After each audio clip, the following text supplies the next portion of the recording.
Well, it's official. We officially have a Category 5 hurricane in the Gulf of Mexico, and that is Hurricane Milton. We are going to be talking all about Hurricane Milton here over the next hour or two, and giving you the latest breakdown on what is happening, what the forecast is, and what this will eventually be once it hits Florida, as this could be the most catastrophic hurricane that we've had in the state of Florida in quite some time. This has the potential to be one of the worst hurricanes that we've had potentially ever in at least the state of Florida. Again, I'm not trying to be dramatic, but that is the situation that we're currently in with Hurricane Milton. So in today's live stream, we're going to be breaking down everything that you need to know about this hurricane, what impacts it's going to bring, what intensity it'll be upon landfall, and what is even happening right now. Because this thing last night, if you were at our live stream last night, this was a Category 1 hurricane, and it is now a Category 5, and it is expected to continue to intensify over the next 12 hours. I mean, it's just unbelievable what we're looking at right now in the Gulf of Mexico. So we're going to break down everything that you need to know today.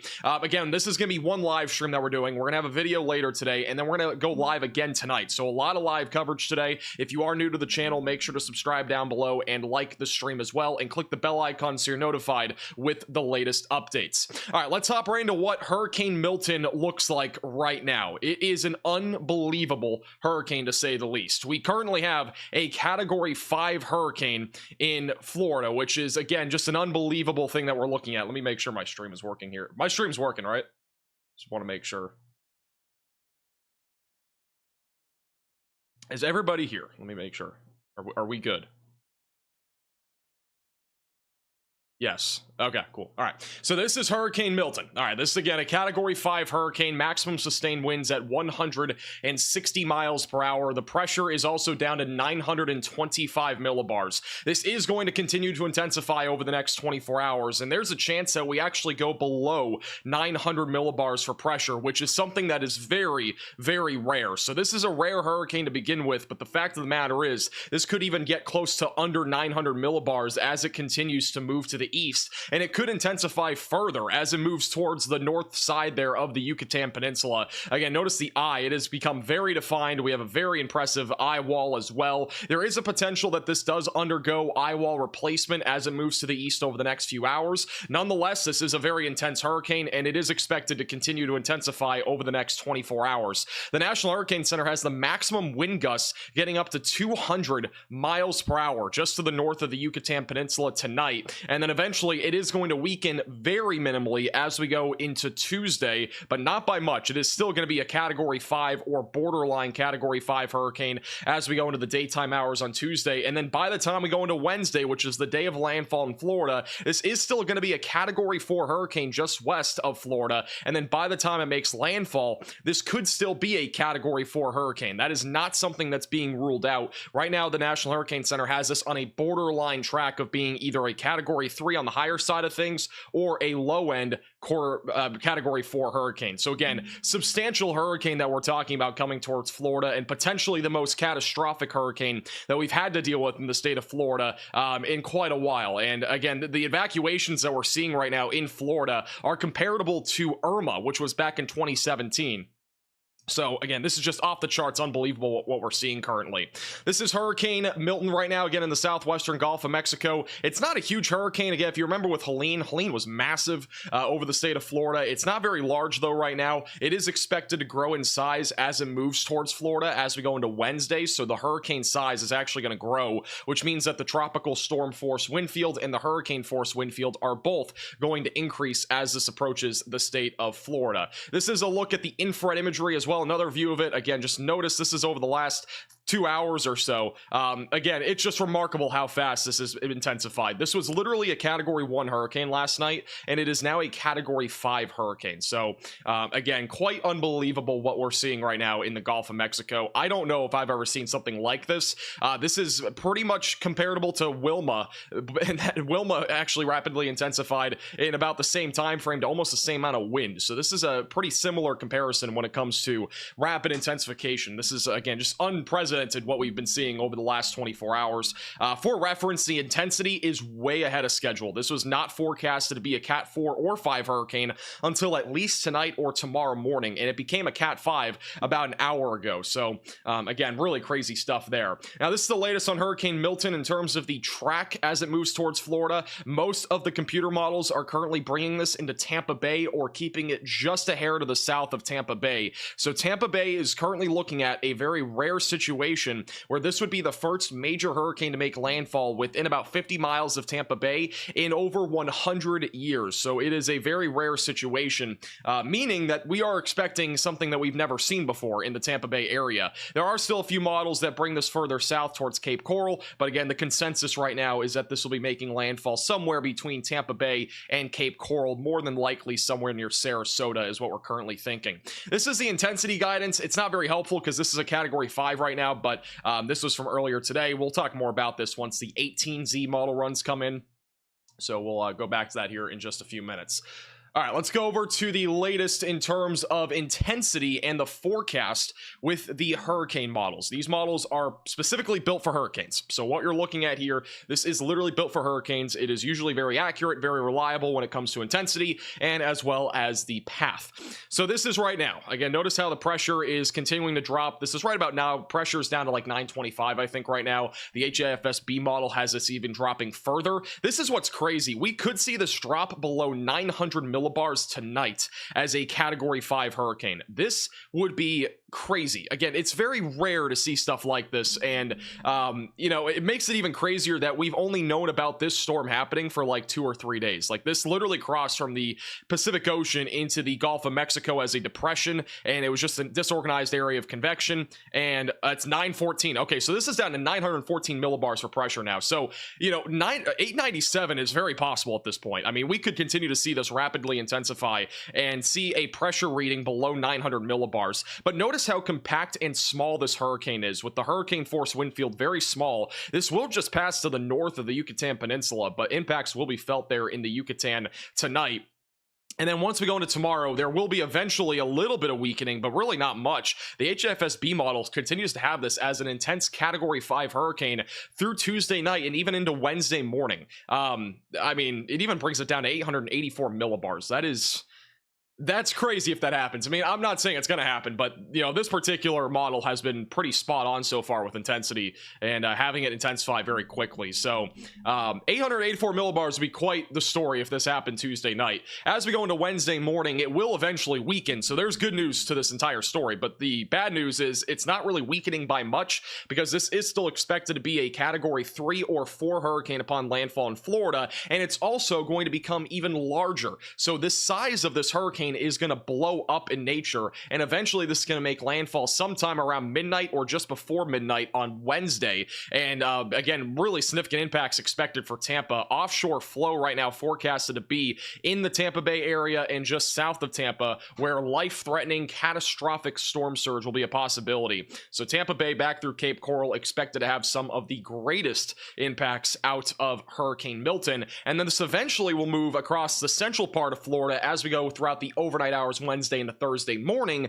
which means that we are going to be seeing hurricane force winds across a large chunk of central Florida. This entire area could be seeing hurricane force winds, which that's about from Spring Hill, Florida, back towards St. Augustine, also back through Melbourne, Florida, and then back through Cape Coral. This entire area will be dealing with hurricane force wind speeds as we go throughout the overnight hours Wednesday, eventually into Thursday morning. So this is quite the substantial story that we're going to be talking about in Florida. This is another hurricane model which has it slightly less intense, but I mean, it still has the same intensity upon landfall in Florida. But just notice the large wind field that we're going to be dealing with that's going to impact the state of Florida. I also want to point out that these two hurricane models have it making landfall in the north side of Tampa over in Pinellas County, which means that the worst of the storm surge, if this happens, the worst of the surge would be in Tampa Bay, which if this happens in Tampa Bay, if that's where the worst storm surge is, we are talking about the potential for catastrophic storm surge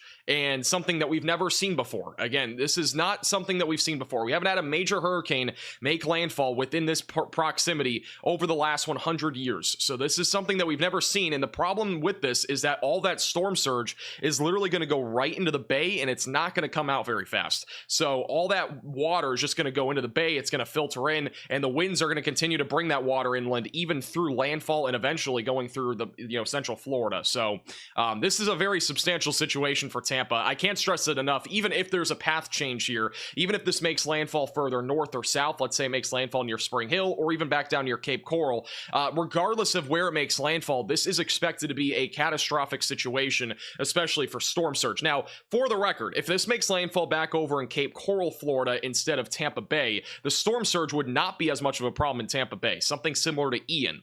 But if it makes landfall in Tampa Bay or north of Tampa Bay, we are talking about really significant situation. With all that said, you should be preparing now, and you should take evacuation orders seriously. I know Tampa Bay and the Tampa Bay area, they are doing some of the biggest evacuations that we've seen in a long time. So again, if you're in the Tampa Bay area, please make sure you're taking all evacuation orders very, very seriously. Okay, let's talk more about the impacts of what you can expect out of Hurricane Milton. Aside from just storm surge, we're going to talk about the flooding rain potential. We will talk more also about the storm surge and more of the forecast, because they have officially released a storm surge forecast. In addition to that, we'll be talking about wind and power outage potential and tornado potential. So we got a few more things to talk about, and then we'll be answering questions and talking more about what's happening with Milton. So over the next 24 hours, we're going to continue to see some on and off showers and thunderstorms across Florida. This is a rainmaker. This has nothing to do with Milton, so just keep that in mind. As we go into Tuesday into Wednesday, the hurricane eventually is approaching the state of Florida. The European model is a deterministic model. It has it as a weaker hurricane, but don't pay attention to the pressure and intensity, because it's probably going to be lower than this. But I'm showing you this because of the impacts in terms of wind and as well as the rainfall. So notice the rain as we go into Wednesday night into Thursday morning. There's going to be plenty of rain falling, especially around and north of I-4. That is where we could have the potential for significant flooding anywhere from Tampa back through Jacksonville. Several inches to potentially even a foot or two of rain will be possible as we go into Wednesday night into Thursday morning. And notice how the eye right now is forecasted to go right along I-4. That would essentially be worst case scenario, because we would see flooding mostly along and north of I-4. Now, if you're back down in West Palm Beach, Miami, Port St. Lucie, Palm Bay, Sarasota, or Cape Coral, you could still have flooding, but the chances of that do appear at least lower for right now. But if this does take a more southerly landfall towards Cape Coral, the flooding potential would rapidly increase for those in Sarasota and Palm Bay. So the track is still very critical. And again, specific details in terms of exact rainfall and storm surge are still hairy, because we don't exactly know where this is going to make landfall yet. But this would be what it looks like if this does make landfall right in Tampa. Rainfall accumulation would again be substantial, and it would also be catastrophic in its own way. We would be talking about anywhere from 10 to 15 inches of rain across most of I-4 and also just north of I-4. But we could see some spots pick up as much as 20 inches of rain out of this hurricane. So we are talking about, again, a significant situation in the state of Florida when it comes to rainfall accumulation. The other problem is going to be the wind. And so the wind is another big problem. Obviously, we're talking about the potential for widespread power outages in western and central Florida, and that still stands true in my current forecast. I do think the winds are really going to peak Wednesday night across parts of western Florida. Ignore the timestamp, by the way. I think these impacts will be felt before this time frame. I think we'll be seeing this by Wednesday night, these wind speeds. So again, wind speeds will really start to pick up Wednesday night near Tampa and Sarasota. Wind gusts could be as high as 120, 130 miles per hour. And then eventually, as this moves inland, we are talking about the potential for, again, numerous to widespread power outages between Jacksonville and perhaps as far south as Port St. Lucie. So this entire area, you need to make sure that you have flashlights ready to go, have your generator ready. I know a lot of you have generators. Make sure those are ready to go, and have water as well. Have those necessities, because you might be without power for several days, depending on where you are. The West Coast, more than likely to have power outages for a much longer time frame than somewhere like Orlando, but nonetheless, we are still talking about the potential for some numerous to widespread power outages. We are also, by the way, going to be talking more about the power outage map and potential probably tonight. We're going to have a graphic that shows you where the best chance for power outages will be, and essentially where I think we'll be looking at widespread power outages. But the general outline that I just showed you is where I think we have the potential for numerous to widespread power outages. And again, that would be between Jacksonville and Cape Coral. It's a very large area, but again, the size of this hurricane is going to blow up right before landfall. In terms of the tornado threat, I think our tornado threat is actually going to be pretty interesting. We usually see tornadoes on the north and east side of hurricanes. In this case, it will probably be more on the east and south side of the hurricane. So I think the tornado threat for Wednesday night into Thursday morning will be mostly along and south of Interstate 4. So have a tornado action plan ready to go and have multiple ways to receive alerts. Obviously, this is a pretty typical thing for hurricanes, but we are expecting the potential for a few tornadoes. All right, this is the latest forecast from the Weather Prediction Center in terms of rainfall forecasted, in terms of rainfall accumulation. Again, we just talked about this, but this is their official forecast for the time being. Their forecast is still conservative. This could very easily increase over the next 24 to 48 hours. With that said, we are expecting the greatest rainfall to still be here across western and central Florida, back just south of Jacksonville, where some pockets of 8 to 12 inches of rain are likely, and then isolated locations could still pick up as much as 20 to 25 inches of rain, which, by the way, is comparable to what we had with Ian. So this could be something similar to Ian when it comes to rainfall, but it just depends on where the eye exactly goes. The latest forecast from the Weather Prediction Center also has us in a moderate risk for excessive rainfall. Two areas that we're looking at, one of which is today for southern Florida out of that rainmaker we were just talking about a moment ago, and then anywhere else up in here near Jacksonville, Orlando, Tampa Bay, and also back over near the Space Coast, we are looking at the potential for moderate excessive rainfall. We could see a high risk, and I think we will see a high risk issued once confidence grows in terms of where this will make landfall. If for comparison, the Appalachian Mountain situation a couple weeks ago with Helene, there was a high risk of excessive rainfall then. That is the highest risk that we can get for excessive rainfall. And I do think that's in play here across central and northern Florida.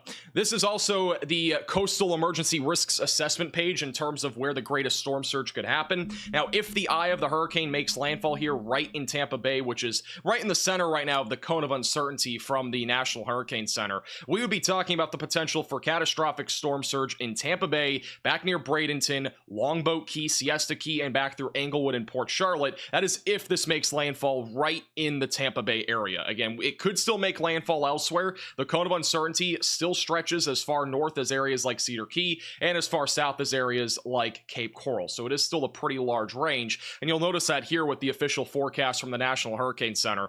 As of right now, this is still expected again to be a major hurricane upon landfall in Florida. Could even be a Category 4 upon landfall in Florida. But the cone of uncertainty is still relatively large, which means that's where this eye could make landfall. That doesn't mean the impacts are just confined to that cone. They could still be, you could still see impacts outside of the cone. Make sure you know that, because a lot of people don't seem to understand that when it comes to hurricanes. But again, major hurricane expected upon landfall Wednesday night in the west coast of Florida. Hurricane watches have already been issued for most of central and western Florida, which means you should be preparing right now. If you have to go shopping, this would be a great time to do so, because you might not have groceries left at your local store if you're in western Florida. The amount of people that are getting groceries and have already gotten groceries is, again, very, very high. This is a situation that's pretty serious right now for Florida, but there's a lot of groceries already off the shelves and toilet paper and whatever else you might need. But yeah, so that's what we're looking at in terms of the watches and warnings. Again, notice this is currently a Category 5 hurricane.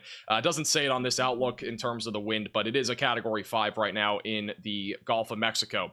And here's the rest of the tropics. We're not really going to talk much about that. I do want to point this out as well, and we're also going to show you the storm surge forecast. This is the historical major hurricanes that have made landfall in anywhere in the United States over the last I believe 65 years. We've not had a hurricane start, a major hurricane at least start, in this part of the Gulf of Mexico and go into the state of Florida on record. So again, the rarity of this situation is very high. Again, this is a very rare situation. We've never had a hurricane like this that has ever started in the southwestern Gulf of Mexico and making landfall in Florida. And again, Tampa over the last 65 years, within about 50 to even 100 miles, has not seen a landfalling hurricane. So if this does end up making landfall landfall in Tampa Bay or even within 50 miles of it, it is a pretty historical moment because we've never had a major hurricane make landfall here, at least in the last 100 years. The last time we had one of these was back, I think, in 1918 or something. I mean, it was a long time ago, maybe 1921. The year was posted yesterday in the chat, but it's been about 100 years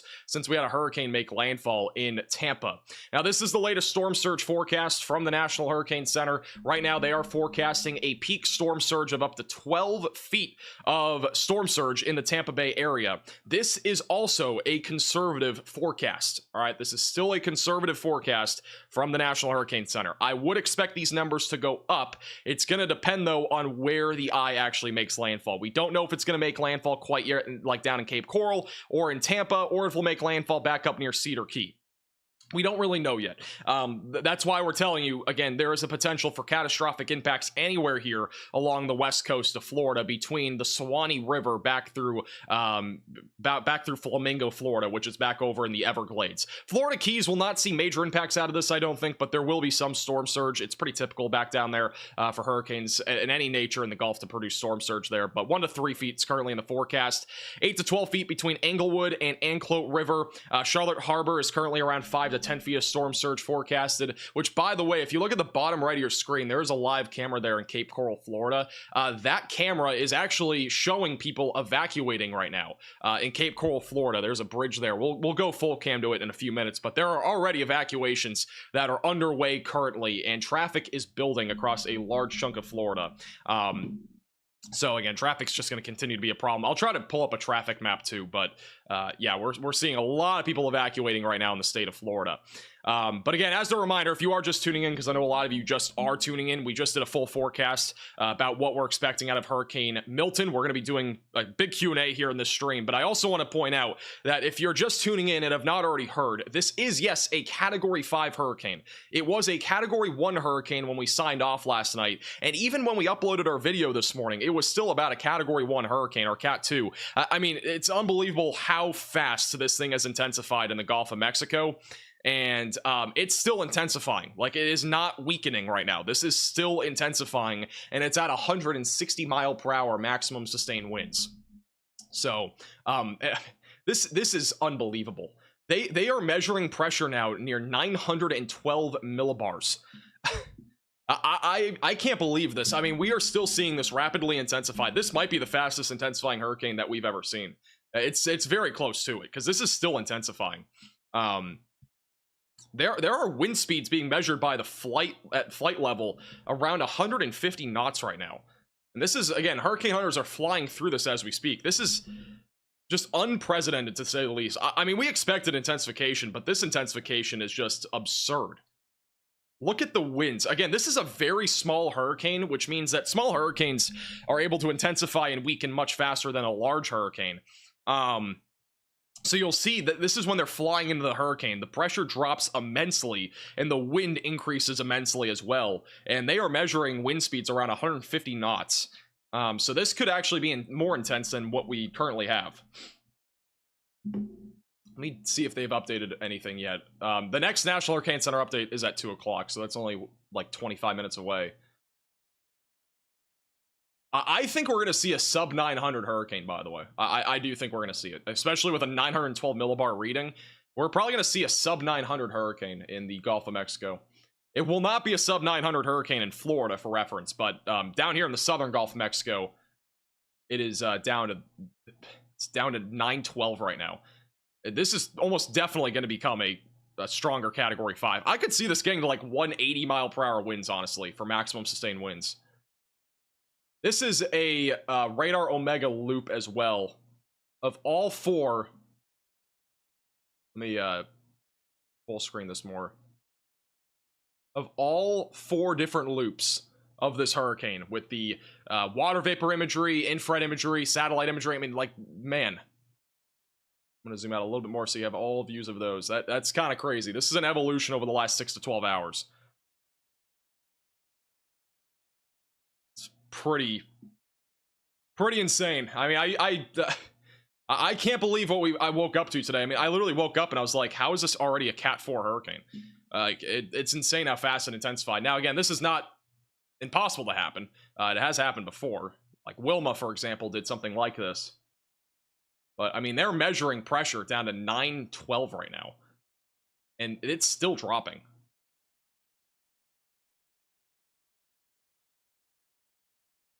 The pressure has been dropping at 10 millibars per hour, by the way. If that doesn't tell you anything, I don't know what will. 912 millibars is what it's at right now. 10 millibars an hour for the last, like, 3 hours. This is continuing to really quickly intensify. Sounds good, Riley. I don't know if you're here, but sounds good. 880 millibars by 7 p.m. I don't know, man. I don't know about 880, but I could see it going down to 890, 885. I mean, this is just... 880 is possible. Yeah, 880 is definitely possible. This might be the one time where the NAM 3K model might actually be onto something. Even though it's not... Let me see what it's looking like right now on the NAM 3K. I haven't looked at it today. I don't usually look at it, but... This might be the one time where that model is actually right on pressure, because this is getting close to that. Connor is asking if he can sleep tonight in Russia. Dude, the NAM 3K model is actually somewhat realistic. 908 millibars here in the southeastern Gulf of Mexico. I wouldn't say it's that realistic past that, but yeah. Again, don't ever use the NAM 3K for hurricane forecasting. It's not reliable. But the HAFSB model has been pretty much spot on here when it comes to intensity. And as well as pressure. It's been pretty spot on here. National Hurricane Center update's out. Is it already out? Wow. Wow. This is up to 175 mile per hour winds. Wow.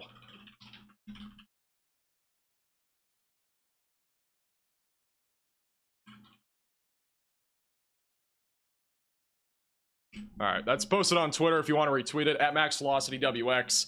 We are now up to a 175 mile per hour Category 5 hurricane. I don't know the last time that we had something that high. A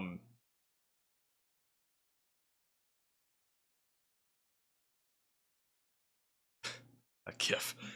This is the latest from the National Hurricane Center. It is now up to a 175 mile per hour Category 5 hurricane.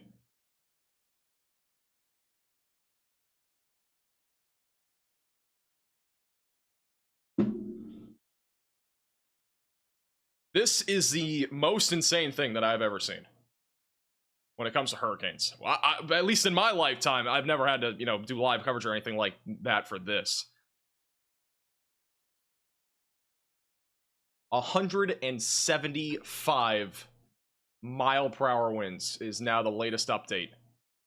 It's down to a pressure of 911 millibars, and this is what it currently looks like on infrared imagery. It's at 911 millibars on the latest update. It's moving east at about 9 miles per hour. Here's some of the details. I'll zoom in here. 175 mile per hour maximum sustained winds. Currently 700 miles west of Tampa, or southwest of Tampa. Pressure, again, 911 millibars. And the direction is currently east at about 9 miles per hour. This could even make a run, and I'm not saying this to scare anybody, okay? Because I'm just saying this, it's very realistic. This could make a run at getting close to 200 mile per hour winds north of the Yucatan Peninsula in like 5 or 6 hours. It's with where it's at right now in terms of intensity, wind, and pressure. I mean, it's still expected to intensify by another 20-ish millibars, I would say, of pressure over the next 6 to 10 hours. Wind speeds could get close to 200 miles per hour here, just north of the Yucatan Peninsula, out of Hurricane Milton, which is just absurd. Again, this is another view on infrared imagery. This is a 2-hour loop. The loop I've been showing you on Radar Omega is only 50 minutes, but it's a 1 minute by 1 minute scan.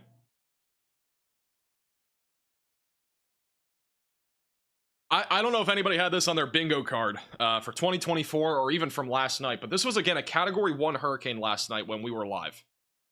When we had our live update, we were live until about 11.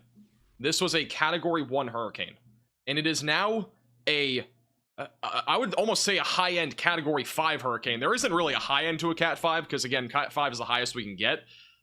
But, yeah, I mean, this is just insane. I would not be surprised, though, if we get to 200-mile-per-hour winds. I would not. Friendly reminder, by the way, if you are new to the channel, make sure to subscribe down below. We'll be talking all about Hurricane Milton today. We'll have another live video later, or another video later today, and another live stream. We're going to be live here for a while answering your questions. So if you're new to the channel, subscribe down below. Click the bell icon down below so you're notified with the latest live updates. Thank you to Matt for the $9.99 super chat. Hurricane Michael was a Category 5, 160-mile-per-hour winds at landfall. I don't think we forget about it. There's definitely no reason to forget about that. I actually, back in 2021, I was moving to Florida, and I actually drove along the route of where there was tree damage, and there was still a lot of tree damage from Hurricane Michael, and that was 3 years later. So, Hurricane Michael was, I mean, a very impactful hurricane. Does anybody know the last time we had a Category 5 hurricane with maximum sustained winds over 170? Does anybody know? I don't know if anybody has history or a history book on them. Hey, Scarlet, also for the $10 super chat. Any information on whether Waffle House is going to close? I would almost bet Waffle House is going to close over in Western Florida. Like, I almost can assure you it's going to close. Hurricane Dorian. Dorian would be the one that I would think. I'm pretty sure Dorian was the last one. Let me just double check its intensity. So Dorian peaked at 185-mile-per-hour winds. The record is Allen, which was 190-mile-per-hour winds. So we could see again a hurricane, potentially the most intense hurricane of all time. It is not impossible, because this is still going to be intensifying over the next few hours. At least that's what we think is going to happen.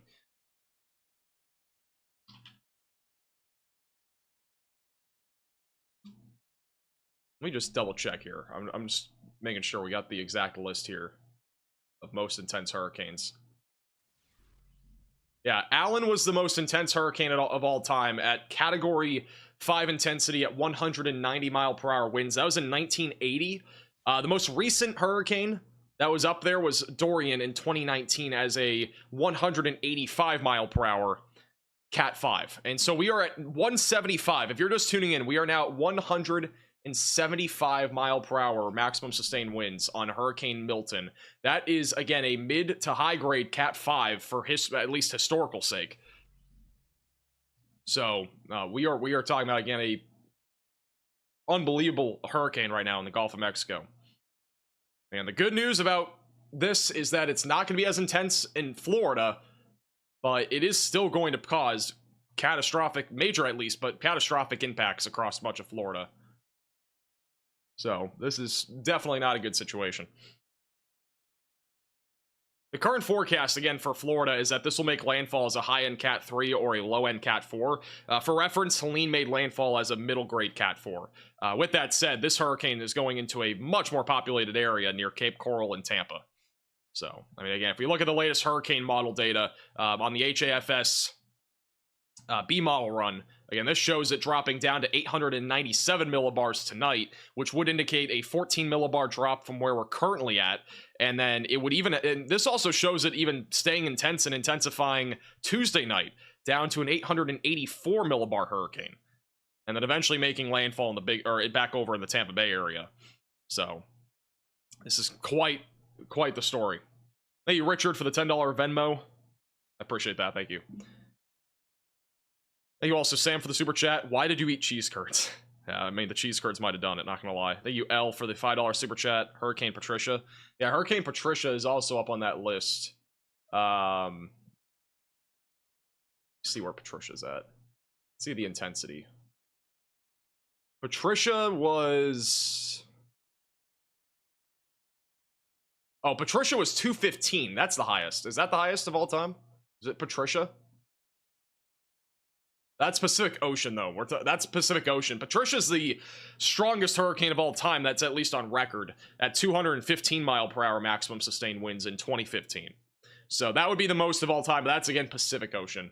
If we're talking about just Atlantic Ocean, 190 is the highest of all time, which would be Allen.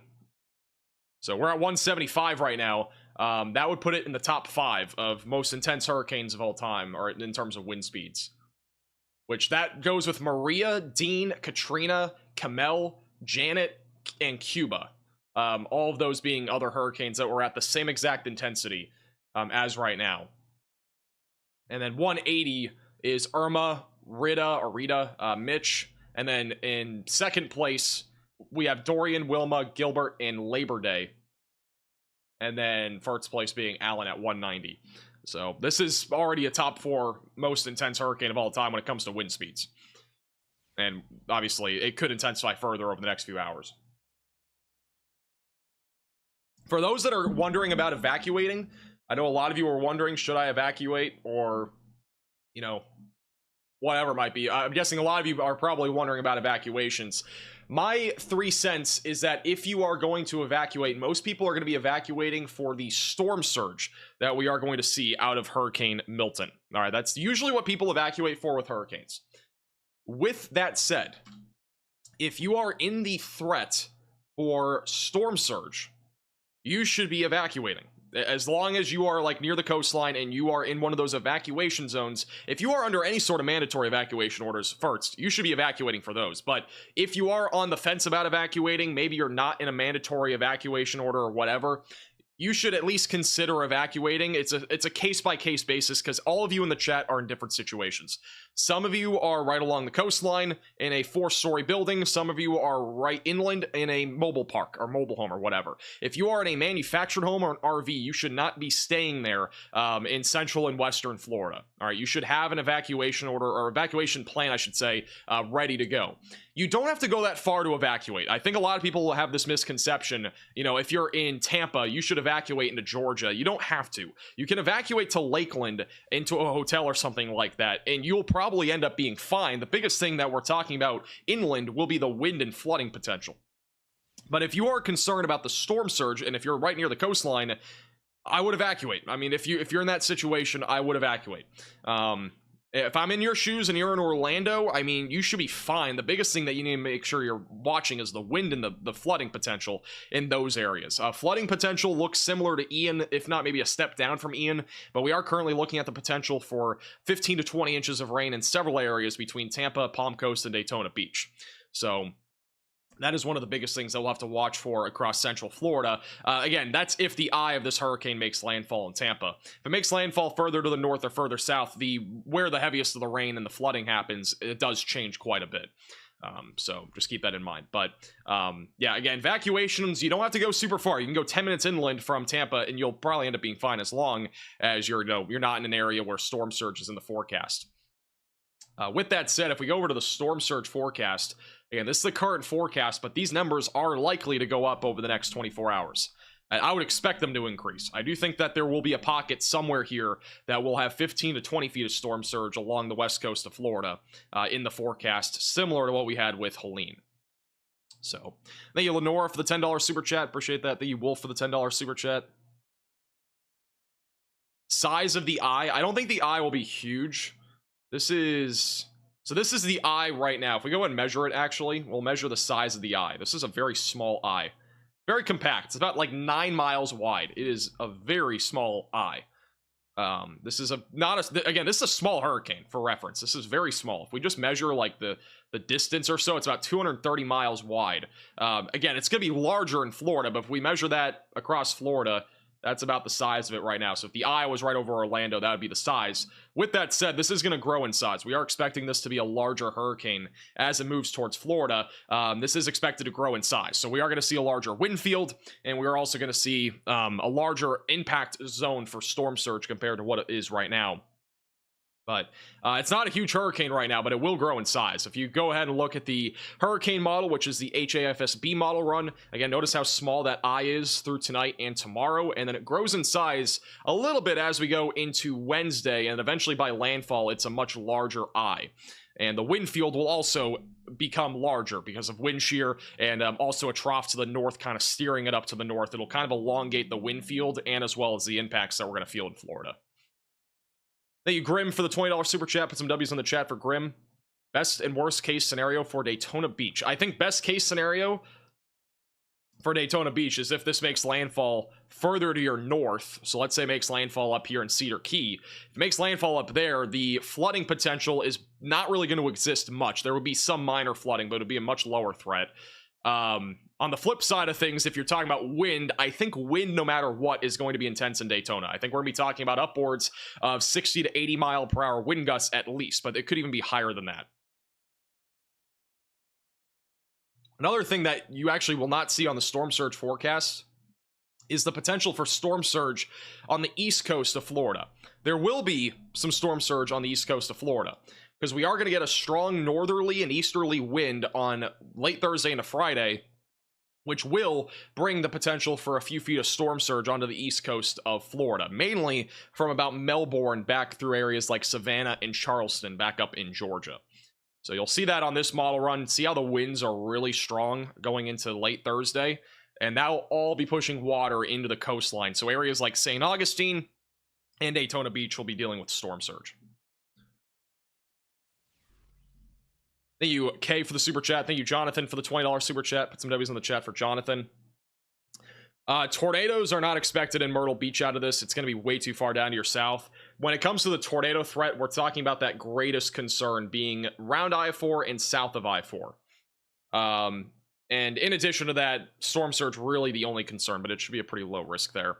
Thank you, MM, for the super chat. Storm surge predictions for Englewood. Right now, the National Hurricane Center has it upwards of 8 to 12 feet. Depending on where this makes landfall, we could see this be higher. Again, I wouldn't rule out that the storm surge is upwards of 15 to 20 feet. That in my opinion, the peak storm surge out of this hurricane will probably be upwards of 20 feet. But the forecast, obviously, right now, the peak is 12 feet in terms of the forecasted storm surge. But it's still a conservative forecast as we are still a couple days before landfall. And we also don't know exactly where this will be making landfall. Thank you, Greg, also for the super chat. Tallahassee's probably not going to get much other than some tropical storm force winds. Do I have a generator? No, but we will have UPS backups at the minimum. I was hoping to get like an EcoFlow or like an Anchor generator so we could, have that and stay live for even longer in case there was actually a power outage. But currently, we're just going to only have UPS backups that'll only last a few minutes. Because everything's every generator that I want is basically sold out, so it's impossible to get. Or either that or it won't ship for like a week. Thank you, Nicole and Alejandro, for the super chats.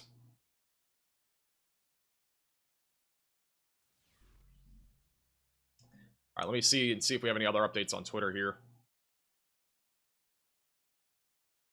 I'm not going to lie, though. Again, if you are just tuning in and haven't already heard, this is a Category 5 hurricane.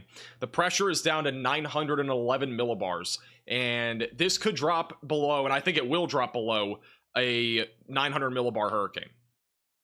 So, thank you, Brian, for the $20 super chat. Put some W's in the chat for Brian. Aren't you in the path of Milton? I am in Florida, so we'll be riding this out. I am still not sure what I'm doing yet. There is a chance that I stay in the weather studio and just hope we don't lose power, or I evacuate. I could either go to South Carolina or another part of Florida, but even if I go to another part of Florida, it wouldn't make, I don't think, that major of a difference. So we are currently debating. I'm debating on whether I will be staying or going somewhere else, because there is a risk of power outages across a large chunk of Florida. I mean, it's a huge area, and widespread power outages is also possible. So we're not sure yet, because we'll be live on this channel for landfall. So again, if you are new to the channel, subscribe down below if you've not already. But we are going to be live for landfall on Wednesday, and so that's the biggest question: do we stay here or leave? I don't know yet. We'll figure it out. But I'm making a decision based off what I think is best. So, thank you, Amanda, for the super chat. What is that blob to the north? Looks like just convection. I mean, it's nothing really crazy. It's just convection. And we are currently 47 subscribers away from 429. We apparently gained 4,000 subscribers overnight last night. I was kind of shocked by that. Oh, when we just hit it as I took it off. W's in the chat. By the way, there is no such thing as a Category 6 hurricane. Just making that clear. Apparently, Category 6 hurricane is trending on Twitter.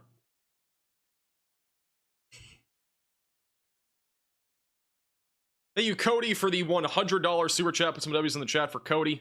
I appreciate that. Thank you. Yeah, I'm not sure if we'll leave yet. I'm not really sure yet.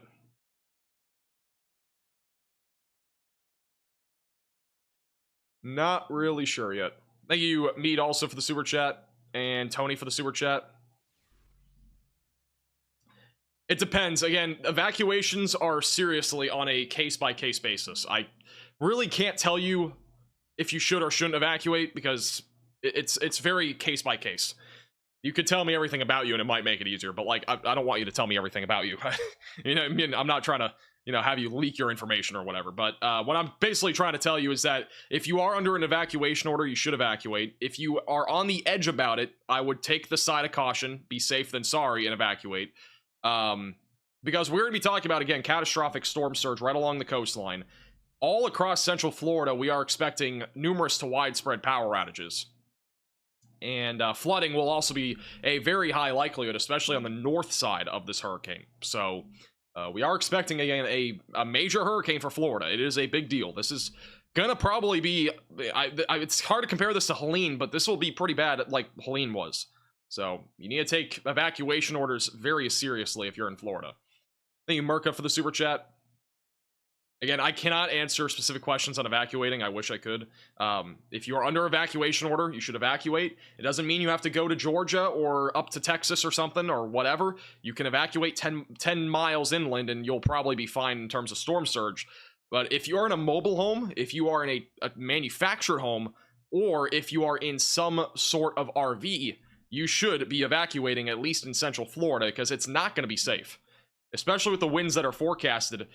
Even after this exits Florida, this will still be a high-end Category 1 hurricane. So we are expecting wind gusts between, 90 to 110 miles per hour at the minimum across this corridor of Florida. Now, again, if the track changes, everything changes here. But if this does make landfall in Tampa, which is what we think will happen, it'll more than likely be very significant impacts across the I-4 corridor and between those two areas, within like 50 miles of it. Back up in Cedar Key, if you're over in that area, I mean, it's hard to tell right now. We could see landfall up there, but you should be very vigilant if you're up in that area. We already have hurricane watches in effect, by the way. And if you read the details on the hurricane watches, there is a lot of strong wording on this. Threat to life and property that includes typical forecast uncertainty in the track, size, and intensity. Potential for 58 to 73 mile per hour winds. This will probably increase depending on where you are. Plan for dangerous wind of equivalent of strong tropical storm force. Again, very easily could be higher. Efforts to protect life, including your pets, by the way. Property should now be underway. Prepare for significant wind damage. And again, this is for the hurricane watch, which includes most of western Florida and central Florida now. And then make sure you're acting, which means act now to complete preparations before the wind becomes hazardous. But potential impacts expected to be significant as of right now. That wording could be catastrophic at some point tomorrow. So this is obviously a very serious situation. But scattered power outages and communication outages, but in more prevalent areas with above ground lines is expected. And that's, again, this entire purple area, which is from the Everglades all the way back up near Gainesville. And again, these hurricane watches will continue to be issued for other areas too. I would expect at 5 p.m. we have hurricane watches for Gainesville, Palm Coast, Daytona Beach, and Palm Bay. If not, by the 11 p.m. update, we should have hurricane watches there. Thank you, Tim, also for the super chat. Thank you, WH. Thank you, Brack, all for the super chats. Thank you also to Durham for the $10 super chat. Category 6 isn't real, but if you had to give it a wind speed, what would it be? Alright, again, there's no such thing as a Cat 6, alright? But if there was a category, it would probably be over 190. But, again, there is not such thing. And I don't think there should be such thing, to be honest. I mean, again, a Category 5 category... I just think it makes it too complicated. If we have a Category 6 hurricane, what are people going to think of a Category 5? If you know what I mean. Category 5 is already catastrophic to begin with. If we have a Category 6 category, what does that change in terms of intensity and in terms of wording? It's just, there's not I don't think there's another reason to have something higher than that. I think it just makes communicating the message of a hurricane even harder than it already is. Kevin, we could see this shift south. Again, the cone of uncertainty is relatively large. So we could see it make landfall between Cedar Key and Cape Coral, Florida. Let me pull up the GFS. We'll pull up a few different models. I'm not sure what the GFS outputted recently.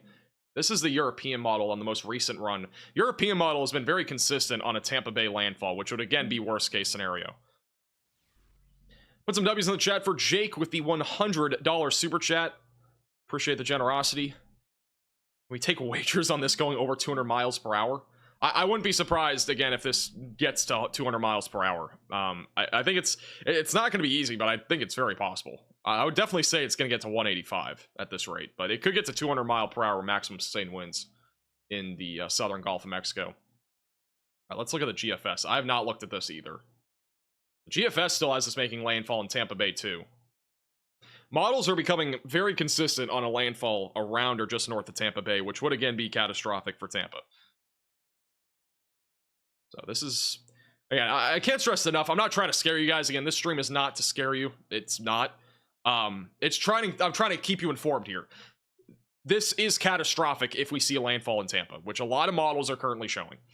And even if it's within 50 miles of Tampa, it's expected to be catastrophic in its own way. But especially for Tampa Bay, like worst case scenario is that this makes landfall in Tampa.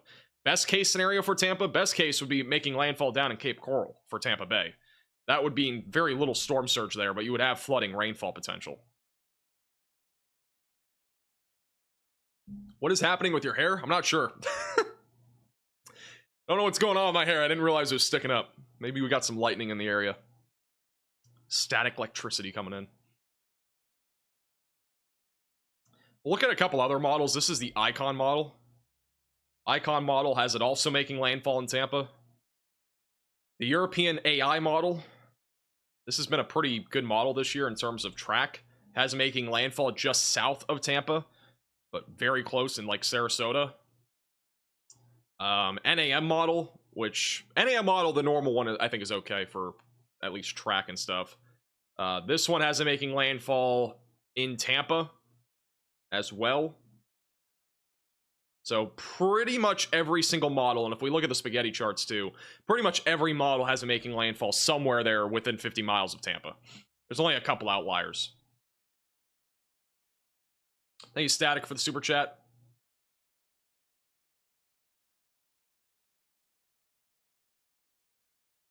I don't think Valdesta, Georgia will really get much out of this. Maybe some tropical storm force wind gusts. That'd be about it.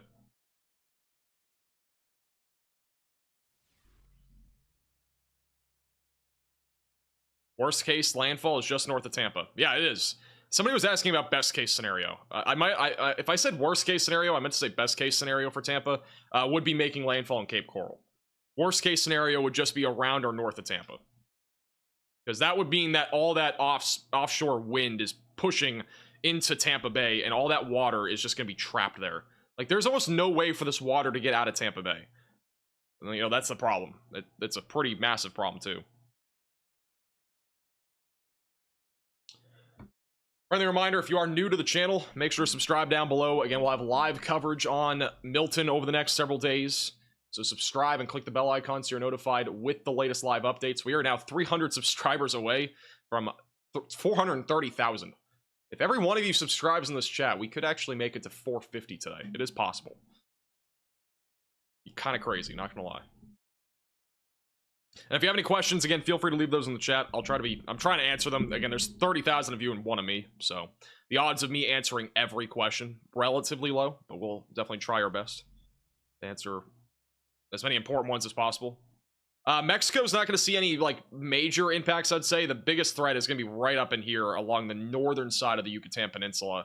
And that's where we could see the potential for some storm surge and then hurricane force winds being possible right up in here near Meridia and Progreso. But aside from that, most of the impacts will be felt very far northern part here of the Yucatan Peninsula. Let me see if the hurricane hunters are still flying through. We just hit 430, by the way. So that's kind of crazy, not gonna lie. 430,000 subscribers. All right, let me check the hurricane hunter aircraft and see if they're still flying through this.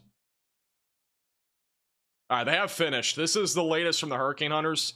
They have finished their mission, but if you are just tuning in and haven't already seen, we are down to a 912 millibar Category 5 hurricane, maximum sustained winds at 175 miles per hour. This is one of the most intense hurricanes that we've seen in our lifetime. It's in the top 5 of most intense hurricanes by wind speed. It's tied with many hurricanes, but at least in the North Atlantic Ocean. But 912 millibars is the latest data. Wind speeds again at 175. They are flying another aircraft right now out of Tampa, or somewhere here near Tampa. So we are going to have more Hurricane Hunter aircraft data coming in within the next hour or two. So we'll have that information for you guys relatively soon. It is at 912 millibars. Yes. This is at, again, I know it sounds crazy, but this is the current information. 175 mile per hour winds. That's 18 miles higher than the minimum that you need for a Category 5. And then 911 millibars of pressure. And the pressure is still dropping rapidly. So this could make it down to 890 millibars by tonight. Which is very rare, by the way. It's very, very, very rare.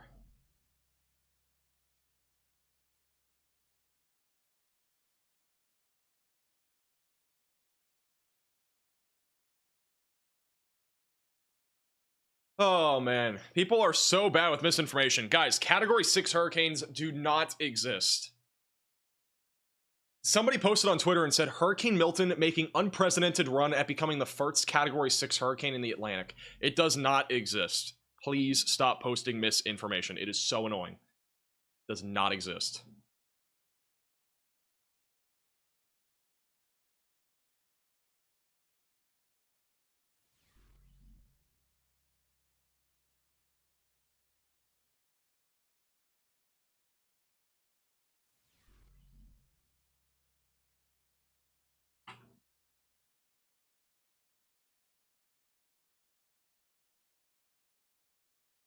Goodness gracious.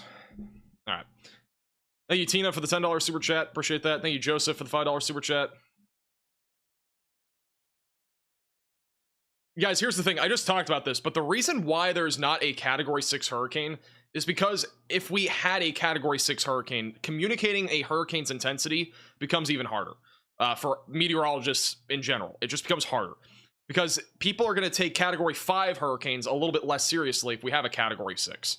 It's like if we added another risk of severe weather to the SPC scale. If we added an extreme risk, for example, instead of a high risk. Like, it would just complicate the matters substantially. So, again, there is a reason why we do not have a Category 6 hurricane category. And we probably never will.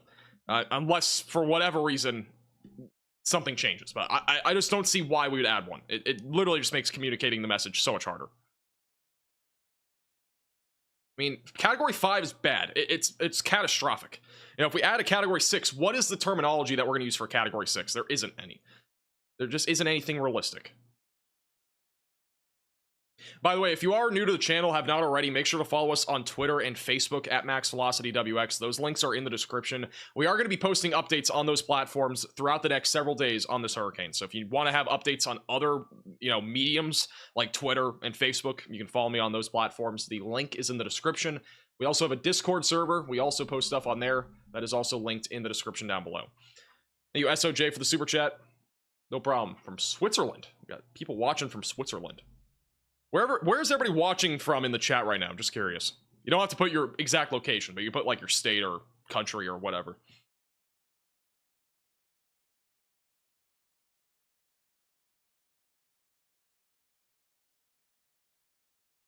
Okay, the chat is really flying after asking that question. Pennsylvania, Ohio, Florida, New Jersey, Michigan, South Dakota. Thank you, Shelby, for becoming a 3-month member. I'm not evacuating as of right now, but we'll decide here later on if needed. Thank you, Katie, for the super chat. I have a business in a plaza, furniture store. Is it safer to be in the building like that or a house? Again, Katie, it's really situational. I don't know where you are, first off, and second off, I'm not sure what the structural integrity of any of those buildings are. I can't really make a decision based off that information. I can't really make a decision for anybody when it comes to evacuations because, again, it's super situational. And if you are in a mobile home, an RV, or anything like that in Central Florida or Western Florida, evacuating is a very good idea. But otherwise, I mean, again, it's more of a thing where you need to be evacuating to be safe than sorry in this case. Like, you don't want to you want to evacuate if you're on the edge of evacuating, you should evacuate. If you're thinking, oh, I should be safe here, and you're inland, then I think that's okay. If you're right along the beach in a 2-story condo and you're like, I'm just gonna have a hurricane party, drink some beer with some buddies or whatever, I think you should evacuate. So thank you, Chris, for the $10 super chat. I don't think it's gonna be much of a factor, to be honest. I don't think it'll be much of a factor. Go back to the infrared imagery loop here. Thank you, Alfred, for the $50 super chat. Put some W's in the chat for Alfred in St. Louis, Missouri. Nice. Thank you, Glitter, for becoming a member. Thank you, Mercedes, for the super chat. Appreciate that. Thank you. Hey, good news is I don't think... Okay, I thought you said Georgia for a second. I was about to say, Georgia, I don't think we're going to see much up there.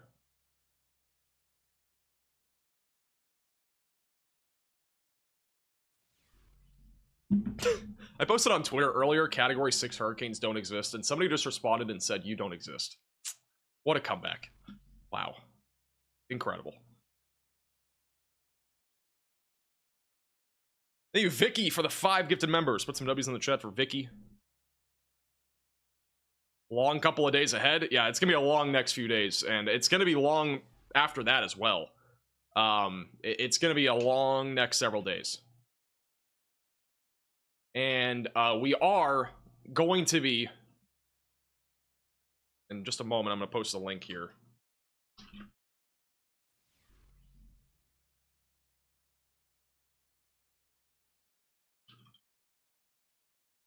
This is a little bit of new news for those that are watching. We are beginning our fundraiser for the Y'all Squad. Again, this is a collaboration between the Y'all Squad and Max Velocity.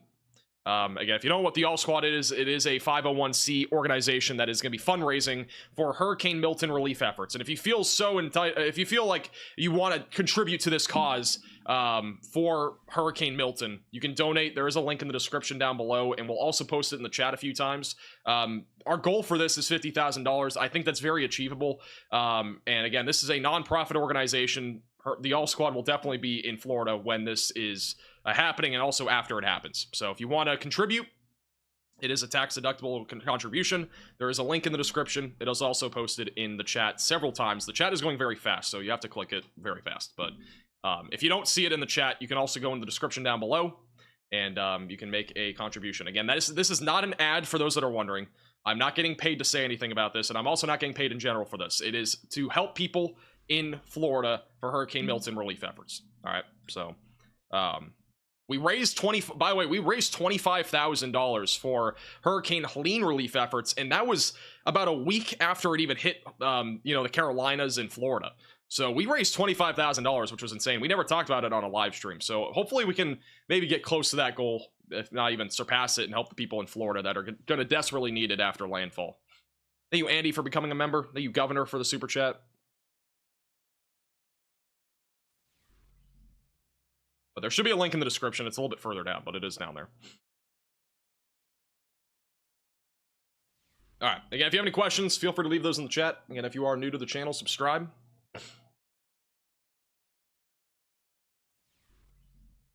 Thank you, Wendy, also, for becoming a member.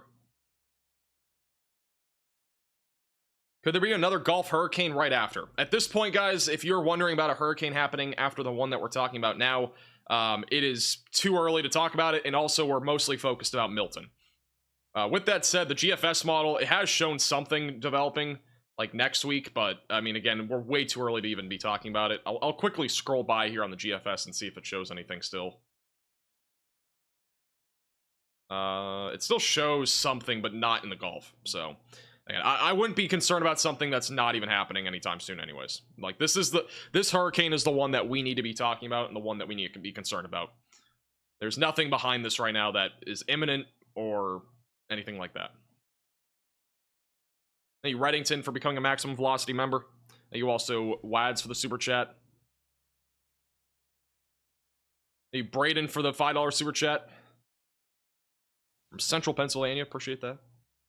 Jacksonville, there's gonna be more of a flooding threat in my opinion, and then storm surge will also be a possibility.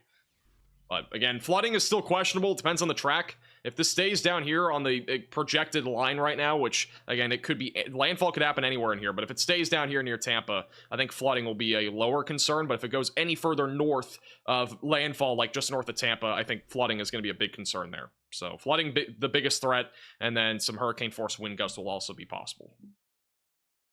Thank you, Dina, also for becoming a member. Have I met Andy Hill or Ryan Hall? I've talked to them. I've talked to both of them. Quite a bit.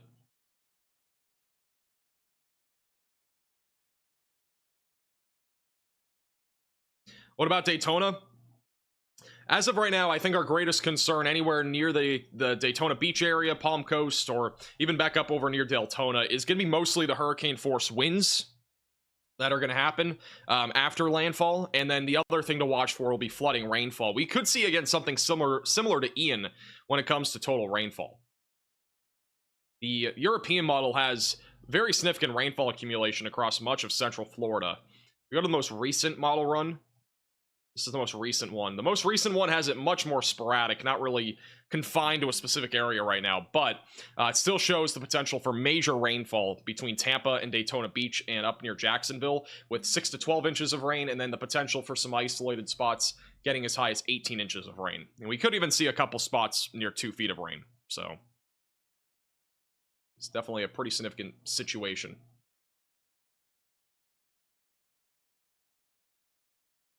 Check the new NAM model for what? Rainfall? Yeah, I mean, the latest NAM model has a slightly further north landfall. And, I mean, rainfall accumulation, I'd say it's another realistic scenario. It just, I think it's going to be more confined. I think this is just too spread out for the maximum rainfall, in my opinion. Thank you, ADS, for the super chat. Hey, stay safe. Hopefully everything stays tame there. We can only hope. Thank you, Dina, also for the super chat. Thank you, Cheese, also. Key West. Key West will be mostly a storm surge threat, but it will not be a major threat.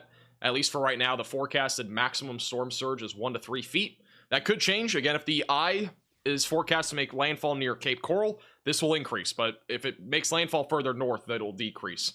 The 5 p.m. advisory this afternoon will have new details in terms of intensity of storm surge, and I think the storm surge intensity will probably go up, but it's uncertain right now exactly where the peak storm surge will actually happen, because we don't know exactly where the eye is going to make landfall. Once we know where the eye is going to make landfall, this becomes a much easier forecast, but I think these numbers, like 8 to 12 feet, are still very conservative for a peak storm surge. Thank you, Tony, for the $20 super chat. Put some W's on the chat for Tony. If Tampa gets 15 inches of rain and 15 feet, of storm surge, will water from Old Tampa Bay literally flow into the Gulf along Gulf up to Bay? I'm not sure what that exactly means. Will water from the Old Tampa Bay literally flow to the Gulf? Where's Old Tampa Bay? Let me go to the map here. Somebody's gonna have to specify what that actually means. I'm not very familiar with, like, Tampa, so if you can specify what that means, let me know. Gulf to Bay is a street. Okay, let me look where that is then. Gulf to Bay Boulevard? That's up in Canada. All right, we're off to a good start. All the way up there in good old Canada. Clearwater? Are we talking about Clearwater? It's a little bit further west of Tampa.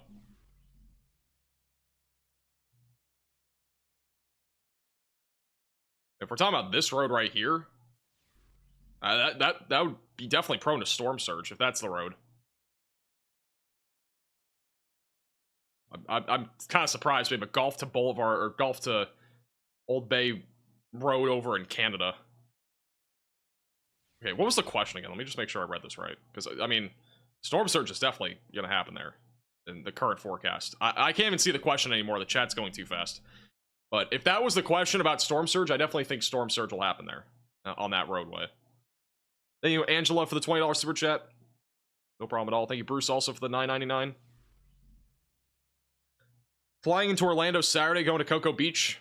I don't think you have to cancel, but I do think if, you know, for Cocoa Beach in particular, let me just make sure I know where this is. It's along the West Coast, but, oh, never mind, that's the East Coast. All right, we're really good with geography in Florida. But over at Cocoa Beach, I really think the biggest thing will just be rip currents, and there will probably still be higher wave heights on Saturday. But it will eventually start to slow down a little bit as we go throughout the, you know, the rest of the weekend and into next week. But I don't think you have to cancel, to be honest. Thank you, Gry, for the super chat as well. I think storm surge in the St. Augustine area will not be as significant as the West Coast, for example, but the northerly and easterly winds that we're going to have the following day after landfall, which will be Thursday, is going to be enough to the point where, like, downtown St. Augustine will probably be flooded.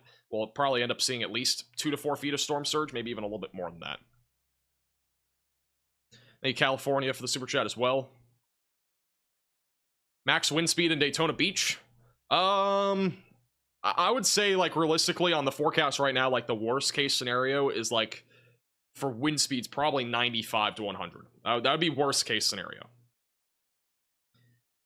And again, this is forecasted to make landfall as a borderline Cat 4 in Florida, so we are going to be talking about pretty significant impacts when it comes to that.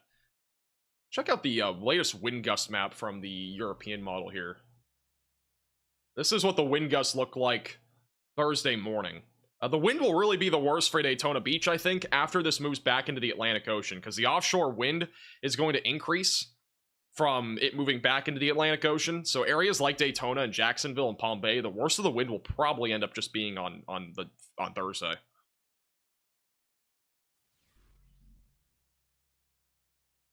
I'm flying into Palm Beach, sorry, on Friday. I think it'll be okay on Friday, to be honest. Friday is going to be, and this is what it looks like by Friday for winds. It's going to be much more tame, and West Palm Beach is not really going to see any impacts like that are significant. Thank you, Grybo, for becoming a member as well. Thank you, Blake, for the super chat. Thank you, Joseph, for the super chat. Appreciate that. The tornado risk right now is pretty low. This is the latest forecast from the Storm Prediction Center. I'll pull it up. They have a pretty low risk for both. They at least have a low risk for Tuesday. So here's Tuesday. So we have a 2% tornado risk from Miami back through Tampa. So an isolated tornado or two will be possible tomorrow. And then on Wednesday is when we have a higher risk. There is currently a slight risk for tornadoes across parts of central and southern Florida, mainly along and south of I-4 is where that greatest concern will be. Thank you, Lauren, for becoming a moderate velocity member. Thank you, William, for the super chat.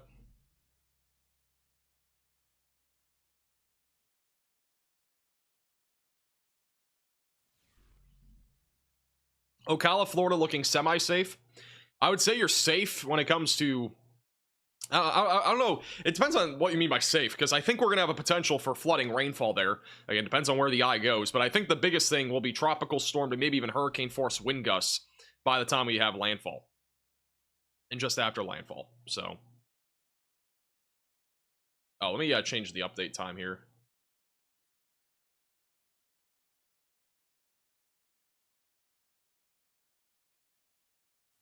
Our next update from the National Hurricane Center will be at 5.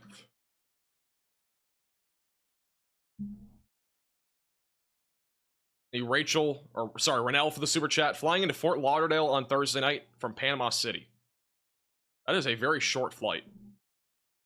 I think it'll be fine by then, to be honest. As long as that airport actually opens back up. I mean, again, it's going to depend on the airport actually opening as well.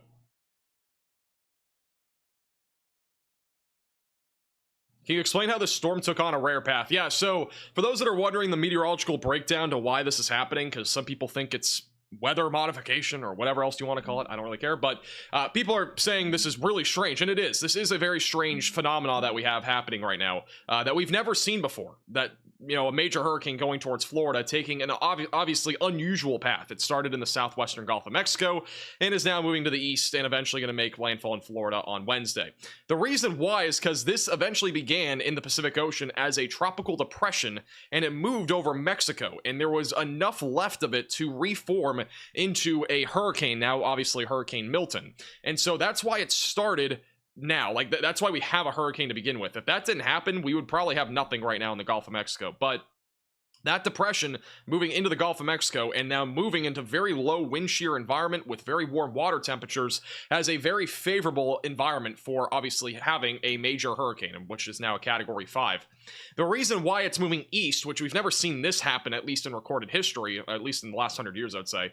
The reason why it's moving east, though, is because the jet stream aloft and the one thing that is steering it is going to be a trough, but we have a jet stream and a jet streak that is located in the southeast United States. That is why this is moving more east. We're eventually going to have a trough that dips down just far enough to the south where this hurricane will kind of grab onto it just enough to the point where it's going to be steered more to the northeast rather than continuing on an easterly path. And then after that, the trough will kind of keep moving to the east. This eventually will become extratropical. We have a boundary that is moving down to the south, a stationary frontal boundary, and that is what's going to bring this to where it's going to be making landfall.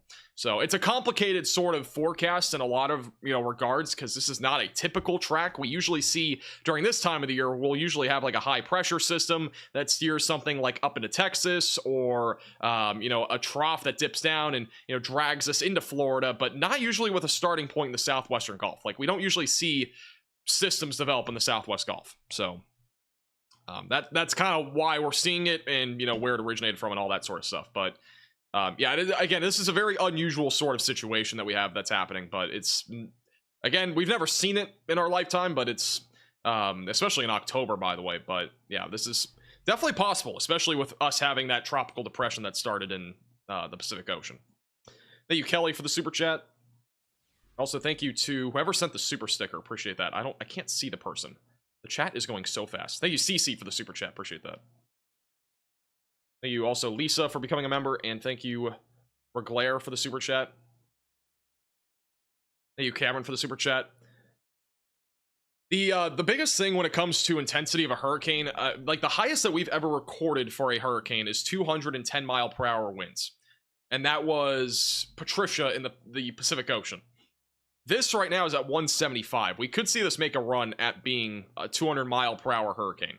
We don't know for sure yet, but the hurricane hunters are going to be flying into this here very soon. Let me see where they're at right now. There's another aircraft right now en route, I think, or maybe not. No, there is. Okay, yeah, there is currently a plane. I'm not sure exactly what they're doing. Maybe they're just doing a test flight. I don't know, because they're going north right now. But that's one of the hurricane hunter aircrafts. So I'm not sure when our next one will be in the hurricane, but where is recon going? I don't actually know. I'm not sure if this is a test flight or something, or if there was some sort of issue with their equipment or something like that. Thank you, Emilo, for the $10 super chat.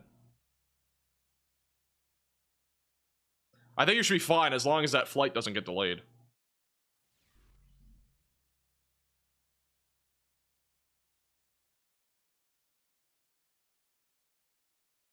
Okay. This is going to be worrying for Port St. Lucie. I don't think so. I mean, again, it'll be mostly just wind there. It's like the biggest concern. So wind gusts. Let me go back to the wind gust map here.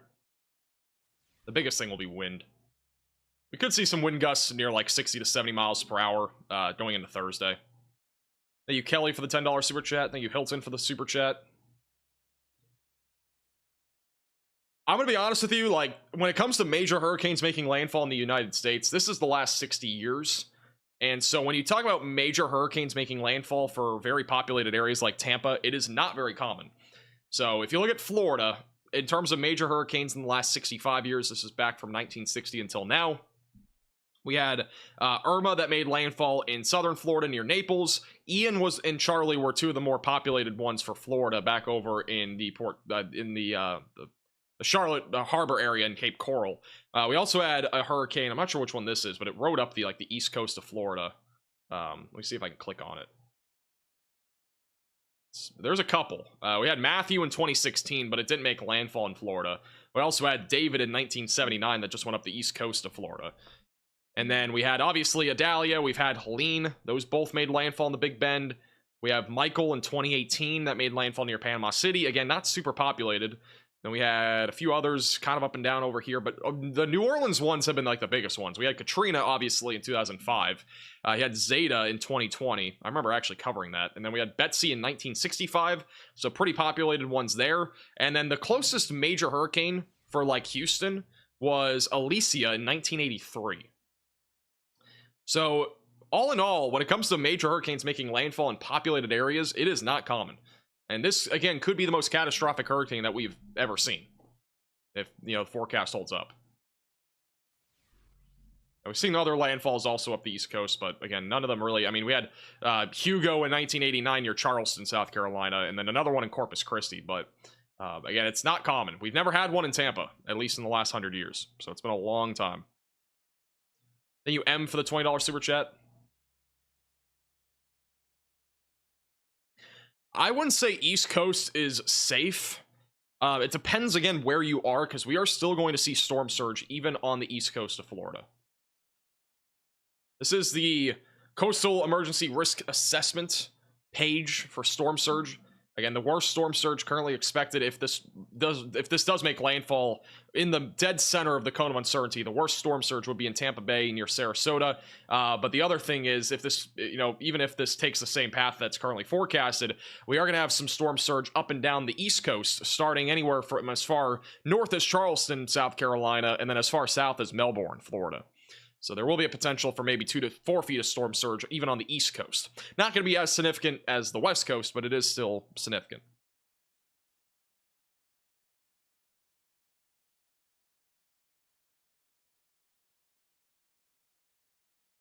By the way, I'm just letting you guys know, if you guys talk anything about weather conspiracies, you will be automatically timed out for at least some time, but it could be longer than just like 10 minutes. It could be like a day. So please, if you want to talk about that to people on Twitter, feel free. I don't care. But we're not talking about that stuff on this stream. It's so irrelevant to what's happening right now. Thank you, Luther, for the $10 super chat. The recon plane they are flying now doesn't really go into hurricanes. It's dropping pods into the atmosphere ahead of the storm to help with forecasting. Not flying into Milton. Okay, thank you. That is, as long as that super chat is correct.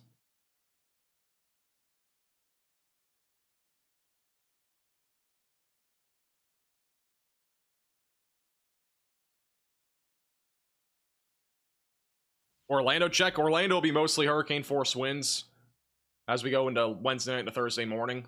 And then the potential for some flooding will exist depending on the track. Further south track on the cone of uncertainty would promote more flooding for Orlando. And even if it goes right through Orlando, we'll probably have some pretty significant flooding. Friendly reminder, if you are new to the channel, make sure to subscribe down below. It's free to do. Hit the red button down below. We'll again have another video later today and another live stream tonight talking about Hurricane Milton in detail. Again, we're going to be live here still for probably another hour or two, so make sure you stay tuned. We'll continue to keep you updated with the latest on Hurricane Milton. If you have questions, feel free to leave those in the chat. While you subscribe, make sure to click the bell icon down below as well so you're notified with the latest updates. We are getting pretty close to 432,000 subscribers. The number just keeps climbing, so make sure to subscribe. And also make sure to follow me on Twitter and Facebook at MaxVelocityWX. The links are down in the description. We are posting updates on those platforms as well, in case you want another way to get information. Thank you, Jones, for the super chat. Orlando, again, is going to be mostly a wind threat, but flooding is a possibility. Those are the biggest threats for Orlando. I think in terms of wind speeds, Orlando will probably get near 90 to 100 mile per hour wind gusts, maybe even a bit higher than that. So I think the peak of that will be probably Thursday morning. Thank you, Kevin, for the super chat. Hey, appreciate the service as an ER doctor. I think a lot of, I could be wrong on this, but I heard at least today from somebody that I was talking to that a lot of doctors have to stay at the hospitals and stuff. I could be wrong on that, but like they have to stay there like 24/7 over the next like few days. Surge map right now. This is the official forecast from the National Hurricane Center for storm surge, which again will change. This is definitely gonna, I would think, increase once there's more confidence on a landfall position. Thank you, Rich, for the super chat. Thank you, Winton, also for the super chat.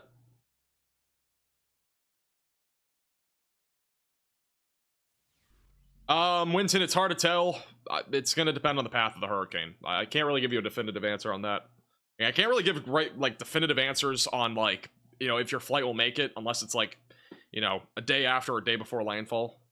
So, I mean, Jacksonville, it depends on the winds on Thursday, but I mean, right now the forecasted wind speeds for Jacksonville are up there. They're tropical storm force, so that might just be enough to potentially delay or even cancel some flights.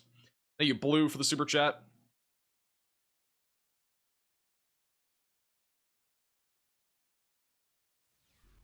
Thank you also, Kronos, for the super chat.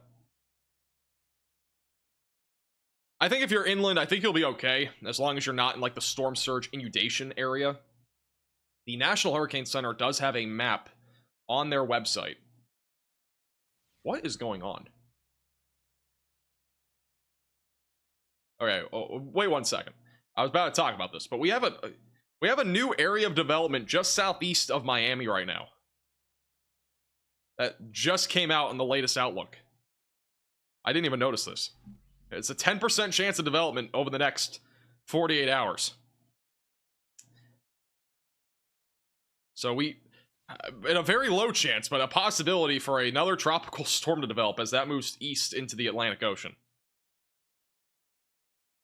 That is kind of crazy, I'm not gonna lie. I didn't even know that was there. 10% chance. It's pretty low chance, but still.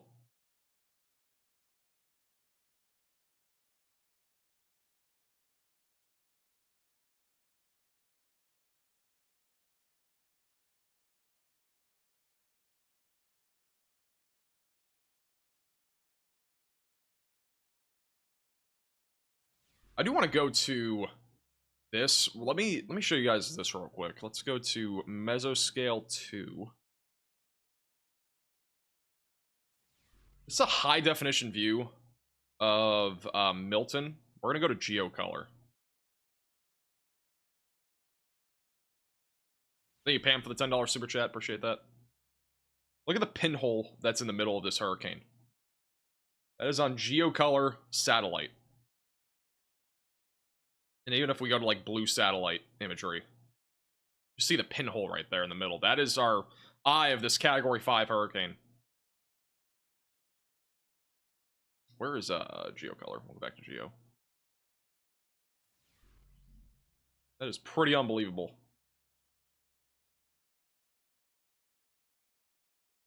Let's do the last, I don't know, 60 frames. It's gonna take a second to load, but I want to do the last 60 frames here.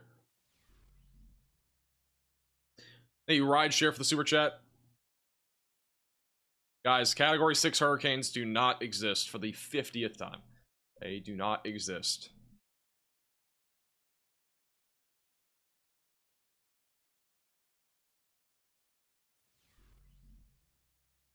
Thank you, Christy, for the super chat. I'm currently not evacuating, but we'll see. Yeah, this is the last 60 frames on this. Let me go back to... What's Mesoscale 1 looking at? Okay, that's East Coast, apparently. Let's go back to continental United States. We'll do last 60 frames, and this will be 10 minutes each, so this is over the last 10 hours. It'll take a second to load. We're getting a loop on this, just to show you how intense this thing's gotten.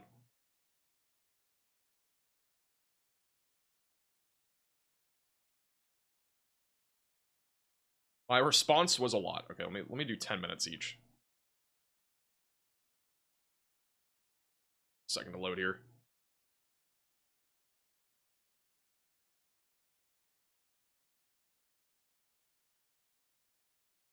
Alright, while this loads, I'm gonna put it on my top monitor just so it can load. Thank you, JP, for the 5 gifted members. You got a gifted membership. Make sure to thank JP in the chat. Thank you also, Lauren, for the $15 donation, with the donation link in the description. My sister lives in Seminole, Florida, hoping for the best. Yeah, I mean, I'm hoping for the best too. I mean, nobody wants a Category 5 hurricane. Nobody wants a hurricane in general for Florida. But the track that this is taking is currently online to be one of the worst hurricanes that we've ever seen in Florida. With its current projected path and intensity, this could be the worst that we've ever seen. Thank you, TF, for the super chat as well.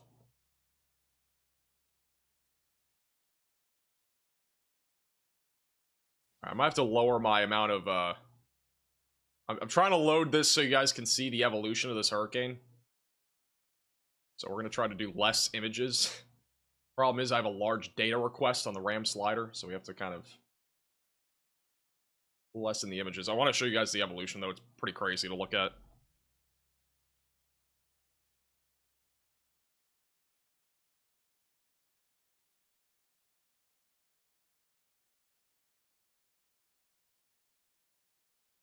Okay. Almost loaded.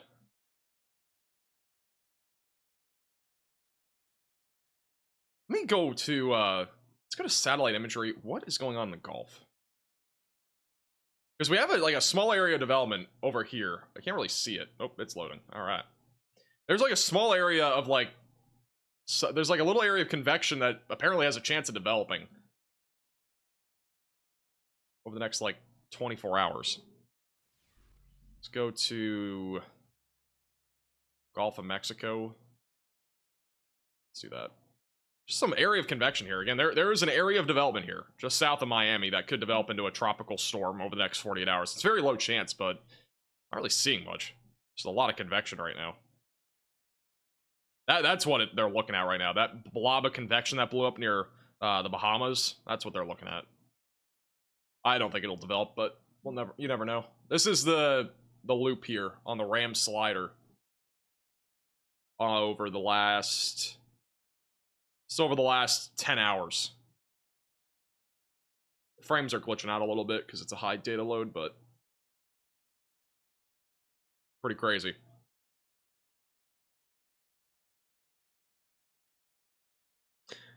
Last night you said it would be a low chance of a Cat 5. I don't remember saying a low chance last night, but I mean, we at least expected a Cat 4.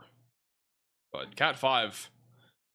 With small hurricanes like this, it's much easier for hurricanes like this size that are really small to be able to intensify rapidly. So, like, it wasn't surprising. It was just surprising on how fast it happened. Because I don't think anybody expected a Cat 5 today. Like, or even, like, this morning. Like, this happened at, like, lunchtime. It was at 11:55 a.m. Central or Eastern Time when they said that this is a Category 5 hurricane. Like, nobody expected that within 12 hours to go from a Cat 1 to a Cat 5. Well, we've talked about the possibility of this being a Cat 5. So, definitely talked about it.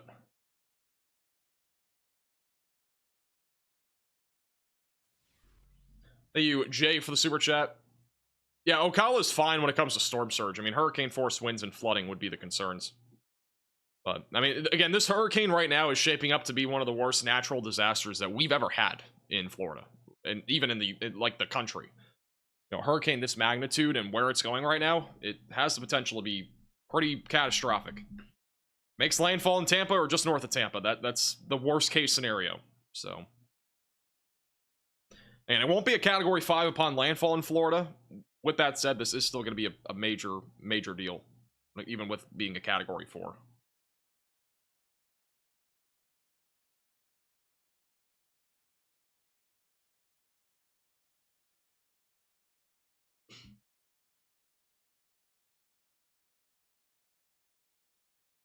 What do you think about the wind speeds in the Plant City area? I don't know where Plant City is. Do they have a lot of plants? Plant City, Florida. Back over near Lakeland, I think the biggest concern there will be just hurricane force winds, and then flooding rainfall will also be a possibility. What is preventing the storm from being a Category 5 until landfall? There is a lot of wind shear here along the west coast of Florida by the time it gets closer to land, so that'll rip it apart quite a bit. If we go over to the hurricane models, you'll also see that in real time. This is the HMON model. Again, notice how it's at 925 millibars, which it'll probably be stronger than this Wednesday. But notice how the system broadens out and weakens by landfall. That is because of the vertical wind shear that's going to be in place. The HAFSB model run, in my opinion, has a much better grasp of the intensity, because this has it going down under 900 millibars a couple of times. And it actually has it down under 900 millibars even as we go into Wednesday morning. But notice how broad the wind field gets, and also how much weaker the pressure is. With that said, this is still going to be an intense major hurricane, even with the weakening. Because the storm surge is still going to be a major concern. It's not really going to weaken when it comes to storm surge by much. And then the wind field is going to grow in size. So there's a lot of problems with this.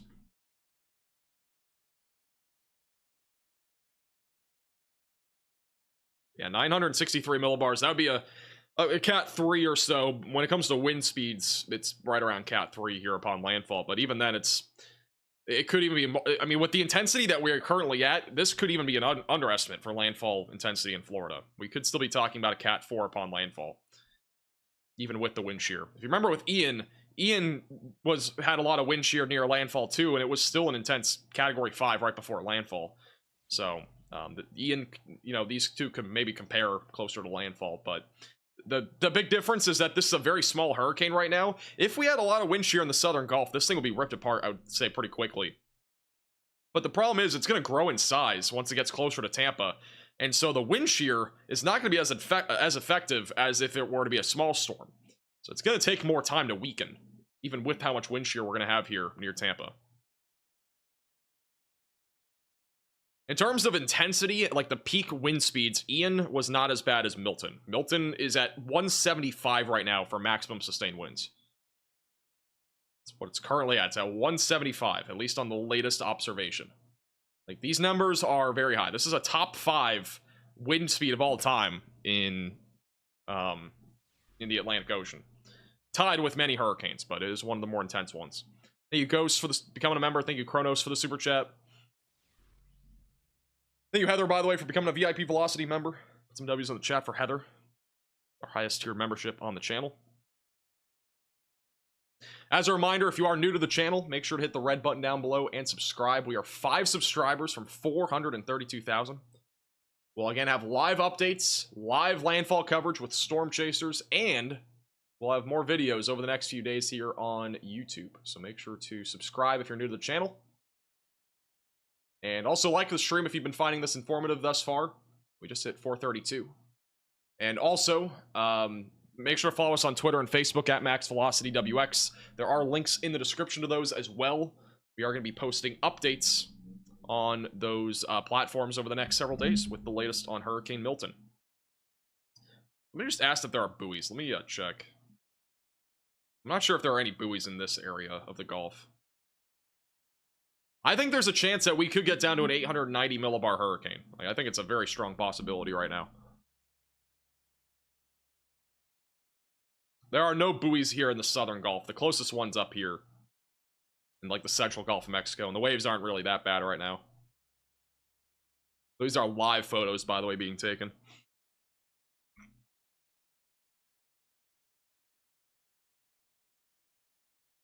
Thank you, Aaron, for becoming a member, and welcome to the Velocities. This is on the backside of the hurricane. And wave heights here. I don't see a measurement, but this is on the backside of the hurricane.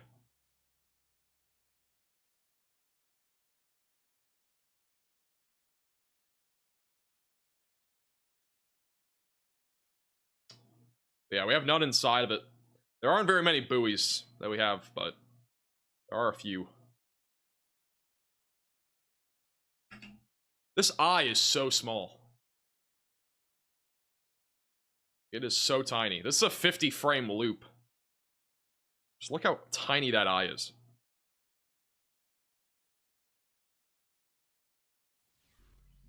This eye is like 9 miles wide. It is so small. I think Helene was like 30 miles. It's like triple the size. It might even been more than that.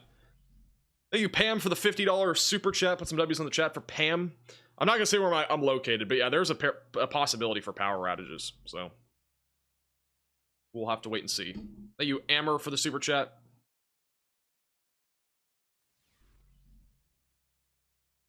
Thank you also, Dog, for the super chat. Yeah, make sure you're protecting pets. You know, if you have dogs, cats, whatever it is, make sure that you're protecting them. Protect any life forms here in Florida. Thank you, JB, for the super chat as well. Thank you, R, for becoming a 5-month member.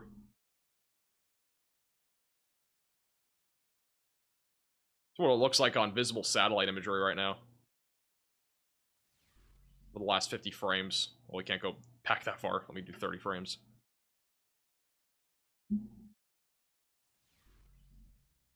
Crazy loop.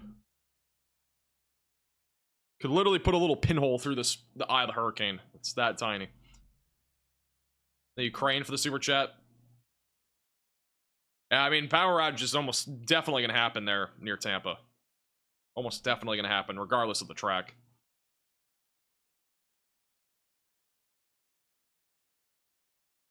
Yeah, we are getting UPS stuff, so we're going to have power supply equipment ready to go for both the computer and the router. So even if we do end up getting like a power flash, we'll still be able to stay online. If we get a full-blown power outage, there's a good chance we'll have to end our stream whenever that happens. Now I'm not talking about today, but landfall stream. So, yeah. Thank you, JB, for the super chat. Appreciate that. Why is it so small? It's a very small hurricane. There isn't really anything stretching this thing out. This was expected to be a very small storm. It will eventually grow in size, but it is a very small storm as of right now. It will become bigger as it gets closer to Florida. Thank you, Vince, for the $10 super chat. Have we ever had a hurricane hit landfall below 900 millibars with sustained winds at 175? Good question. I'm not 100% sure on that. I would say I don't really know for sure. I mean, we've had about a dozen hurricanes in the Atlantic Ocean get to around 175 or higher mile-per-hour winds. So, but I'm not entirely sure if they've made landfall at that intensity. If anybody knows, put that in the chat. Thank you also, Dog, for becoming a 7-month member. Wilma? Okay, Wilma was one. There were probably at least one or two. There might have even been one back in like the 1900s at some point, like early 1900s. But they are very rare. But again, we're not expecting landfall at that intensity in Florida. Just for the record. Let me take off severe weather. Got some graphics up on Twitter. Okay.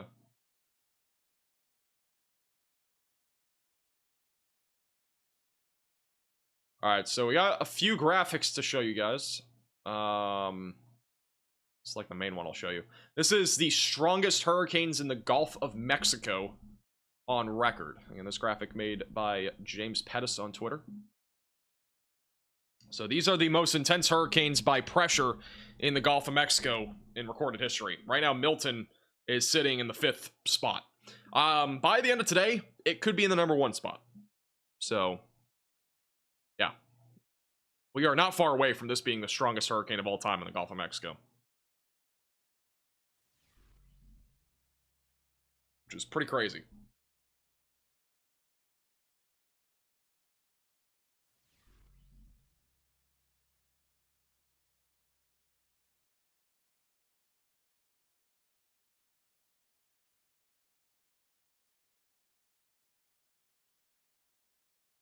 Water temperature is a big deal. Yeah, it's very warm. The waters are very warm right now in the Gulf of Mexico. It's a very prime environment right now for hurricane development. I don't know, wind speeds here.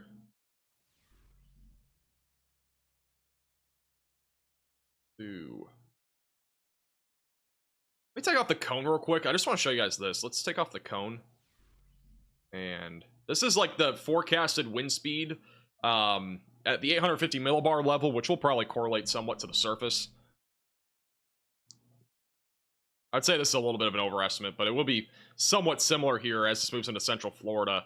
140 miles per hour is a lot. I don't think it'll be that high near the villages, but I do think it'll be like 115, 120. But basically what I'm showing you here is the wind speeds if this does make landfall just north of Tampa, or even in Tampa. Like, we would be talking about the worst of the wind in the yellow and orange. That's where we could have, that's where we're looking at hurricane force winds as we go into landfall. And then eventually this continues to move to the east towards areas like Daytona Beach and Palm Coast and Deltona and Orlando with hurricane force wind speeds. And then eventually this moves into the Atlantic Ocean.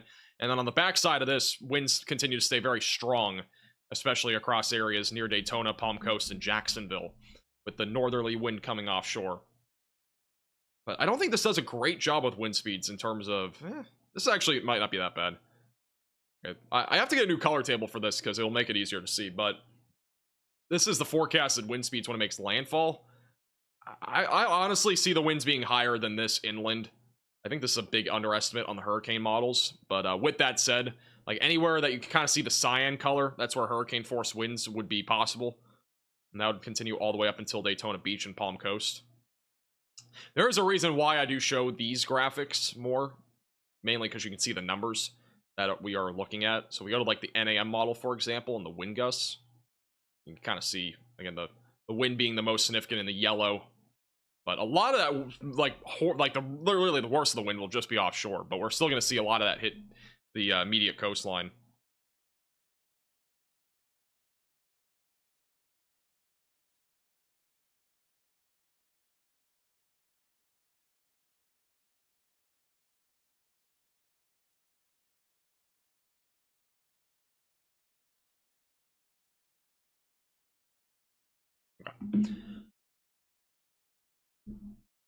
Any possibility it will go down? I mean, there's a possibility that it could be a little bit weaker or even a little bit stronger, but I think the general consensus right now is that this will be the intensity that we're going to be talking about upon landfall. There aren't really any other models that really give a great grasp of wind, in my opinion. Like, I wish we had like a little bit better of maybe a model here that would show the wind a little better. And it would also show over like hours time frame. But again, it's we're kind of at like a standpoint right now because we are still 2 days away from landfall, and a lot of the models that I would usually use for wind are not currently like usable yet. They're still like a lot of them have low resolution time. Like they can't really do anything, you know, until like 48 hours out from a hurricane. GFS model actually has a pretty good look at this. This would be Wednesday night. This saw where the hurricane force winds would be. Again, I would expect wind speeds higher than this, though, for Tampa. And then almost all of Florida seeing tropical storm force winds at 11. And then eventually this moves through central Florida, and then eventually moves offshore.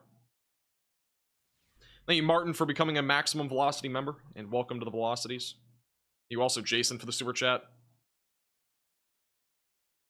Yes, it is a Category 5 hurricane. Shockingly, it is up to 175-mile-per-hour winds. It is one of the most intense hurricanes that we've ever seen in the Gulf of Mexico.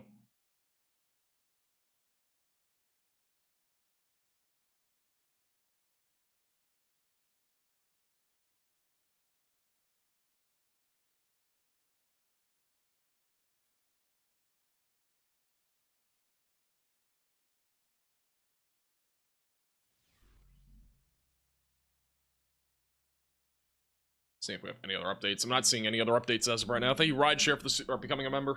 Welcome to the Velocities. Gainesville will be mostly hurricane force winds. Thank you also, Nebraska, for becoming a member, and welcome to the Velocities.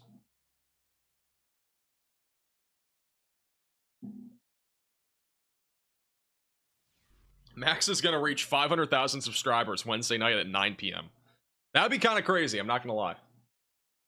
I mean, like, in all honesty, it is possible. I can't believe we're at 432,000 subscribers right now.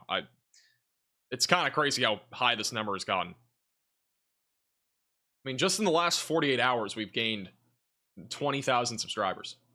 It's quite literally unbelievable. Thank you, Mike, for becoming a member. Here's the problem. If we do hit 500,000 subscribers, we don't have our 500k merch even ready to go yet. So we might have to delay when we actually release that. Because we're the merch, like, we have the design. We have to sign it, though. Like, it's going to be personally signed by me. We're going to have a hat and a shirt. It has to be signed.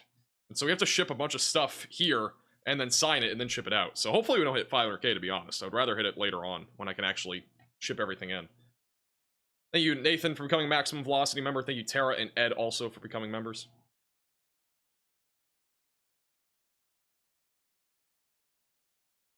Will it be really bad for Disney World? I think Disney World, I don't know if they're going to close, but I think they'll at least be like a delayed opening on Thursday, would be my guess. I don't think Wednesday they're going to close. Maybe just like no nighttime entertainment or something like that. Because like the worst of the wind really ramps up like Wednesday night to Thursday morning. So they might be closed Thursday or at least part of the day, but again, I can't really speak for them. Like, I'm not sure what they're going to do. Not sure what they're going to do. I'm not Disney and I don't know.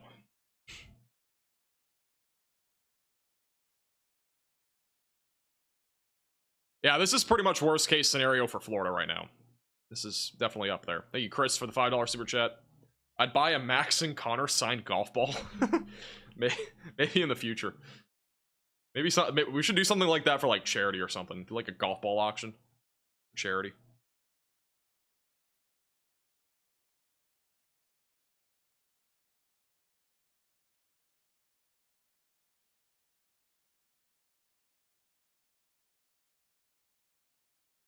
Tornado risk for Jacksonville. I don't expect tornadoes in Jacksonville.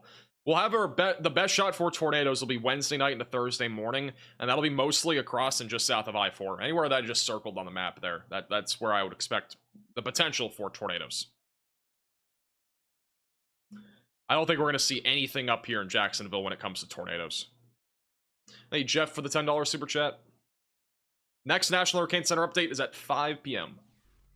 If they have an aircraft flying in, which I don't think they do, but if they have one flying in at some point in the next hour, we might have one sooner. But I am going to see if we have any aircraft flying in right now. Thank you, Allie, for becoming a minimum velocity member. Thank you also, Mike, for the super chat.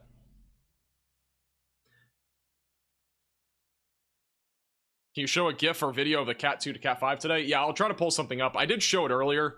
I could show you with the infrared imagery on here. Over 50 frames. Or let's do... It has to go further back. We'll do 100 frames. So I'll show you a little evolution of it. Looks like Tropical Tidbits is down. So, thank you, Tough, for the super chat. Oh, nope, it's back. Never mind.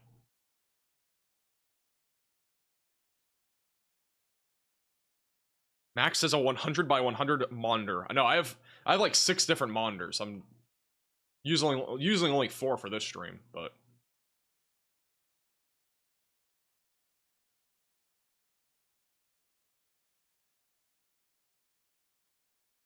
yeah, this is an evolution over the last 20, not 20 hours.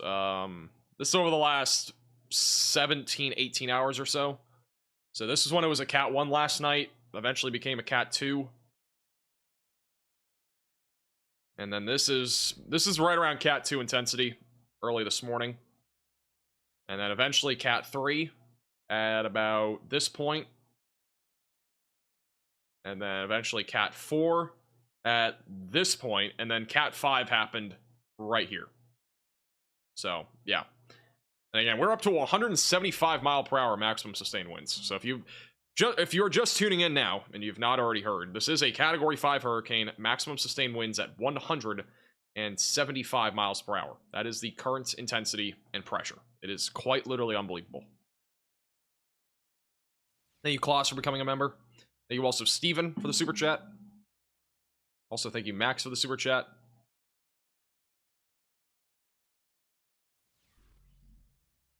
Thank you also, Allie, for becoming a VIP Velocity member. Appreciate that.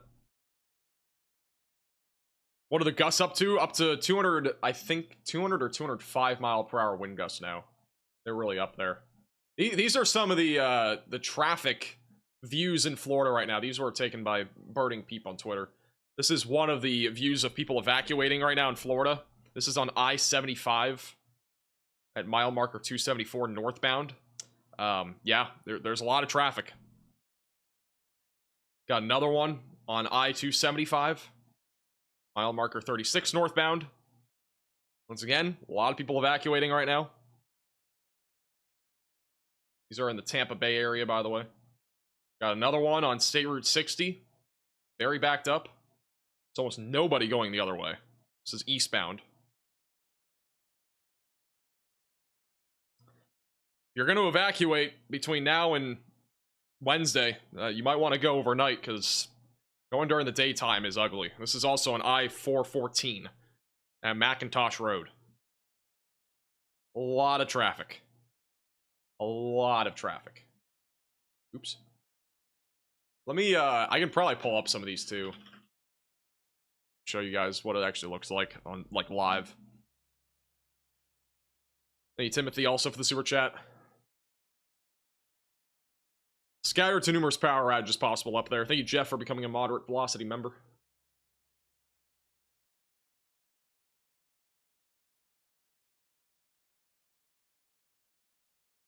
I-4 doesn't look too bad. Oh, never mind. It looks bad. I say I-4 is like always looking bad.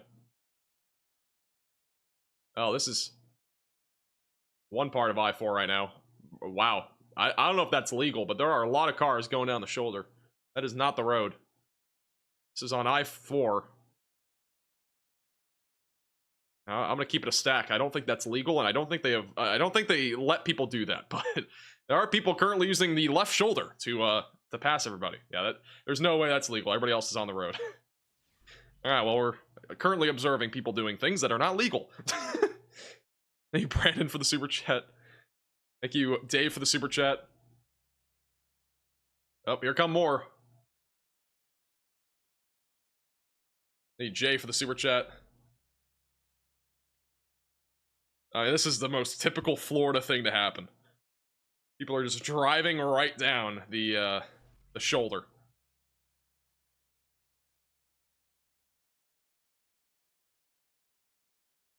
They open that during emergencies? I don't know. I don't see very many people using it. At least on I-4. I don't know. I don't see very many people doing it. I could be wrong. Unless there's like a rule that all the other people just don't know about.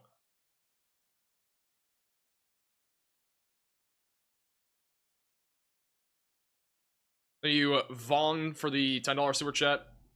Yeah, this could very easily become the lowest pressure hurricane that we've ever seen in the Atlantic. Or in the Gulf, I mean. It's in the top 5 already. Here's another view of all the traffic. Everybody evacuating on I-4. Governor just announced it. Just announced what? That you can use the left shoulder? I mean, I see a ton of people doing it here. Okay, this must be legal. There's a ton of people doing it right now. Yeah, this has to be legal. Like, everybody's... I think that's the left shoulder, if I'm not mistaken.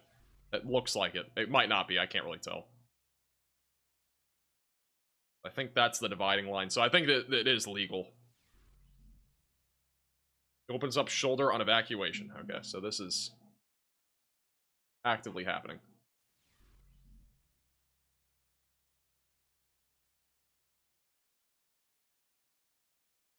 Thank you also, Grybo, for the super chat. It'll probably be worse in Orlando. Thank you, Brack, for the super chat.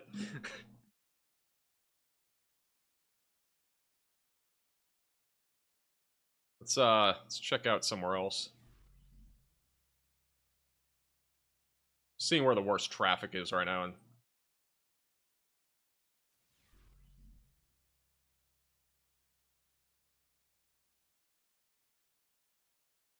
There's plenty of traffic up in Disney, I can tell you that. Disney has plenty of traffic. So if you're looking to go to Disney today, plenty of traffic in that area, which is not shocking by any means. It's very typical. Alright, we got a few other views near Tampa. Tampa's pretty interesting. There's a lot of stuff happening in Tampa. Once I get one of those videos to pop up, I'll show you guys. There's plenty of traffic in Tampa, though. This is a view just east of Tampa on I-75. They are not traveling on the shoulder on this highway.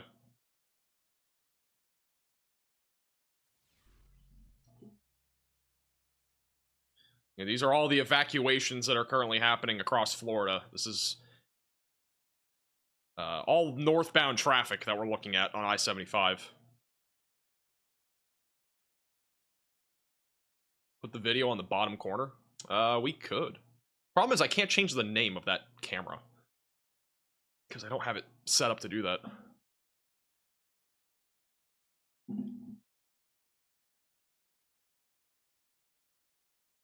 think that was an HOV lane. They have an HOV lane on I-4. Not gonna lie, I didn't even know that. Oh, this is another view of the traffic. This is a worse view. Right side of your screen is a boatload of traffic right there. It is pretty much standstill on I-75 right now, moving northbound.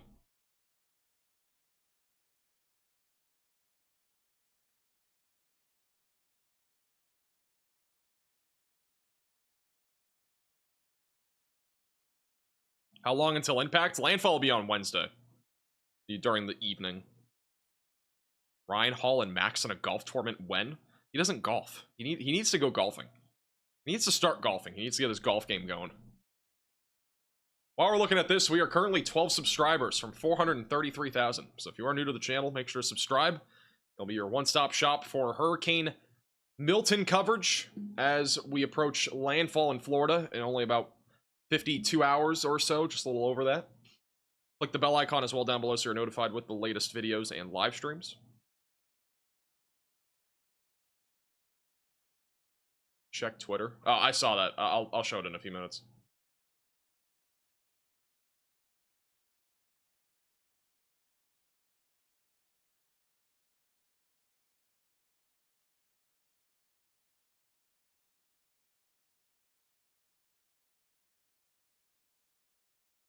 camera's actually shaking. There must be some wind gusts in the area. Yeah, the traffic is pretty horrendous right now. I mean, this is kind of to be expected. This is I-275. I-275 is actually way worse than we were just looking at. The traffic on I-275 lasts forever. And there is a reason for that. There is currently, it looks like an accident up on that interstate. Yeah, so there is an accident on I-275, which is actually slowing down traffic even further, just north of Tampa. I'll show you guys in a second once the video pops up. I'm not going to show the accident, but I will show the traffic. This is I-275 right now. It's going to be down to 2 lanes up further because of an accident, which is blocking off the left lane, it looked like, but...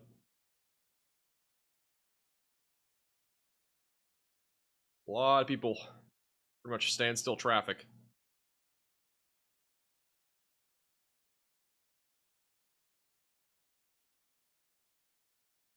I-4 has looked like that since 1993. I-4 has never improved. I-4 is notorious for being like the worst interstate in all of Florida.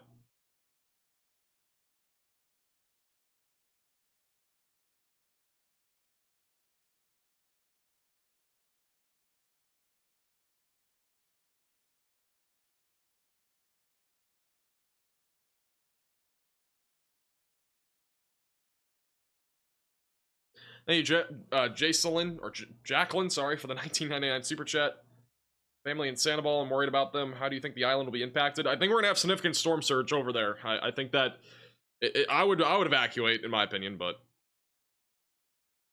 my flight got canceled. What? Are you getting another one, Freddy? I didn't even know that. I have not been. I don't know if you said anything on the group chat or something. I've not been looking. Better get another flight. Might have to fly in here. Not gonna lie.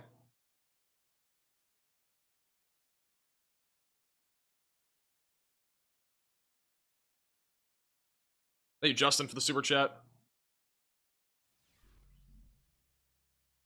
There are gonna be plenty of storm chasers, Wendy, trust me.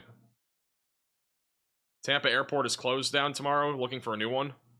That actually sucks, I'm not gonna lie. Where are you thinking about flying into? Maybe Orlando? Maybe?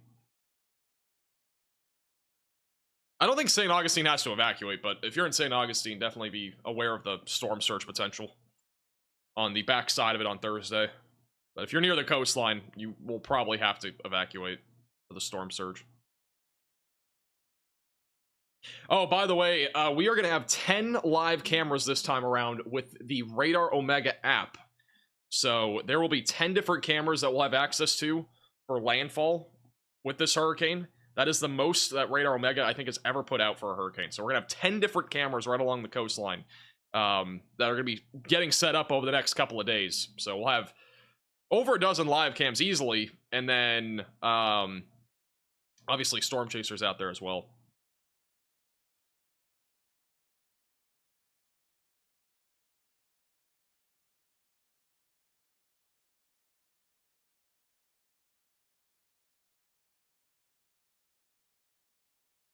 Might do Miami and hop in with SRM.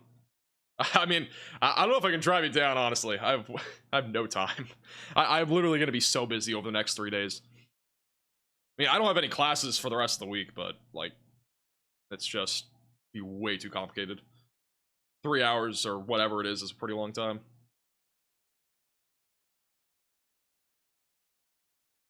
I mean, SRM might just be the move.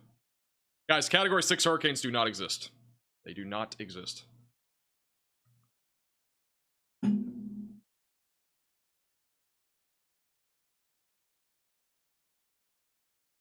Freddy needs to borrow your car. Absolutely. Absolutely. I do not feel like my car needs to get absolutely pounded by storm surge or whatever he does with landfall. I think I'm okay. I do not want to sacrifice a vehicle. Yeah, if you have any questions, feel free to put them in the chat. If you are new to the channel, again, make sure to subscribe. If you're finding this stream informative, make sure to like the stream. Click the bell icon down below so you're notified with the latest updates, videos, and live streams. You can follow us on Twitter and Facebook at MaxVelocityWX. The links are in the description. And also, you can join our Discord server. The link to that is also in the description.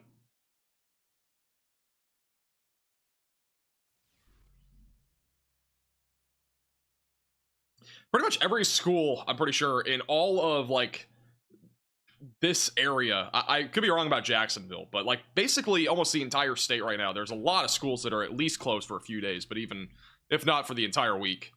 I know for sure Tampa's done for the week. I would assume everywhere in Tampa is not going to be open, like, this week at all. Cape Coral might be the same way, I'm not sure. Thank you, Roy, for becoming a member.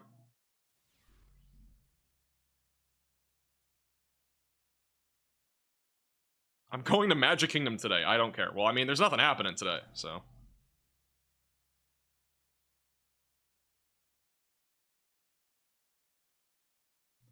Orange County, 2 days out of school. Friday is pending. Gotcha. Makes sense. Hey, June for the super chat. Appreciate the generosity. Tampa Airport closes at 9 a.m. tomorrow. Yeah, that's unfortunate time for Freddie. I know that, because, I mean, I don't know when he was flying in, but I'm pretty sure it was, like, the early afternoon.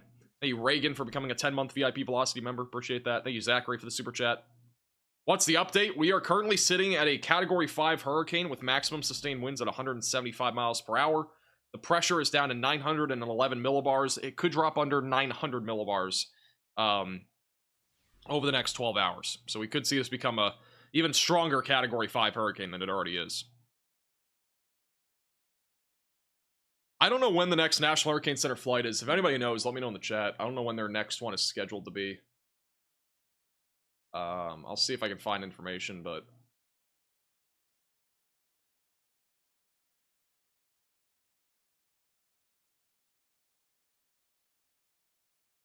I don't see anything right now in terms of when their next flight will be. 5 p.m. Recon's heading out in 45 minutes. Okay.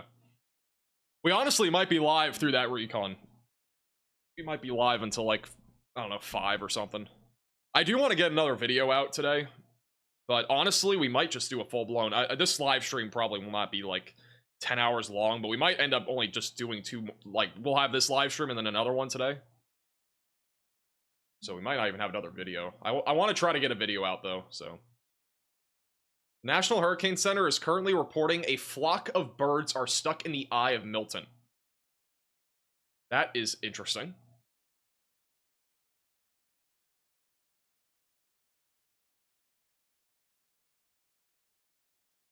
So there are a flock of birds right now stuck in the eye of Milton. Hey, Jill for the super chat. Appreciate that.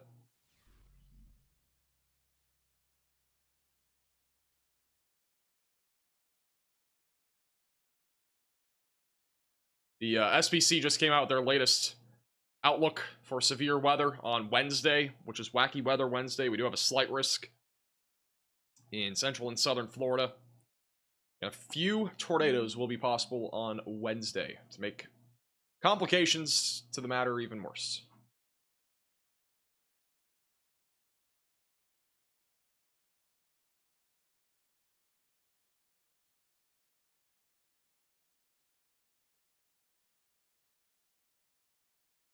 The eye of the hurricane right now is a little bit further east than, or a little further north, I mean, than on the cone of uncertainty. The hurricane's been going back and forth a lot. It's been kind of wobbling. But you'll notice the eye right now is kind of more going east right now rather than east-southeast. Looks like this is going to avoid the Yucatan Peninsula entirely.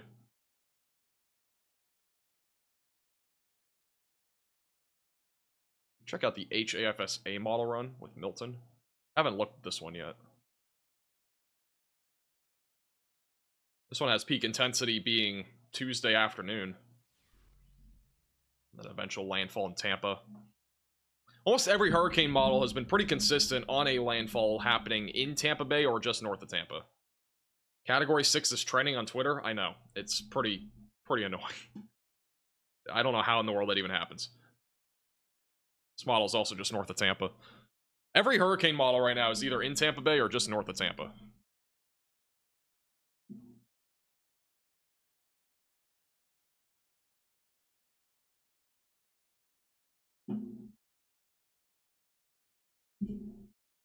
Orlando Airport is also closing tomorrow. Does anybody know if... I don't think Miami's closing. I don't know if Jacksonville is either. I'm guessing Orlando and Tampa are the only two right now that are closing. Or at least, like, major airports. I think those are the two that are closing.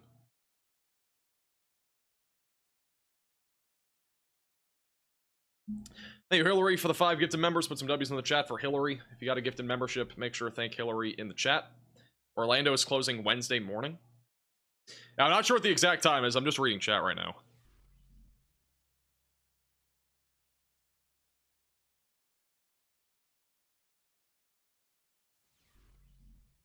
Lee is also closing schools. Yeah, a lot of schools are definitely closing for this.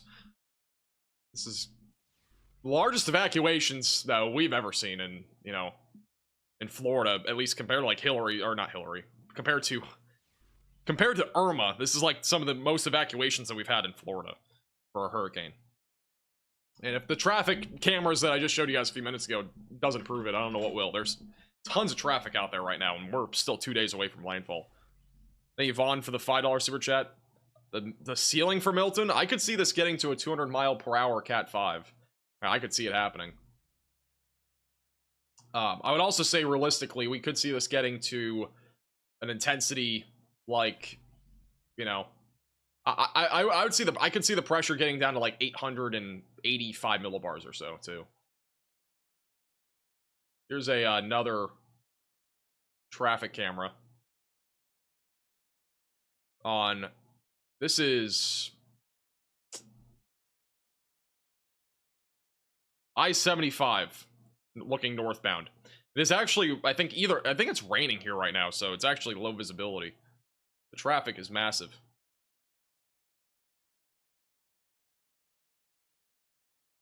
Thank you, Zachary, for the $10 super chat. All right, I'm going to leave it on this for just a second. I'm going to take a quick 60-second break. We'll be back in just a moment. Stay tuned.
All right, I'm back. I'll stay here for a second. I'm just catching up on something.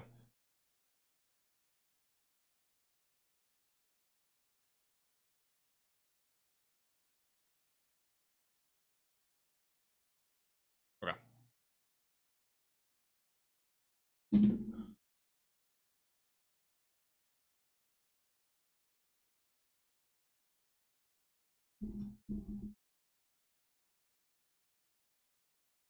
Why is traffic slow? Because everybody's evacuating right now.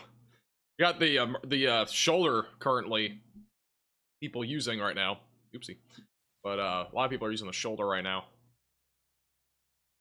There are a ton of cameras, but the biggest thing is that, again, there are a lot of people evacuating. Let me just quickly show you guys the traffic map in Florida right now. This is what it looks like on the traffic map. All right, and it's hard to see, but anything that you see in dark red or yellow or just a normal red, that's all traffic. I mean, we have a ton in this area right now. So between Tampa, Orlando, and Edgewood, there is a ton of traffic happening, which is all because of the evacuations. And even south, like back down in Fort Myers, we have some traffic. Miami, I think, is just pretty typical. Back over here, south of Tampa even, we have a lot of traffic. So, again, the sooner you evacuate, the better. If you are trying to evacuate or you plan on evacuating, The sooner the better.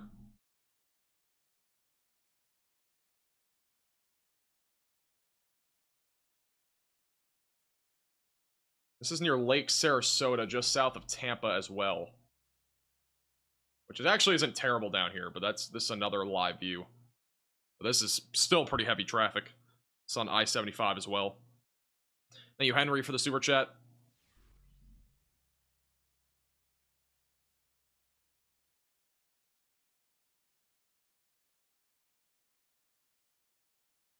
I don't know where you are, Henry, so I don't know where you're exactly at. Depends on where you're actually around. I mean, if you were in, like, Tampa or something, I would definitely just evacuate, or not go to work. Sounds pretty dangerous. Thank you, Larry, for the super chat. Appreciate the super chat. Yeah, I mean, again, evacuation's very situational, but again, if you're near the coastline where there's expected to be significant storm surge, I definitely think you should evacuate. If you're in a mobile home, RV, manufactured home, whatever it is, you should also evacuate. Are you unfamiliar for the super chat? Miami laughs at your traffic. Miami traffic's pretty bad too. But Miami traffic is not because of the hurricane, or at least it shouldn't be.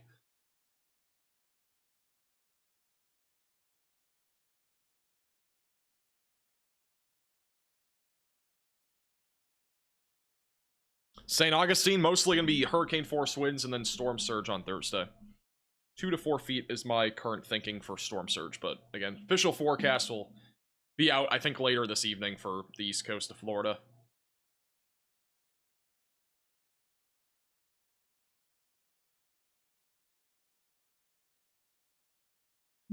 Yeah, there are apparently birds stuck inside of the eye of the hurricane right now. According to hurricane hunters, there are birds inside of the plane. Or inside, not the plane, inside of the eye, which is crazy.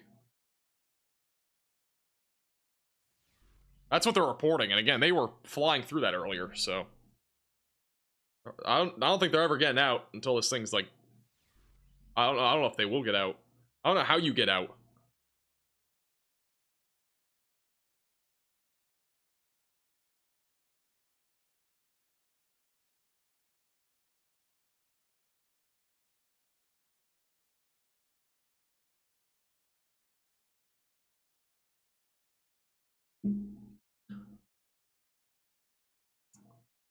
I mean, the birds are safe, but like they're gonna run out of like food and stuff, I'm guessing, unless there's like fish.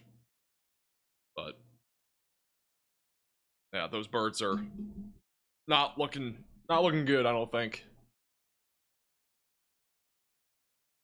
Especially with it gonna be, I mean, this is gonna be intense for the next several days, so even if it goes over land, I don't think they'll get out.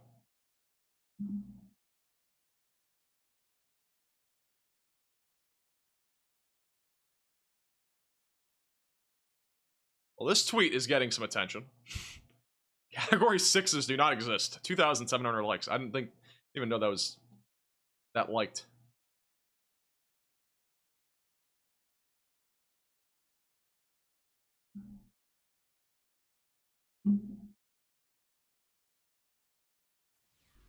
Thank you to Crash for the $50 super chat. Put some W's in the chat for Crash. Worst case landfall and wind speed. Worst case landfall would be in or just north of Tampa because of, you know, all that surge going into Tampa Bay. That would be catastrophic, very life-threatening. And yeah, so again, worst case scenario is the landfall in or just north of Tampa Bay within like this proximity. And then in terms of worst case wind speeds, I could still see this being like a middle grade Cat 4 upon landfall, like 140, 145 mile per hour winds.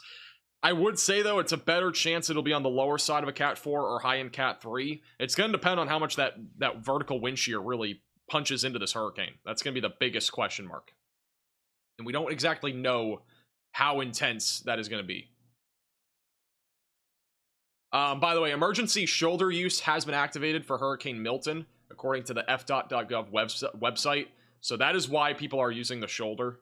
It is officially legal, at least for emergency evacuations. So, just an FYI.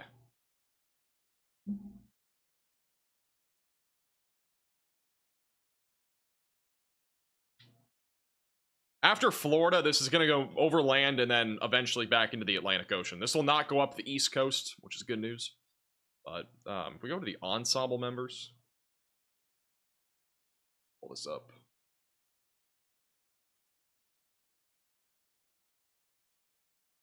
First off, this is the infrared imagery of Milton, which is, again, just unbelievable. It's a very small eye. Very small, but very impactful hurricane here in the southern Gulf of Mexico. Thank you, Reef, for the $10 super chat. Thank you, Mick, also for the super chat. Yeah, a lot of gas stations are starting to run out of gas, too. That's another problem. Thank you, Cookie, also for becoming a maximum velocity member. Let me go to current storms. Let's do Milton. This is the intensity guidance. This actually just came in. Let's check that out. This is the intensity guidance. I don't know what these models are doing, I'm going to be honest. There are like 4 different models that keep this as a Cat 5 and Cat 4 into Florida and after Florida. I don't necessarily agree with that. But a lot of the models have this peaking within the next 24 hours. So this would be realistic. Peaking in the next 24 hours and eventually gradually weakening as it moves into the state and also towards the state of Florida.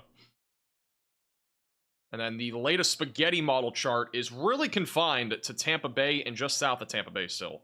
So every single model at this point now has this really in a pretty strong consensus of making landfall there between Tampa or just north of Tampa near Spring Hill and then as far south as Cape Coral. So that's the latest on the 18Z model runs.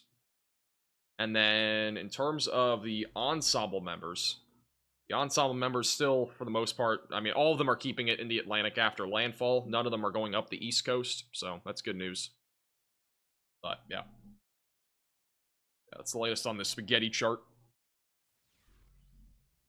Thank you, Reef, for another $10 super chat. 25,000 people watching and only 9,000 likes. I know, it's kind of crazy. I need to get some more likes on this stream. Thank you, Thomas, also for the super chat. Wind shear is still, I mean, the wind shear is forecasted to be there. It's forecasted to be pretty strong, too. But I don't think it's going to be enough for this thing to weaken, but like substantially. But it will be enough to weaken to a Cat 4 or even a high-end Cat 3. But it's still going to be an intense hurricane, and it's still going to cause catastrophic impacts. The weakening isn't really that big of a deal. It's not going to be enough to, you know, get rid of this threat. Thank you, Joseph, for the $25 donation with the donation link. $25 for 25,000 viewers. I appreciate that. And maybe, just maybe, we can gain 25 more subscribers. If you are new to the channel, make sure to hit the red button down below and subscribe. We are quickly approaching 434,000 subscribers. So if you are new, hit the subscribe button down below. Be your one-stop shop for Hurricane Milton coverage over the next several days, both today, tomorrow, and Wednesday. So stay tuned. We actually do have a severe thunderstorm warning in Florida. This is back over in Monroe County for 60-mile-per-hour damaging winds. And then potential for maybe a water spout or two just off to the southeast of Miami. And then we also have a potential back over near Marathon in the Florida Keys. That looks like mostly wind, but maybe even a water spout possible. AKA a fishnado.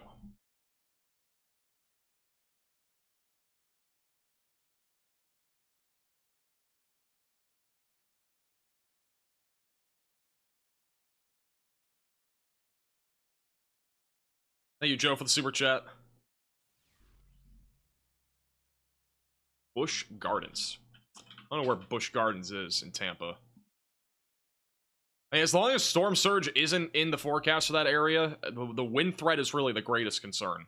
And flooding. So just be, if you're able to last through those impacts, then you should be fine. Like that, I mean, if you're in like a cinder block building, I think you'll be all right.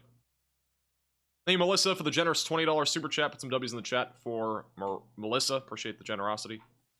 You also, Geneva, for the super chat. And Zoid for the super chats. I'm about to have a degree in meteorology. About to have a bachelor's in meteorology. So, we're currently 7-ish months away. But I've been studying meteorology for over 3 years. So, and we've also been doing this sort of stuff for like 5 years. So, I think I'm plenty qualified to tell you information. There are many people on social media, a lot of people that have no degree at all and have hardly any education in weather. So, Those people, I mean, if they're self-taught and they actually know what they're talking about, cool. A lot of them don't, but there are some that do, that are self-taught, but it's pretty rare because a lot of the stuff that you learn in a meteorology program is very complex, and it stretches your understanding of meteorology beyond simple knowledge. Like, I'd say simple knowledge in meteorology is like reading velocities on radar. Like, it's not that hard, in my opinion, to do that, but like there are things that cause hurricanes to rapidly intensify like this, and you know, a lot of those things, there are very detailed reasonings on why they happen. So thank you, Katrina, and as well as Justice, for becoming members.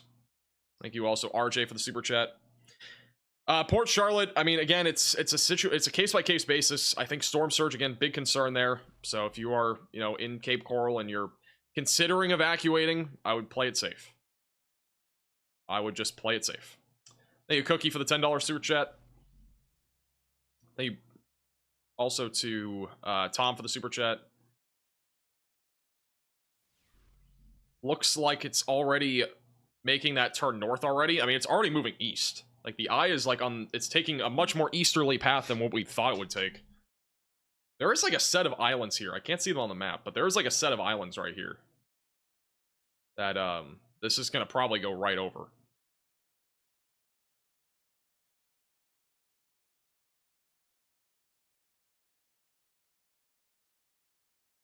Let me pull this up here. Let's go back to, I don't know if it shows on here on the Tropical Tidbits website. There's like a little island like area there just north of the Yucatan that this might hit. But yeah, it's going way more east than like I thought it would actually kind of flirt a little bit more with the Yucatan. Like this island barrier or whatever that is right there. There's like a couple islands. I don't think anybody lives on those islands, but like those islands are like right in the path of being hit. I think there's like one building on all those islands there north of the Yucatan. And Tropical Tidbits is down again. Nice. There's a lot of traffic on the Tropical Tidbits website, so it's gonna probably go down a lot.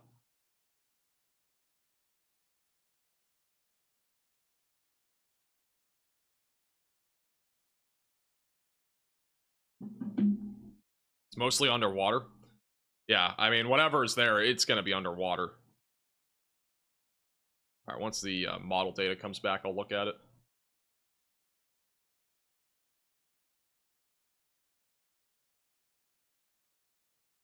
Go to tropical. Where is it? It's like somewhere in here.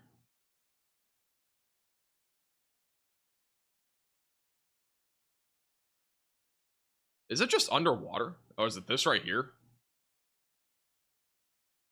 It's like some random islands right here, just north of, yeah, they got like a few buildings here. So these are the islands right here. So that's the island area, and then this is the hurricane. The eye is going to cross like right over that area of islands north of the Yucatan. Thank you, DJ, for the $10 super chat. Yeah, I mean, Helene did, but it was only in the Eastern Gulf. It wasn't in the Central or Western Gulf. Like, if we had another hurricane take the same exact path as Helene, doing something like this, it would have been more than likely weaker than Helene. But, you know, this started out here in the Western Gulf, where there has not really been anything since Francine. And that was, you know, over a month ago. So, are we getting a bench cam? I have no clue, guys. We'll find out tomorrow. Thank you, Cosmo, for the super chat. Would you evacuate if you live there? It depends on where I am, and it depends on my situation. It's, again, a very situational thing. Thank you, Tofu, for the $20 super chat. Put some W's in the chat for Tofu.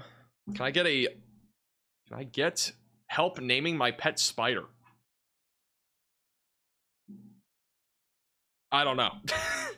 I don't know what to tell you. If it's a girl, then I don't know. I'm just gonna pick a random name that I see in chat from somebody.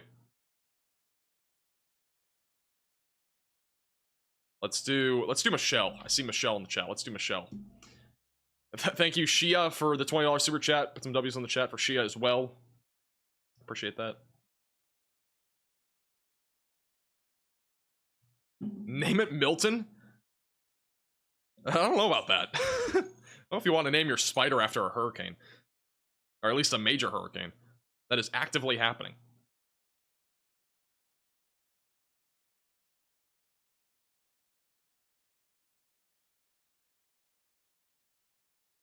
25,000 in the chat. Yeah, I mean, we have 25,000 people watching. Pretty crazy.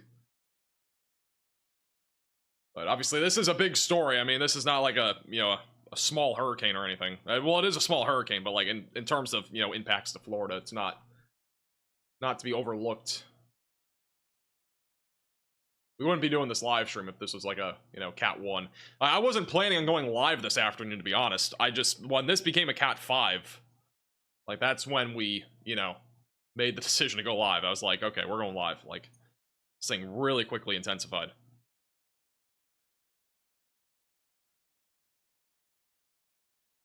No problem, Magic.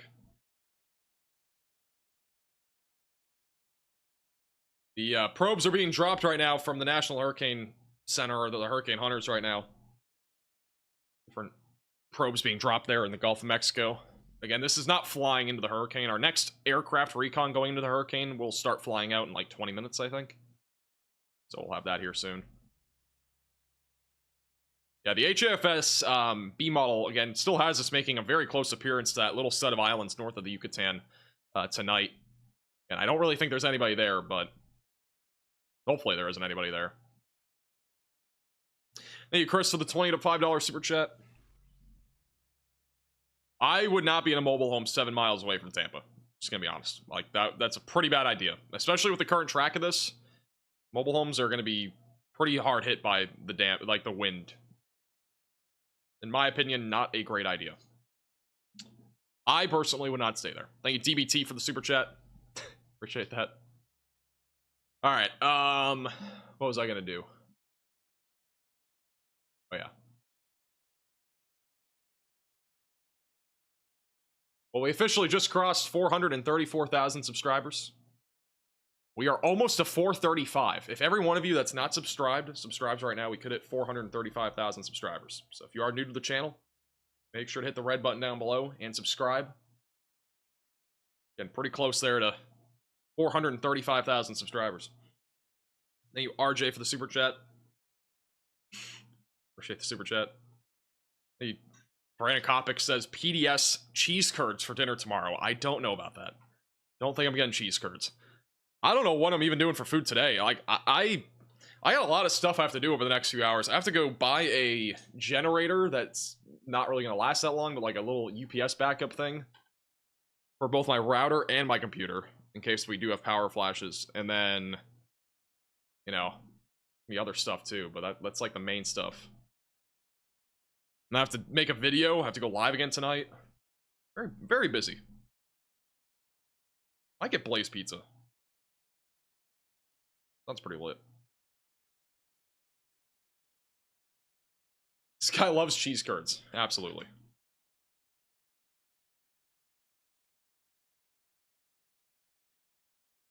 The other thing is I have to set up those power units too, which I don't know how long that's actually going to take. Might take a bit. Thank you, Goof, for the $10 super chat. Thank you also, Justin, for the super chat. The reason why it's going to become weaker by the time it makes landfall is because of wind shear. We have wind shear in the eastern Gulf of Mexico. So. If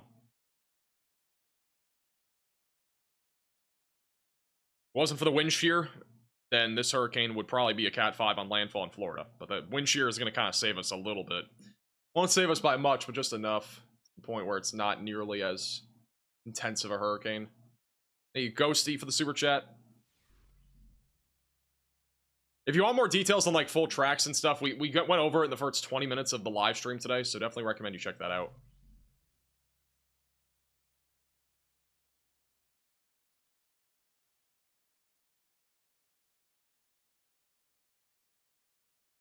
All right, let's see. If you have any questions, feel free to leave those in the chat. Try to answer some again. I'm not going to answer every single question because there are 25,000 of you and 1 of me, but we'll answer as many as possible. Anything that's important that I haven't really covered yet, I'll try to cover too. Hey, Irish also for the super chat. Palm Coast should evacuate. I'd say Palm Coast is probably okay. I mean, unless you're along the immediate coastline, I would say you're probably all right. Like, if you're along the immediate coastline there, storm surge is going to be a problem Thursday. Storm surge for Daytona Beach, kind of the same boat as Palm Coast. You're probably going to get a forecast. There's going to be a forecasted number from the National Hurricane Center soon. It'll probably end up being somewhere in the ballpark of 2 to 4 feet or 1 to 3 feet of storm surge. Won't be like substantial, but I think it'll be enough for there to be some problems along the coastline there. Guys, 200 miles per hour is not a Category 6. There is no such thing as a Category 6 hurricane. This is not a Category 6. There's no such thing. Please, stop. No such thing.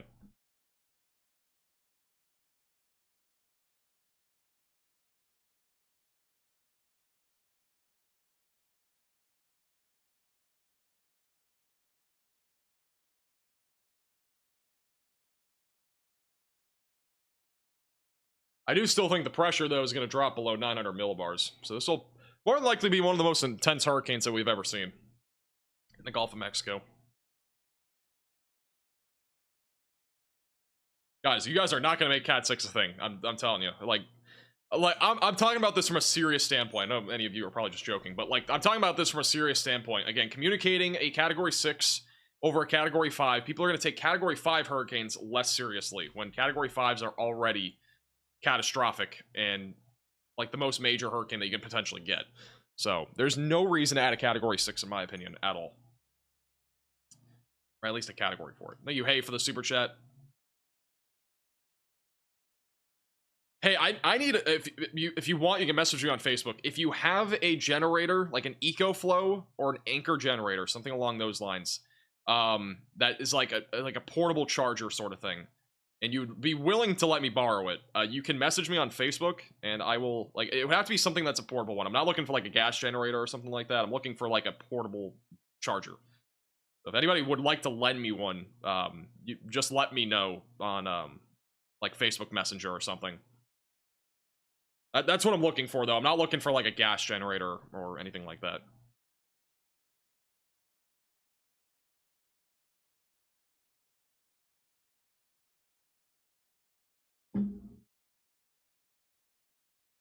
Is this live? Yes, it is live. Thank you, Jake, for the super chat. We're gonna have a power outage map probably tonight or tomorrow. So in our live stream tonight, we'll probably have a power outage map where power outages essentially are likely, unlikely, that sort of thing. But I would expect the likelihood of power outages in this area very high. So pretty much all of Central Florida, very high.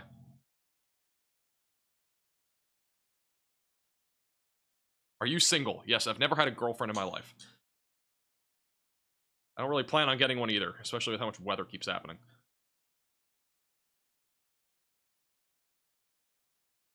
Thank you, Turn, for the super chat.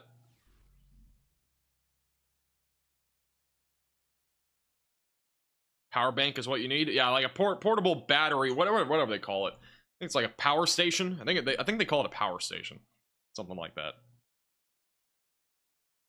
So yeah, for some reason, you know, you have one in Florida and you're willing to lend it to me, let me know, and I can see if I can try to pick it up or something.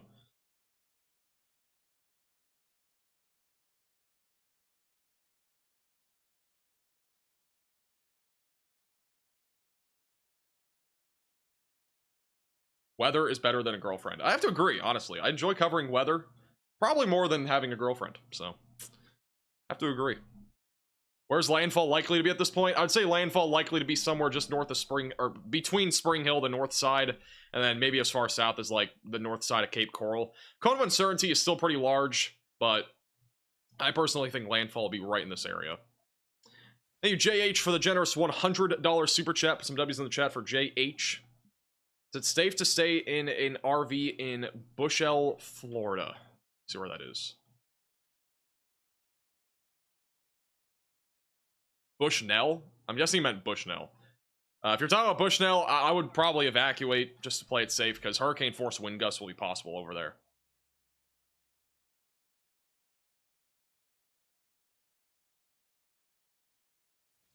You also Ocelot for the super chat. Shit that.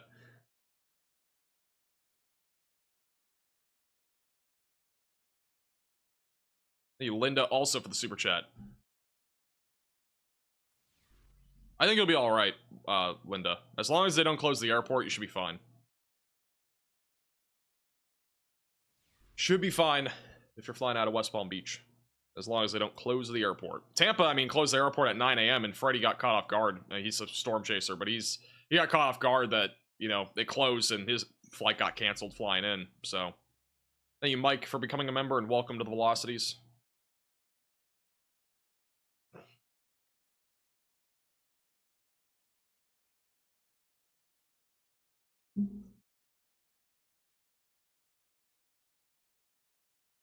Thank you, RJ and Landon, for the super chats.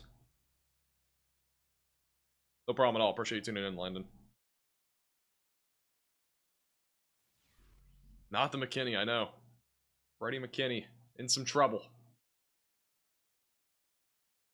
He's in some trouble.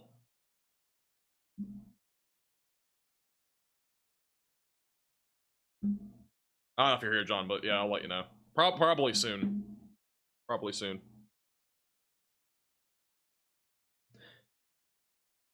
Actually, probably not soon. I gotta make another video. When am I making a video? I don't even know yet. I gotta make another video today. I don't know what time I'm doing that at. Thank you, Andrew, for the super chat. Thank you also, Lem, for the super chat. Guys, I know I need like a battery backup. The problem is we can't really get one that's gonna last long enough. Like, we can get one, and that's what I'm gonna be doing today. I'm gonna be getting a couple of different UPS backups, and we're gonna have them for the computer and the router. The problem is, like, we don't have one that's gonna last more than like a few minutes. So, you know, if there's a power flash, it'll be fine. But if it's like a power outage that lasts more than 5 minutes, then we're kind of chalked. So, like, the problem is we can't get one that lasts longer right now because they're not in stock, and they're also gonna take forever to ship. So, you know, the problem is we just don't have time, essentially, to get one.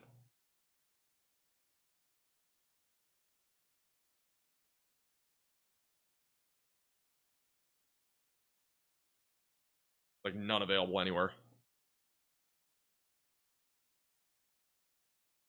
Tornadoes in Orlando, Wednesday, Thursday. Wednesday, there's a low to medium chance. Thursday, probably not anything.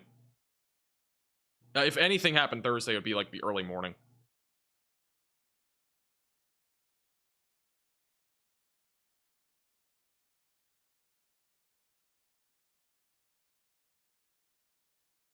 EcoFlow Delta Pro. I mean, I would love an EcoFlow, but they're not available. They're all shipped. So.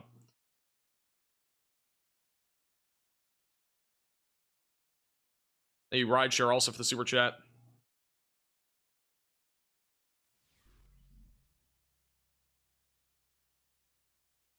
Mine ran my modem and router for 6+ hours. Wait, what'd you say before? Battery backup? Yeah, I mean, it just depends on, like... I think battery backups for routers are going to last longer than, like, something like a computer. Thank you, Mark, for the super chat. Yeah, good idea, too. Yeah, make sure if you have a fridge, fill it with water.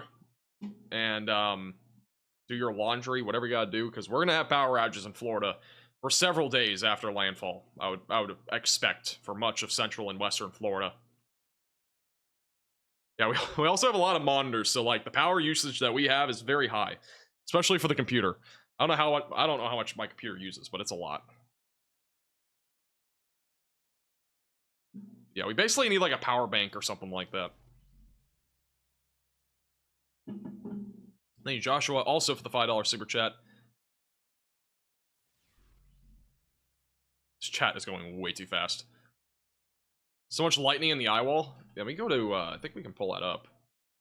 This is the lightning flash density over the last hour. There's a lot of lightning there. Right near the eye of this hurricane. Thank you, Jack, also for the super chat.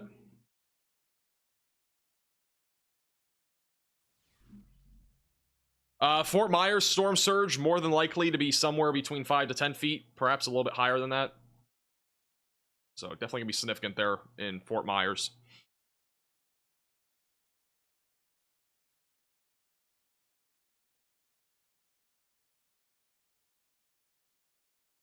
Yeah, control. I mean, electric bills don't really go up that much with, you know, big computers, but like the problem is like the usage it has is still pretty significant for like a backup system or a power bank.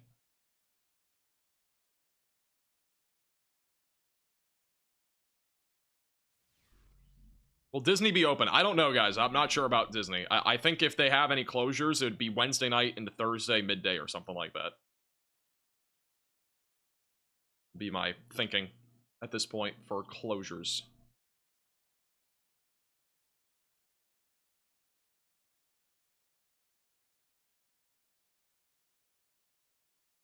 We are looking at Radar Omega, if you're wondering. If you want to download it, there is a link at the bottom of the description.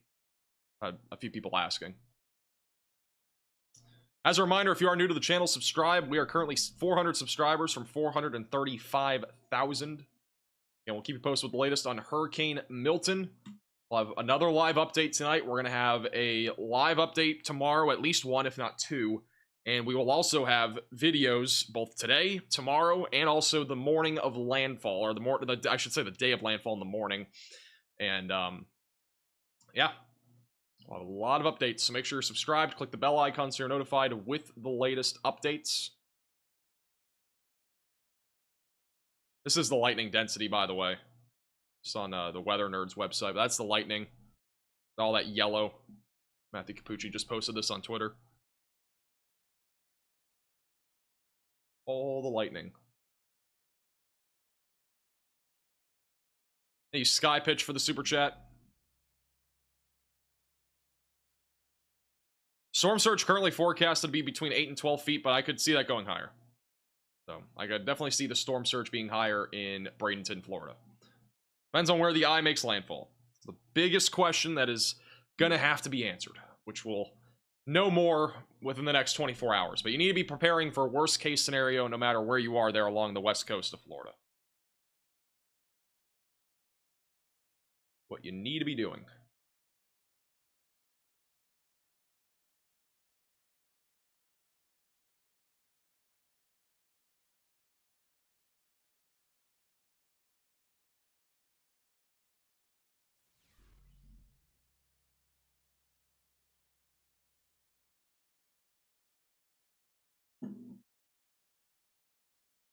So glad bro is live. This is a perfect background for work.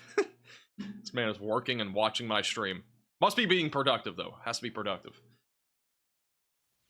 Yeah, right now the eye of this hurricane is a little bit further north of the track that they have. But, I mean, this is on the northern side of the cone. We could still see this wobble back and forth, but it is a notable trend for now. I wouldn't say it has any major implications on the long-term track, but it is definitely further north than forecasted. That's for sure. It's stopped going south. It's really just going due east right now. Thank you, Razor, for the super chat.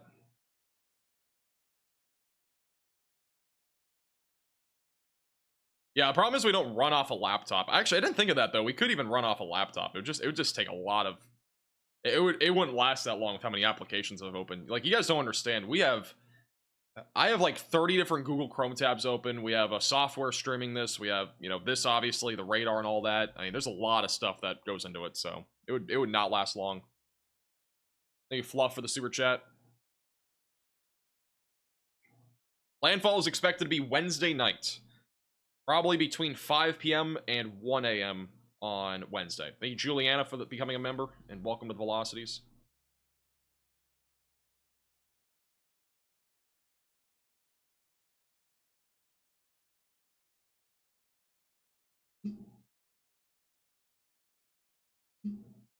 What are the winds? Currently at 175 miles per hour. And this is one of the strongest Category 5 hurricanes that we've ever had in the Gulf of Mexico. And we don't have any aircraft recon in there right now, so it's hard to know what it actually is at right now, but it's probably even stronger than what this is saying. Thank you, Evil, for the super chat. Thank you also, Alex, for the super chat. Yeah, I'm not sure, Evil. I'm not really sure. It's too... I would just say there's just not enough time. We didn't really have a plan in place for this, so. Thank you, Jay, for the super chat. Next update from the National Hurricane Center is in 1 hour. Thank you, Captain Tony, for the super chat.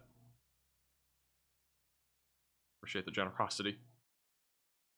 Daytona Beach storm surge can be somewhere between 1 to 3 or 2 to 4 feet. That's the current thinking. There isn't an official forecast yet on that from the National Hurricane Center, but that is what I would be expecting.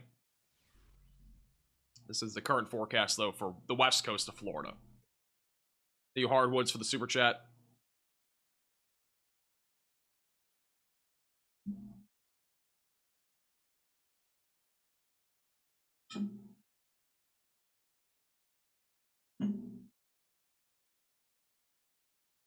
You should do a setup tour video. We do have members only setup tours, or sort of setup tours. We have a live stream and a video for it. So if you are a member of the channel, you can check that stuff out. We don't have a public video though. I think I've done it. I've at least shown it once though on a public live stream, but I'll have to find the photos. We have photos. I know that. Thank you, channel, for the super chat. I don't really have a saying like respect the polygon for Hurricane. Respect the cone, I guess. Say respect the cone of uncertainty. I mean, for the record, the cone of uncertainty is still pretty large. This is the cone of uncertainty as of right now. Still pretty large. Will this take a turn to the north? I mean, it's going to take a turn to the north eventually, like northeast, but you know, I'd say right now it's currently more on track to go between Cedar Key and Cape Coral, but I would still say landfall is probably going to be between Spring Hill, Florida, and Cape Coral, Florida. Thank you, Vaughn, for another super chat. I wouldn't be surprised if the next update we have a sub 900 reading on this hurricane for millibars. Very, very possible. But we don't have any hurricane hunters in there right now. The next time we'll have any will be in... they might be starting now, but they're going to be in there probably in about 45 minutes to an hour. So it's going to take a little bit of time. I don't see them yet. I think they just flew out. There is a mission in progress. I don't know where the plane is even coming out of. But they are starting a mission. If you guys see the plane on this map, let me know. I don't see it anywhere. But they are starting a new mission as we speak. Put it up on here too and see if it will show.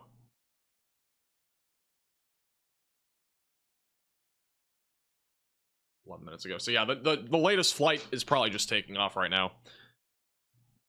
So we'll have a 5 p.m. update from the flights. Could be more intense than it already is.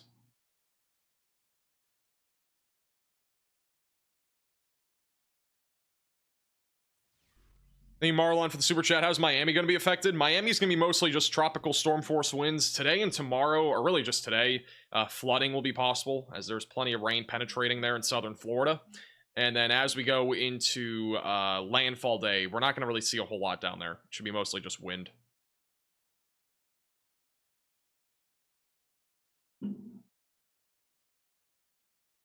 If you're wondering about the data currently, it is on your screen. That's the current intensity of Hurricane Milton. It is a mid-grade Cat 5. Or even a high, I would say this is a higher side Cat 5, to be honest. There isn't really a higher side because it's a limitless category, but...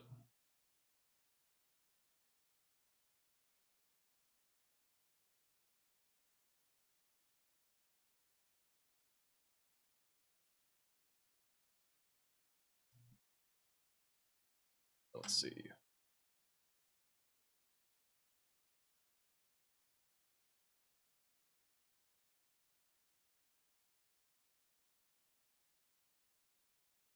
We are going to have that flight on the map here soon. We'll see where it's at in a few minutes. It's going to update again in like 5 minutes. There is a plane that's flying towards this hurricane. One of the hurricane hunters. Thank you, Yasa, for the super chat. Storm surge near Newport Richey, again, forecasted around 8 to 12 feet. But it could be higher. Again, it's a conservative forecast right now. Thank you, Daniel, also for the super chat. There is a potential for, I wouldn't say, I don't think this will be a Category 5 upon landfall in Florida. I think it's going to weaken, but I still think Category 4 is still in play, which will still bring very similar intensity and impacts. Category 3 also is possible, but I think Category 4 is pretty realistic for right now. They are on the borderline upon landfall of a Category 4 hurricane in Florida, so... I do think a Category 4 is what I would be expecting and preparing for if I'm in Florida. But Category 3 is the current forecast. But again, that's a high side Cat 3. It's pretty close to a Cat 4.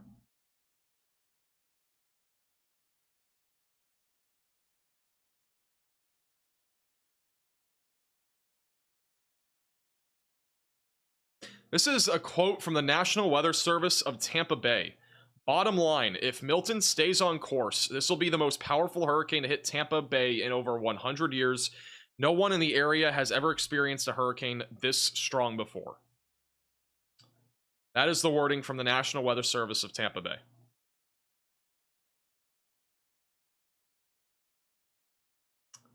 So, yeah.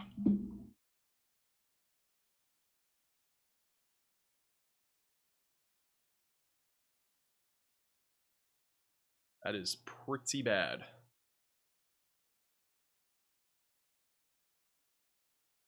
We've never had a major hurricane make landfall in this part of Florida in like at least 100 years. This is again all the major hurricanes that have made landfall in Florida, and what you're looking at right now on your map are all the landfall spots. Charlie and Ian down here. We've had nothing north of Cape Coral and between there and Cedar Key in at least 65 years, but yeah, it's been a long time.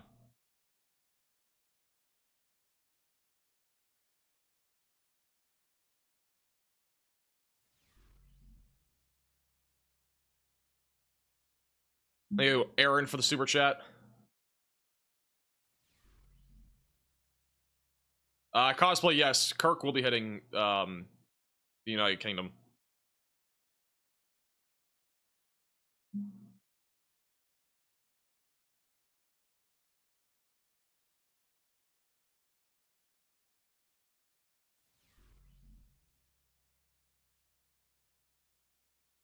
Okay. Let me check something real quick here.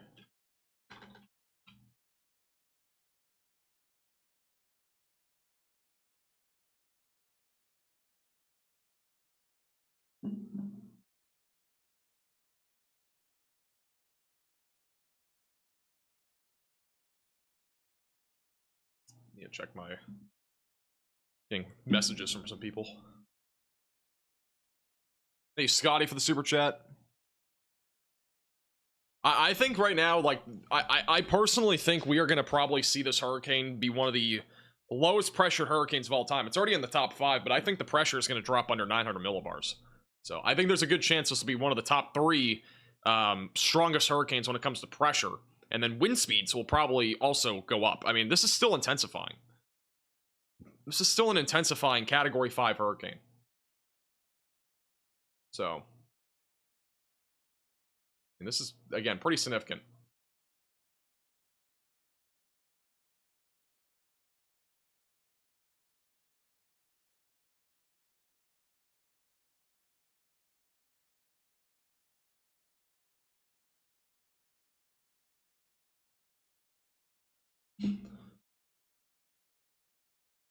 Do you think it'll actually weaken to a Category 3 hurricane as it approaches landfall? Well, it's going to weaken, but again, it could still be a Category 4. So, even if it weakens, it's not going to be a major weakening. It'll be enough, though, for it to not be a Cat 5, I think. I don't think this will be a Cat 5 on landfall. And it's going to continue to grow in size as a hurricane, but it's going to stay small. And again, small hurricanes have a tendency to strengthen very quickly and also weaken very quickly. So this hurricane is not really any exception to that. But it will grow in size, so it's going to be a little bit harder to weaken rapidly. What is steering this storm? The steering pattern that we're having with this is the jet stream. We have a jet streak up here. We have a trough that's dipping down, and that trough is just going to be enough for this to be pulled more to the north. And we also have a boundary here, a cold front or stationary frontal boundary that's currently in place, and that boundary is going to play a factor into where this makes landfall. That's the big uncertainty that we currently have.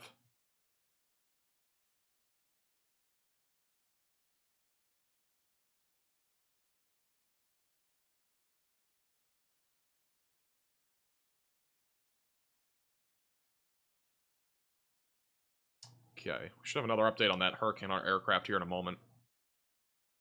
I'm not sure where it is. That's what I'm trying to figure out.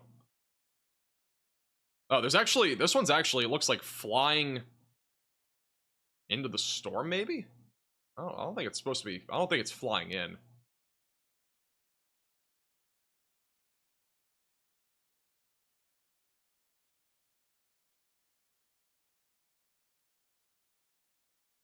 Huh, I don't know what it's doing. Actually, there is an aircraft, though, going around the hurricane. Might just be dropping more probes or something.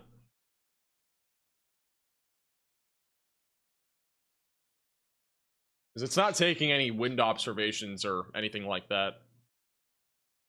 I don't think that one's equipped for that sort of stuff.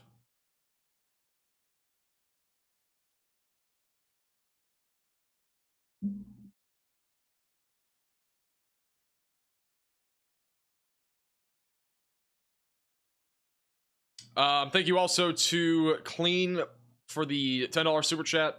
Oh, I just answered that. Never mind. Appreciate that, though. Thank you to anybody that's super chatted or become a member today. Do appreciate the generosity. Thank you to anybody that's watched in general. Again, we are very close to 435,000 subscribers. So if you are new to the channel, make sure to subscribe down below. We are quickly approaching 435. Might actually hit it in like a minute. You know, we'll have another live update tonight. Video will be coming out within the hour, probably. So all that sort of stuff will be coming in hot.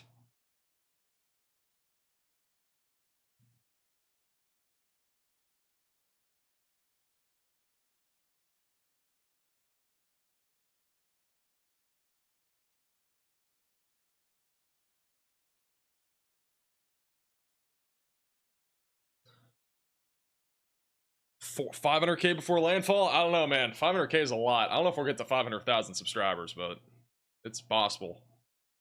We're about to hit 435. Which, how many have we even gained today? We've already gained 13,000 subscribers today. I mean, if we go live tonight, we might actually break our single day record for most subscribers in a day. We're about to cross it, and there you go. Just crossed 435,000 subscribers. Yeah, I don't know. We might... I don't know. That would be kind of crazy.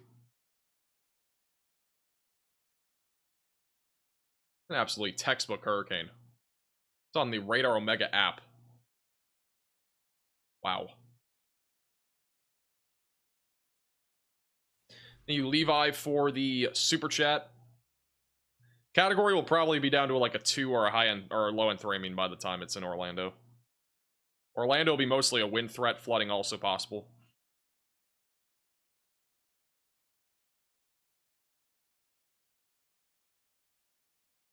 Winds are currently at 175 miles per hour. Again, this maximum sustained winds at 175.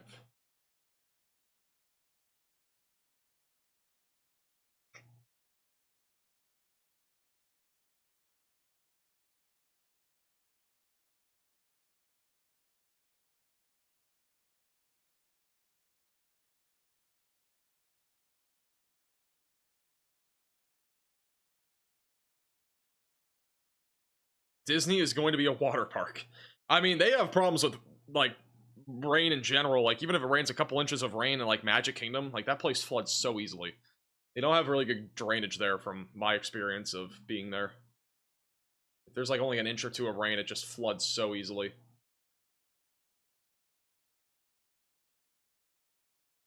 This is a 3D view. Go to... Clean IR. This is a 3D view right now of Milton.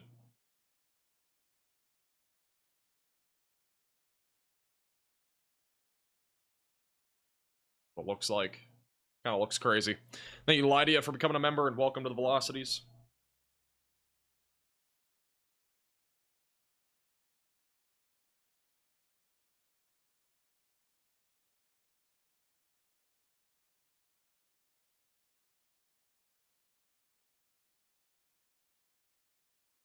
Thank you, Durham, also for the super chat. I mean, honestly, like, hurricanes like this, they do look pretty incredible. I mean, it's crazy to see something like this. Let me take off the tropical overlay. I mean, looking at this is just kind of crazy.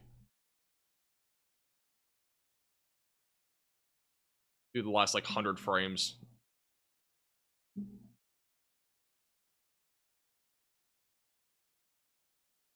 Thank you, Mike, also for the super chat.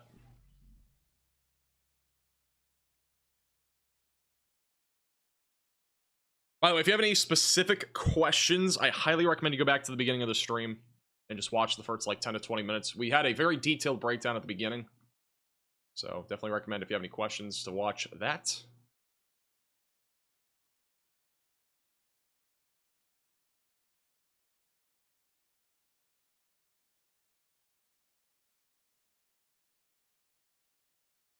Let's go to the... I use satellite. How do I do satellite? Is that possible? Do Caribbean. I don't think we can do 3D on satellite, but this is the satellite view of it. It's 100 frames. All right, let me I don't think I can do 3D, but that's what it looks like on satellite right now. Last 30 frames.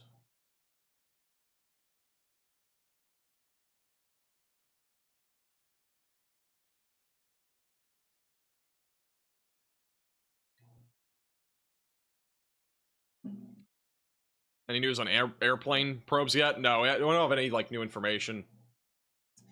I don't see any aircraft recon that are currently en route to actually find wind data, like to fly into the actual hurricane. Let me just double check here, but like I don't think there's anybody flying in right now, so I don't know if our 5 p.m. update is going to have that many new details.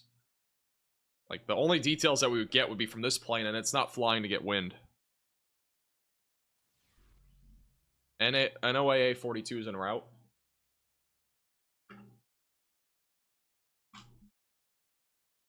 See where it's at. Oh, it's flying. It's literally just flying out of Lakeland. Yeah, so there is a plane flying out right now. It's gonna be there probably within the hour.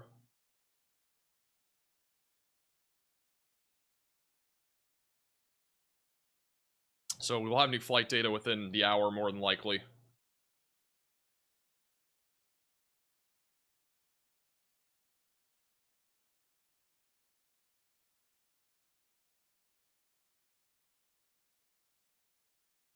We might honestly just stay alive until that plane gets in there. They'll pop up on the map here in a few minutes, but I don't think it takes that long for the plane to get there. Let me just double check. It's about an hour away, maybe a little bit less than that. So it's not super far away. How wide is the eye? It's only like 10 miles wide. It's a very small eye. Very, very small. Thank you, Callie, for becoming a member, and welcome to the Velocities.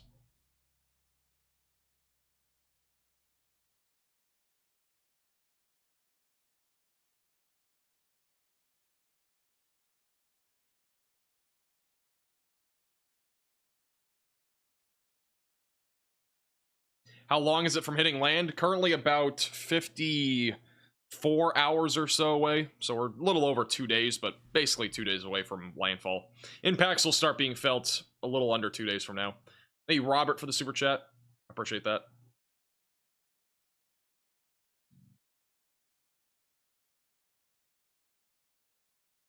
We go back to infrared.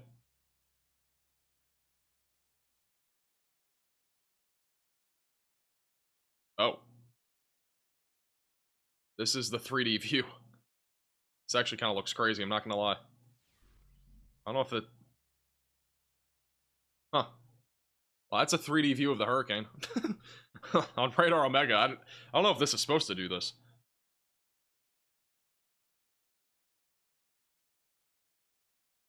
Interesting. Looks kind of scary, I'm not gonna lie. I'm not sure if it's supposed to be like this. I could be wrong, but it might be glitched out. But, yeah, that looks kind of crazy. This is the water vapor. Look at it, too. Thank you, Desert, for the super chat as well. I think Lakeland will be mostly hurricane force winds. It's the biggest concern. If you want more details on, like, specific locations, just watch my first, like, 20 minutes of the live stream today. We go way more in detail there.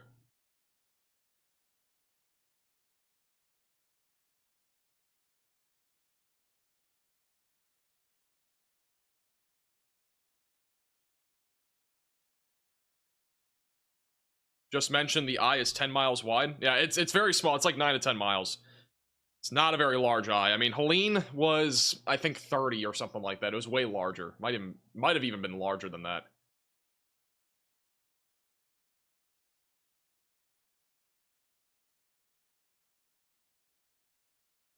Well, I mean, at this point, we kind of know for certainty, as this is taking more of an easterly path right now in the Gulf of Mexico instead of going southeast, we basically know that Milton is not going to interact with the Yucatan Peninsula really at all. So, weakening is not expected in this part of the Gulf, it's not really surprising, but for those that were wondering, there's a bit of a question before.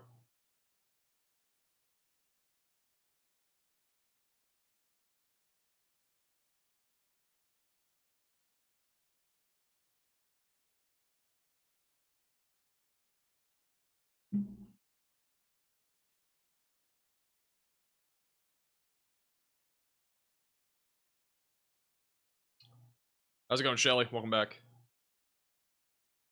Latest model runs. Our next hurricane model runs come in about 2.5 hours, so we won't have anything new in this stream for that. We will have hurricane, if we do stay live for another hour, which we might, we'll have new hurricane data from, well, our next update is in about 30 minutes, so I think we'll stay live. I mean, we're close enough to it. We'll probably stay live for that update at 5 p.m. from the National Hurricane Center, and let's go to see where the hurricane hunters are actually at. I mean, this is the flight that we're looking at. It just took off. It's near Tampa, but that data might come in our video, because what we're gonna do is we're probably gonna be live through the update at 5 p.m. We'll do a video which will be released at like 5:30, 6 o'clock Eastern time, and then we'll have another live stream tonight sometime around 8 or 9 o'clock. That's the current thinking. Between all of that, I have to go get a UPS and a food, so.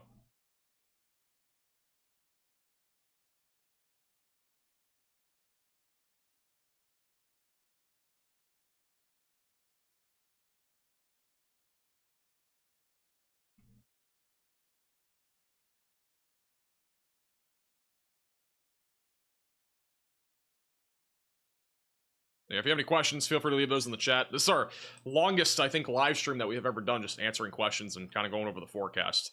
But again, we're going to be live again tonight with more updates.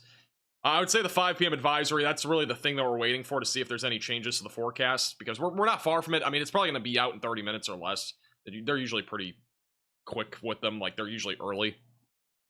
With that said, we will have more updates tonight in our second live stream. So again, if you need to leave or whatever, you can subscribe, click the bell icon down below so you're notified with the latest update, the latest live stream update. And we'll be live again probably around 9 o'clock Eastern. But we'll be here again we'll be here till probably about 5 p.m. Eastern. So another 40 minutes or whenever this update comes out.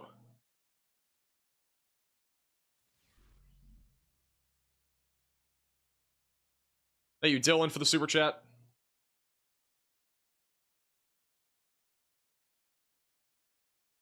Yeah, currently Milton's a Cat 5. This is a pretty strong Cat 5 hurricane.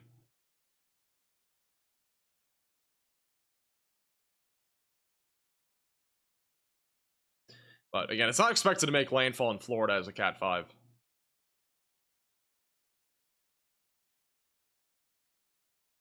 But we are keeping a close eye on the NOAA flight that is currently en route for Hurricane Milton. It's NOAA 42 that is en route. It is now over the Gulf of Mexico. It is again currently flying towards the hurricane. We'll have a tracker on here that updates every 10 minutes on the Radar Omega app. This is the plane right here, and moving southwest. Thank you, Decent, for the super chat. No problem at all. Appreciate you tuning in.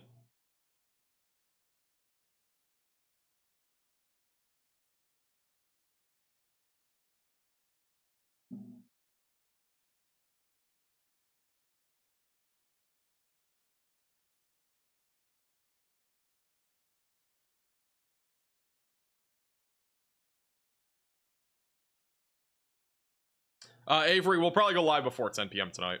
Yeah, we're not going live at 10. We'll go live at like 8 or 9. Be a little bit earlier than that. I mean, if we go live at 10, we'll only be live for like an hour. So I'd rather be live for like 2 or 3 hours tonight. But yeah, we'll have a video and whatnot.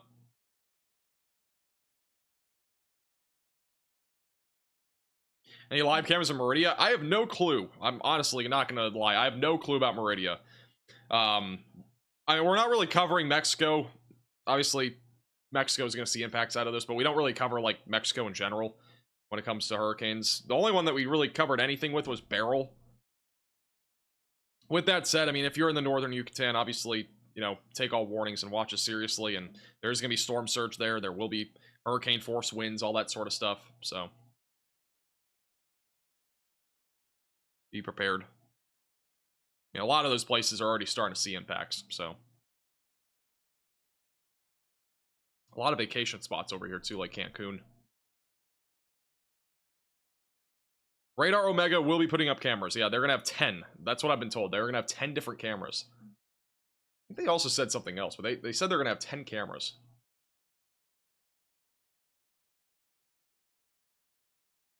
They have 10 cameras and 1 research grade pack that are being deployed. It's a lot. Thank you, Skiller, for the super chat. Yeah, I mean, this is rapid intensification did this, and it was a very small hurricane, and small hurricanes have a tendency to rapidly intensify and rapidly weaken much faster than a large hurricane. So Helene didn't have the ability to do this, but a small compact storm like this is able to rapidly intensify.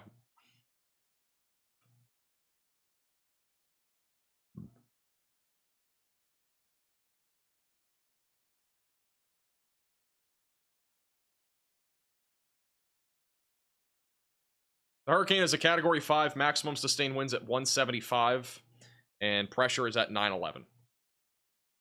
But it's probably lower. Our next National Hurricane Center update will be out within the half hour. Hey, Derek, for the $10 super chat. Appreciate that. This Hurricane Hunter aircraft that has taken off, this is going to be one of the roughest flights that we've probably ever seen for, you know, the Hurricane Hunters that are on that plane. So, you know, hopefully the turbulence isn't too bad, but I mean, it's expected to be significant when it comes to the like where this thing's going. It's going into one of the most intense hurricanes that we've ever had in the Gulf. So it's not a easy scenario for those the plane here. Thank you, Thomas, for the $10 super chat. Horror Nights at Universal, no match for Milton. I'm guessing they're probably going to cancel them if there's any like Wednesday or Thursday. Max, do you have a site for donations for Helene hit areas? We do. So if you go to the link in the description, it's down like 5 or 6 links. I'll post it in the chat too. We are collaborating with the Y'all Squad to raise money for hurricane relief efforts. And the link to that, if you'd like to contribute, is in the description. It's also posted in the chat a few times. But it's right here. That's what it looks like when you get there. But again, link is in the description. It is a non-profit 501(c) organization. And again, we are collaborating with them to raise money for relief efforts for both Hurricane Helene and Milton, which is expected to cause catastrophic problems in Florida. Thank you, Hendies, for the super chat.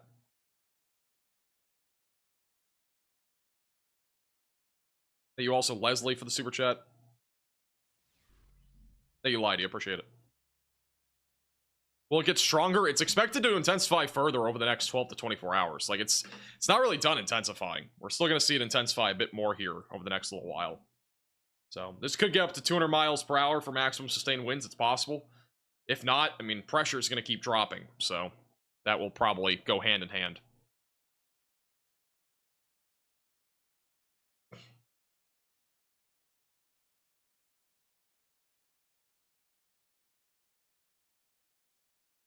By Thursday, we're still going to be dealing with impacts on the east coast of Florida, and even Thursday morning in central Florida, but after Thursday night, we'll be done. And then after Thursday night, hopefully I can get a break from the madness of these hurricanes. I mean, again, we've had 2 major hurricanes now in 2 weeks in the Gulf of Mexico. Both of them making landfall in Florida, which is crazy. I'm just saying, guys, 200 miles per hour, it's not far-fetched, in my opinion. Like, it really isn't. Maybe not 200, but like 190, I think is very possible right now. Like, it's still intensifying, and it's expected to intensify over the next 12 to 24 hours, and then eventually it'll start to weaken, but, like, there is a chance that this makes a run at the most, or one of the most intense hurricanes of all time. The highest that we've ever seen was Patricia in the eastern Pacific Ocean. It was like 210 or 215. Other than that, everything's been 190 or less. Hey, you Waco for the super chat.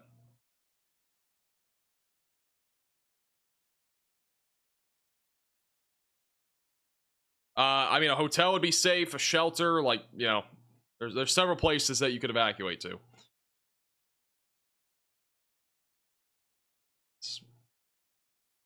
Maybe a friend's place, if they're in a safe place. Hey, Dracon for the super chat.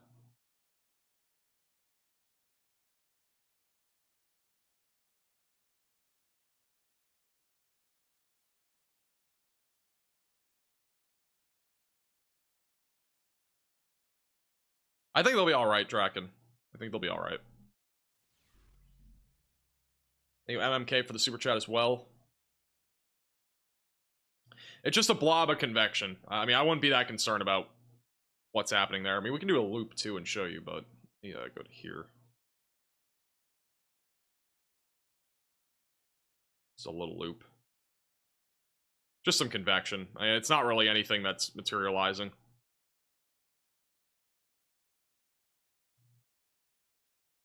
Yeah, NOAA 49 is just flying around the hurricane. This aircraft that has just taken off from Lakeland, Florida, that one will be flying into the hurricane. So we'll have data on that probably in about an hour. But we are going to get a new National Hurricane Center update in 30 minutes or less, probably sooner. Thank you, Chief Officer, for the super chat. If you want the satellite, you need to be a subscriber on the app. That's how you get the satellite imagery like this. Which subscriptions start from $4.99.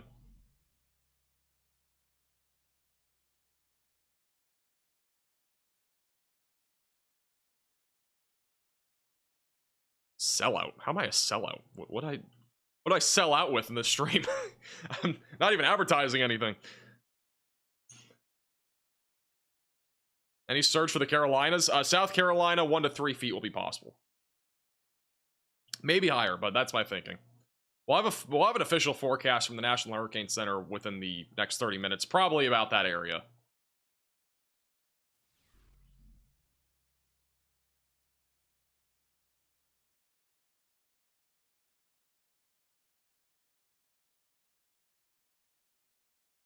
He's advertising dank knowledge. Absolutely.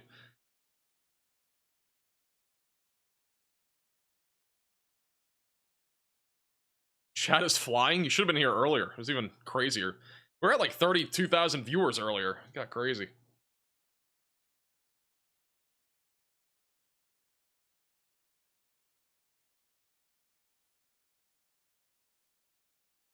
Now, this hurricane, though, I mean, again, this is going to be one of the worst hurricanes we've ever seen in the Tampa Bay area. It's crazy to think that, like, 3 days ago, we didn't really have any thought about this even happening. Like, there was little thought that something would happen, but, like, this was really out there. Thank you, Taylor, for the super chat. I don't know what that is in Fort Myers, but Fort Myers, storm surge up 5 to 10 feet is going to be possible. There are mandatory evacuations in part of Fort Myers, so if you're in those, definitely recommend evacuating.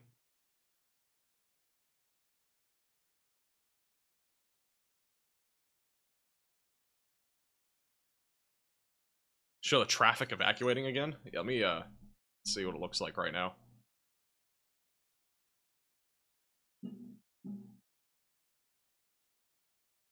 Traffic's only going to get worse.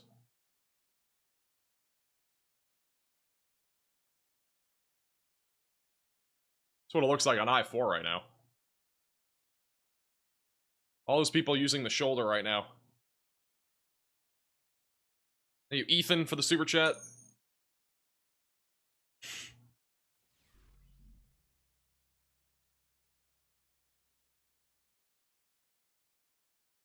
This is I-4 westbound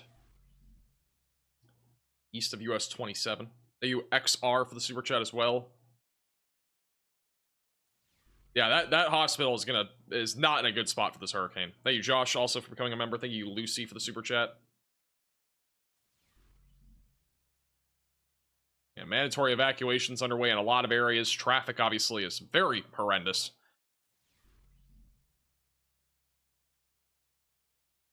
I meant eastbound. Sorry, not westbound. This is eastbound. We are looking westbound, but this is eastbound traffic. Thank you, Ethan, for the super chat.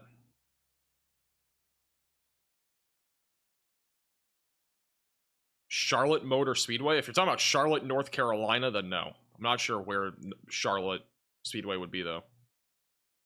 If you're talking about North Carolina, I would not expect any impacts up there.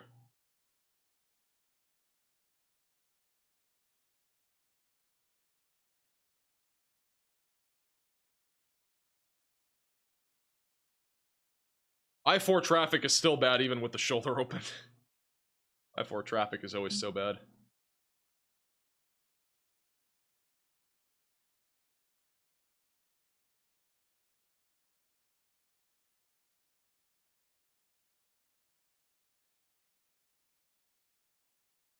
Well, we have an update for Leslie. If you're wondering about Hurricane Leslie, it's a little weaker, according to the National Hurricane Center.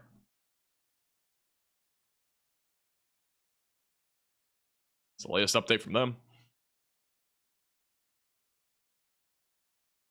We're going to be live for landfall coverage on Wednesday. So, again, we'll be live for that. Thursday, probably not, because I will probably have no power no matter what on Thursday. But Wednesday, I think we'll be able to be live through landfall. So, again, if you are new to the channel, subscribe. We'll be live for landfall and all that sort of jazz.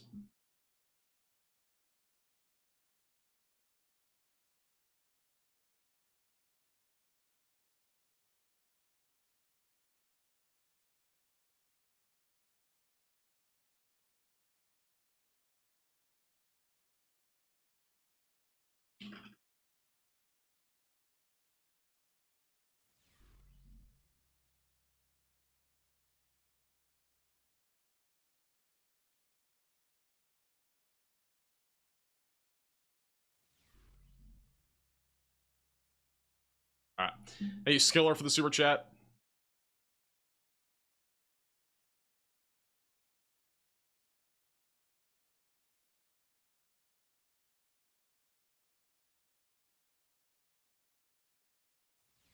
There are ways, like, there have been studies on certain things, but again, a lot of those studies, like, there's not usually any positive things come out of them. I mean, there was, like, a whole study about if you nuke a hurricane, will it help or anything, and no, it doesn't. It'll make it worse because of all the latent heat release that it has. So, no. Thank you to Loretta for the $10 donation with the donation link in the description. Appreciate that. Thank you, Adam, for the 3-month membership.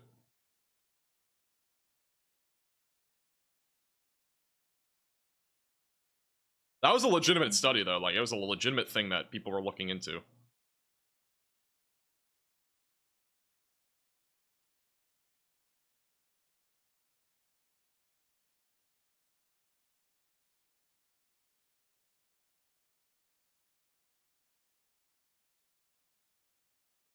Where's this traffic? It's on I-4. Mile marker... I don't know what mile marker, but it's just east of US 27. But on I-4, this is eastbound. We're just waiting for the National Hurricane Center update, so that's gonna be out here in the next 20 minutes. Thank you, Chief, for the super chat. Thank you also, Mike, for becoming a member. And welcome to the Velocities. It's a valid study. Yeah, I mean, it's a valid study. I mean, you can study whatever you want. A lot of valid studies out there.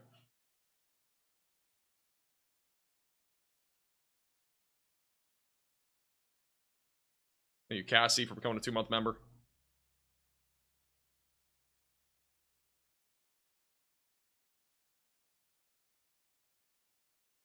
What if they poured cheese curds into a hurricane? I wonder what would happen. We just poured a bunch of cheese curds into a hurricane. I do wonder.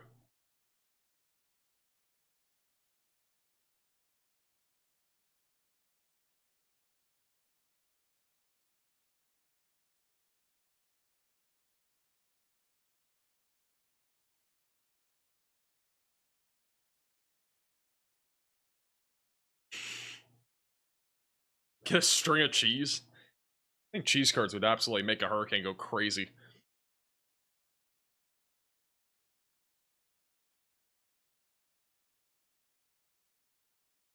As a reminder, if you are new to the channel, make sure to subscribe down below. It is, again, free to do. Hit the red button. We are getting close. Or we're going to potentially make a run today for 450,000 subscribers. So if you're new to the channel, subscribe. Again, we're going to have another live update tonight, another video within the hour. And also make sure to like the stream. If you want to support the page above and beyond, you can become a member or donate. Those links are at the top of the description. And again, we will have another live stream tonight. This stream is going to go until we have that update from the National Hurricane Center. So we're just waiting on that to see if there's any new data or info that they're going to give us. But our next really major data, I think, will come when that Hurricane Hunter actually flies into the hurricane. Thank you, Vader, for the super chat. Thank you, Rebecca, for becoming a moderate velocity member.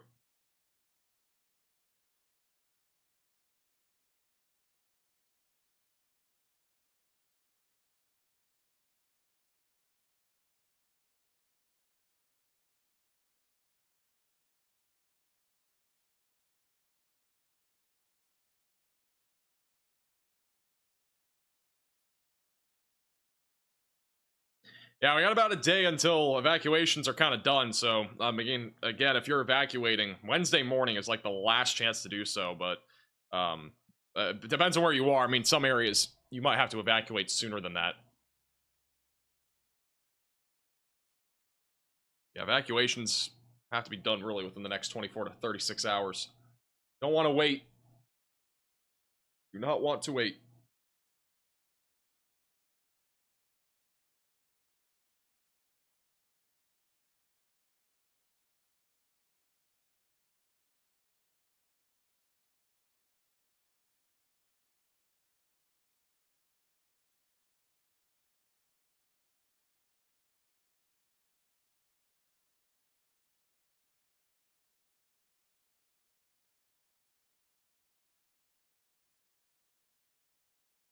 Also, don't forget, if you are new to the channel, make sure to follow us on Twitter and Facebook at MaxVelocityWX. The links to those are in the description down below.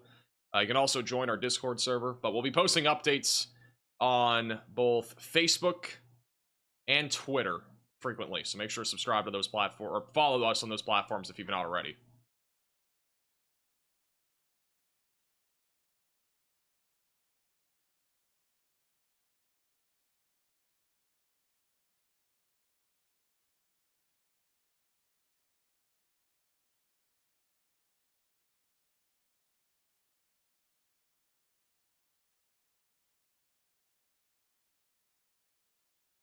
Waffle House is going to be open. I think Waffle Houses will be definitely closed for many areas. I wouldn't say everywhere, but plenty of Waffle Houses will be closed there in the Tampa Bay area, for sure.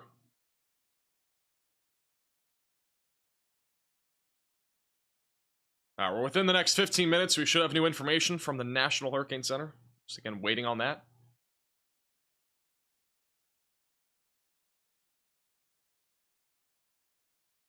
Thank you, Denise, for becoming a member, and welcome to the Velocities. There are mandatory evacuations. Yeah, we have some. Again, check with your local area for those evacuations.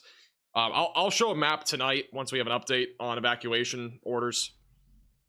So we'll have that in our live stream tonight. Is this the most intense hurricane you've ever seen? This is the most intense hurricane that we've been live for. This is worse than Beryl. Thank you for the $20 super chat, Gary. Appreciate that. The Discord link is in the description.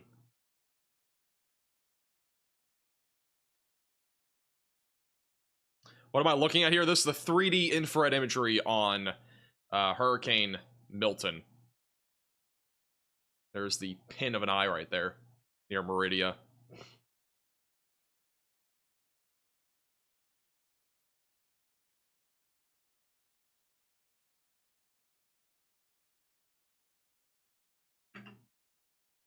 Let's save this. I'll post that on Twitter.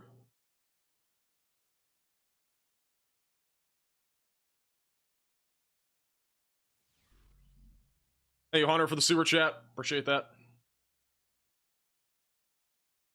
If we stayed live for the next 4 hours, which I'm not going to, but if we did, I would lose energy first, but you know, if we stayed live for the next 4 hours, we would probably hit 1 million total views on this live stream, which would make this the most viewed live stream we've ever had. So that would be kind of crazy. I'm not gonna lie. Again, I'm not planning on doing that, but it's would be kind of crazy. We're at like 500,000 views in 3.5 hours. It's crazy. Our most viewed live stream before this was Landfall stream of Hurricane Helene, and that was like almost 1 million. Just under 1 million. I'm telling you guys, if I stayed live for the next 6 hours, I'd literally lose energy. Like, there's just not enough to talk about right now. Like we'll get the 5 p.m. update. We'll have a Hurricane Hunter aircraft, but I'd rather just have another live stream tonight that's fresh with new information that, you know, it'd be better. And also I could eat food before then. And I have to get my power supply stuff anyways, so I think if I stayed live for the next 5 hours, I'd probably lose my mind at some point.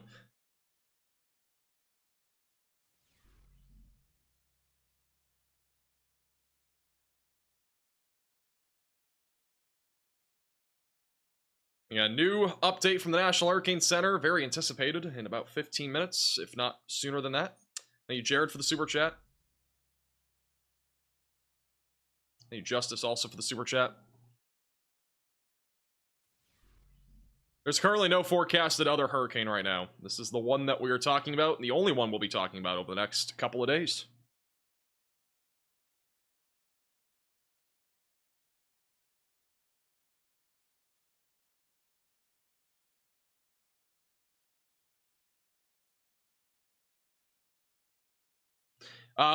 Storm surge and as well as wind in Daytona are expected.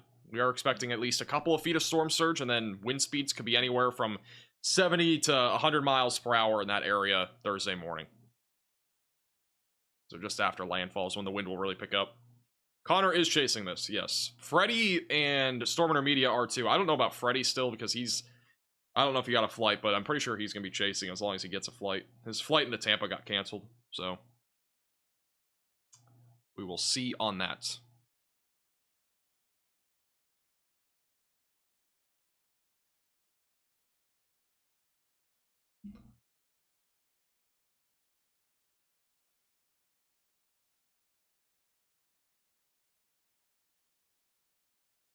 How will Hurricane Milton affect Talk Tua? Bruh. You look at 49? Are you talking about the one that's flying around it? It's not collecting data right now, I don't think.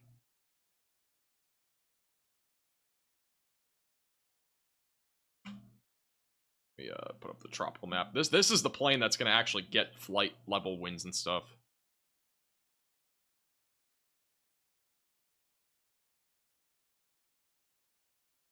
Oh. Actually flying into this? They're not really collecting data, I don't think. They're dropping probes. Like, they're collecting data, but like let me look at the Tropical Tidbits website.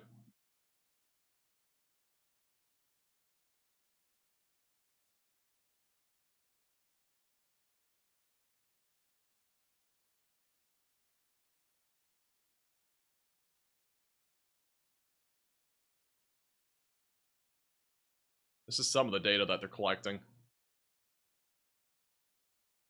Doing drop sounds into the hurricane. This is as of half an hour ago, though. Like, they're collecting data, it's just not the exact wind data that you would expect.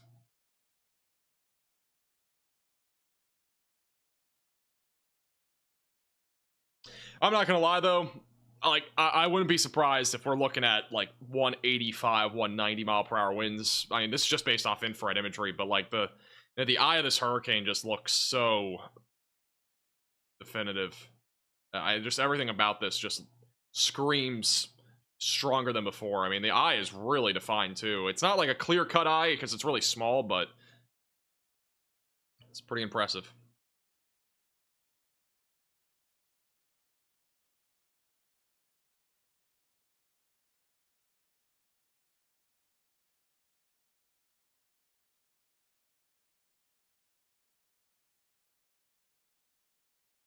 The current pressure is at 911 millibars, but it could be lower. And we'll have new information, and we'll see if they change the intensity of anything here pretty soon, but...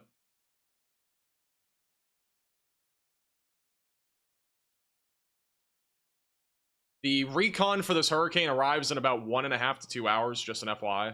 Might be sooner than that, but we'll have new data then, which means in our next live stream we'll have more details on that. But we're going to see what they say here in a few minutes in terms of the intensity.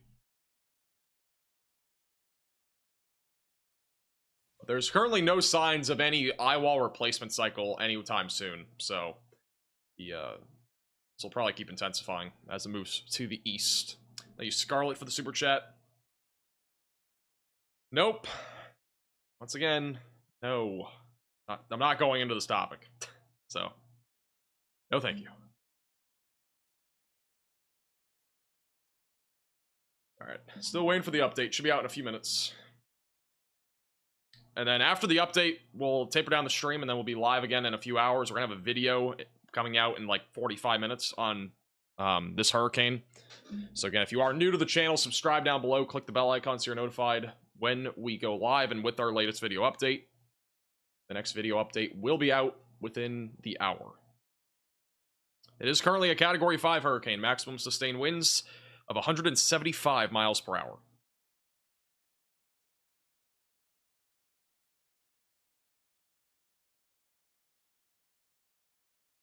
But probably going to be a pretty historical hurricane. And we're about 100 subscribers from 436. Sheesh.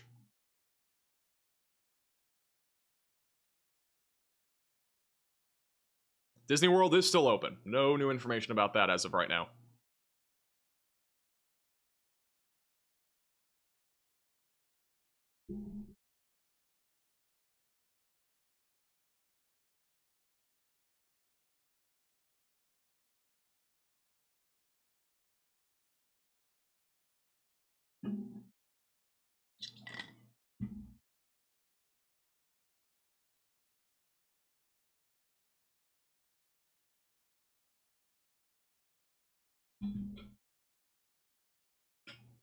Where will the tornadoes be? Mostly along and south of I-4. That's where most of the tornado activity will be. And that'll be mostly on Wednesday into early Thursday.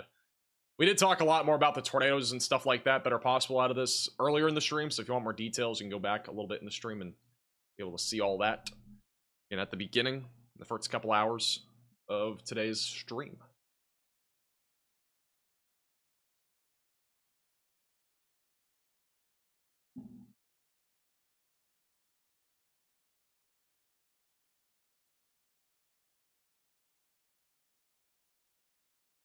Just waiting on the update. We've been waiting for half an hour. Still waiting. I kind of thought they might be a little bit early. They might still be early. It's just... Usually they're like 5, 10, 15 minutes early. This is the bigger update, though. I mean, they have more graphics they update and stuff, so... Again, the storm surge forecast will be updated. The cone of uncertainty will be updated. If it has intensified at all, if they've measured any intensity differences, then that'll be updated. So quite a bit's going to be updated in this update.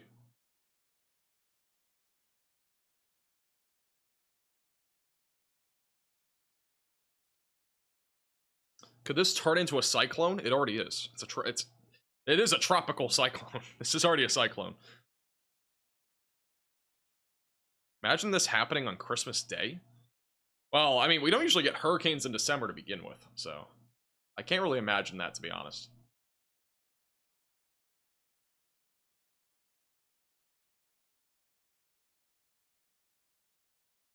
Where's the other plane? It's still back up near Tampa. I mean, I can put it back on, but...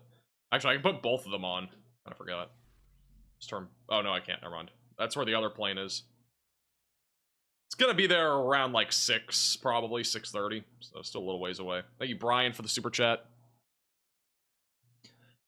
I don't know, man. I don't know. For whatever reason, we had Debbie make landfall near Houston. It's like here. We had Francine, Debbie, Helene, and that's it, right? We had 4 make landfall, and then now we have a 5th one, which will be Milton. That'll make landfall over here.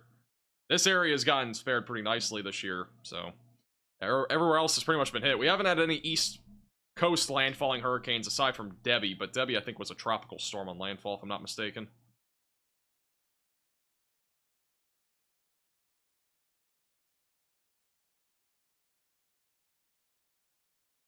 Yeah, I said Beryl. Did I not say Beryl? Beryl was over here. Beryl made landfall in Texas. That was our first one of the year.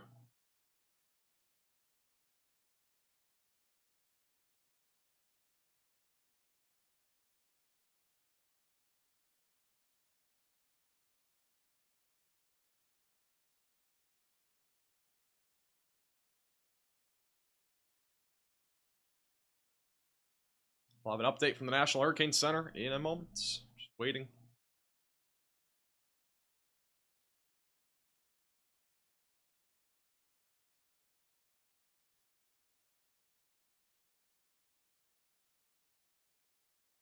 I say Debbie? Oh, my bad. I meant Beryl.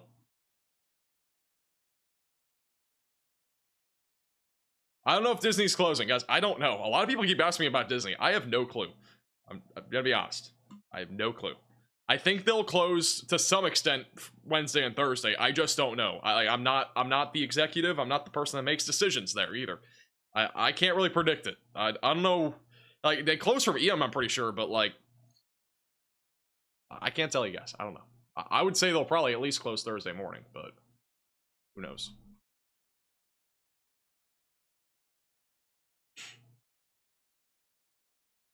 You don't work at Disney. No, I do not work for or at Disney.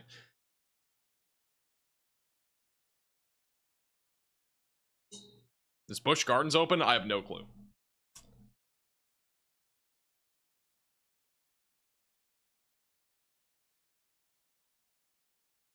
And we're within 5 minutes of this update from the National Hurricane Center. Within 5 minutes.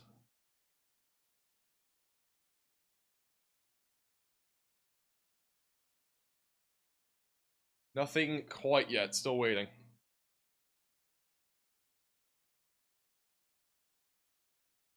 At this rate, I don't even know if I'm making a video. I was going to make a video, but I have to go get that power stuff and then go live again tonight.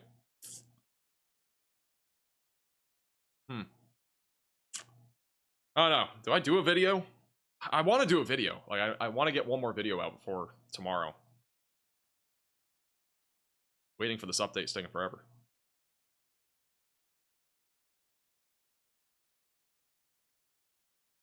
Can confirm Legoland is open. Yay, Legoland's open. Woo. What's the pressure? It was 911, and we'll see if it drops further on this update.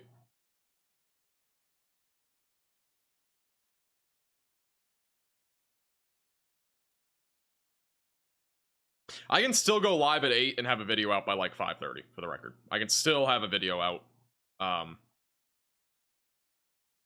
So...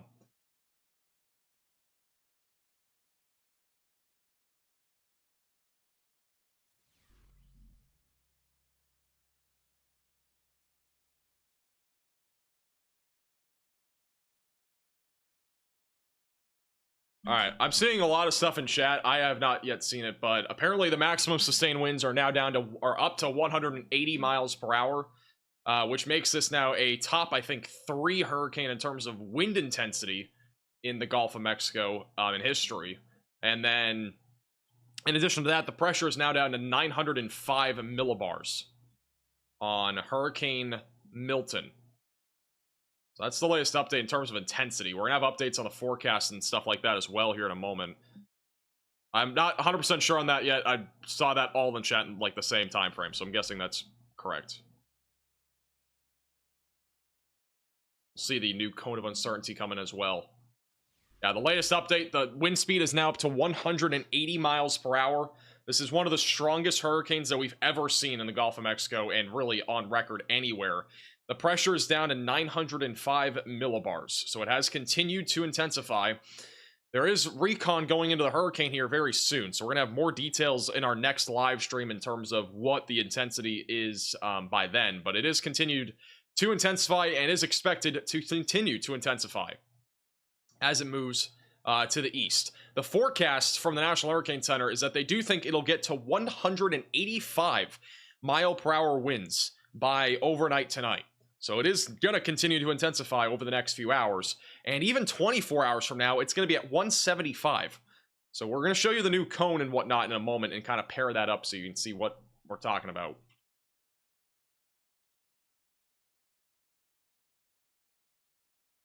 Once we get that new cone from the National Hurricane Center, we'll pull over to that. And storm surge forecast has been updated. So this is the latest on storm surge. As expected, it has increased for the west coast of Florida. We're now up to a 10 to 15 foot range of storm surge for Tampa Bay. Back from Tampa Bay back into Charlotte Harbor, this is expected to be catastrophic storm surge in western Florida. 6 to 10 feet expected in Charlotte Harbor. And then back over in Flamingo, 3 to 5 feet expected. And now the east coast of Florida has their forecasted storm surge, which is anywhere from 1 to up to 5 feet of storm surge. So the storm surge has continued to increase in both the west coast and now the east coast of Florida, which the east coast of Florida wasn't in a forecasted yet, but we've been expecting storm surge to happen there as we go into Thursday. But we are now up to a peak of 15 feet of storm surge in Tampa. I would still say this is a conservative forecast. These numbers could continue to go up. So yeah, if you have any plans to evacuate, you should be, doing those ASAP. All right, next thing up is the cone of uncertainty, which I think has just updated. If not, it will in a moment. Should update in just a moment. All right, there we go. Has updated. Hurricane warnings now in effect for the west coast of Florida. So hurricane warnings again in effect now for the west coast of Florida. This is expected to continue to stay as a major hurricane, even into landfall in Florida. The latest forecast from the National Hurricane Center is that this will be, I'm going to put all the numbers on the chart here so you can just easily comprehend this. Let's do it in black. Oops, do it in black. So right now, maximum sustained winds at 180 miles per hour. As we go into the overnight hours tonight, it will continue to intensify to 185 miles per hour. Then 175 is right here.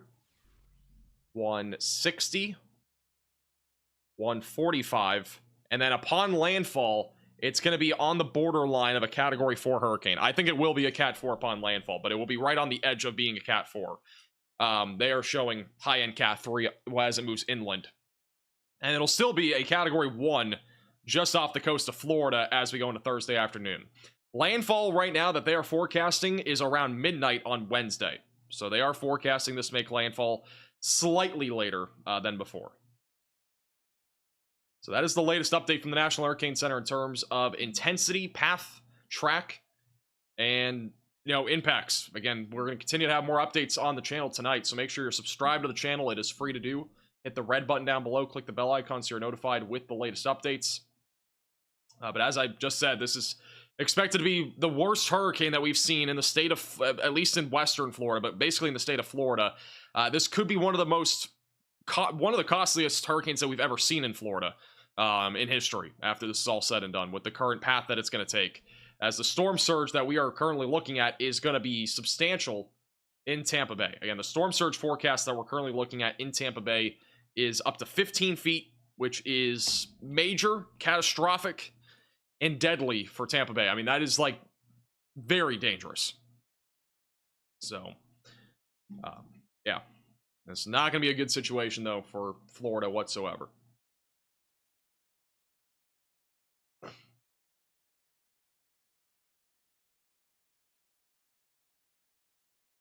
Thank you to Tackle for the $20 super chat. Appreciate the super chat. Thank you, Jake, for the $25 super chat. Interactive inundation map. Let's check it out.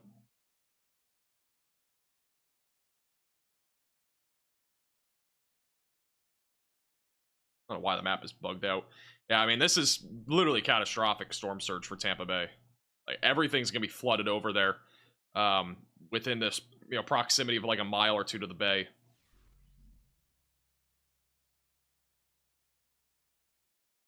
I mean, this is going to be one of the most catastrophic hurricanes that we've had in Florida. There we go. Now it works. Like Tampa, St. Petersburg, Clearwater, Sarasota,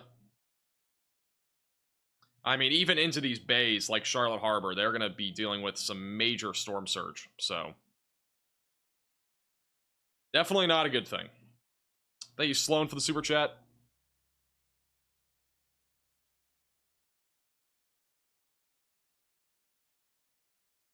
But again, as a reminder, if you are new to the channel, make sure to subscribe, click the bell icon down below so you're notified with our latest video update and live stream. Again, we're going to be live again tonight around 8:30.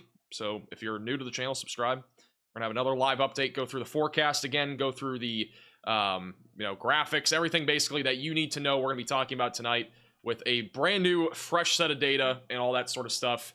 I would be live for the next like 7 hours, but if I do, I will literally... I'm losing energy very quickly because I've been talking a lot. So, and we're also talking a lot about the same stuff. But we're gonna have fresh new data at like 8 o'clock or 9 o'clock. So we're gonna have a full new live stream. Then we'll have a video here momentarily on the on the channel. So if you want to watch the video, it'll be a more condensed version of the update that we just had, and also the impacts that are expected in the state of Florida as this hurricane continues to look very impressive in the Gulf of Mexico as a very intense Category 5 hurricane.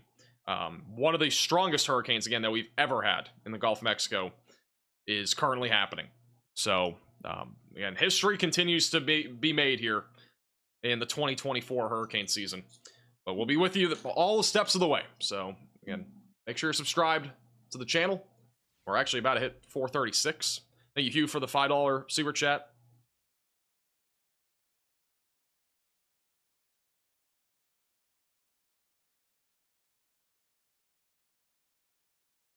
We just we crossed that very quickly, but yeah. All right, cool. But yeah, if you have any questions, comments, concerns, anything like that, save it for tonight's live stream. Again, we'll go live again in like 3 hours or so, and we'll have another live update for you guys.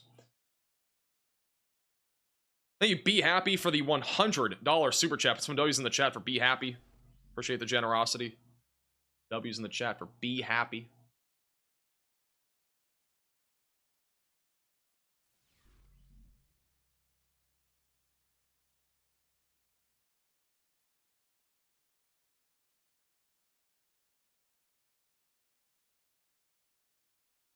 One second. Thank you, Grim, also for the super chat. How do you compare this to Andrew in 1992? I'm not going to do a comparison right now. I'll try to do a comparison tonight, though. So I'll try to do that tonight.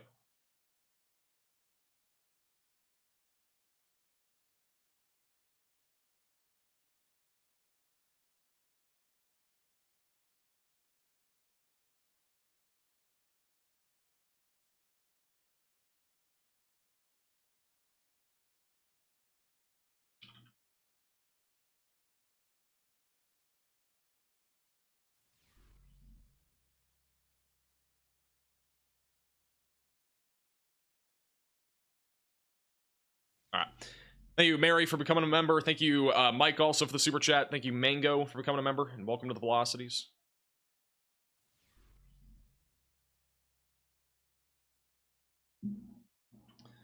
Okay. Cool. We got that set up.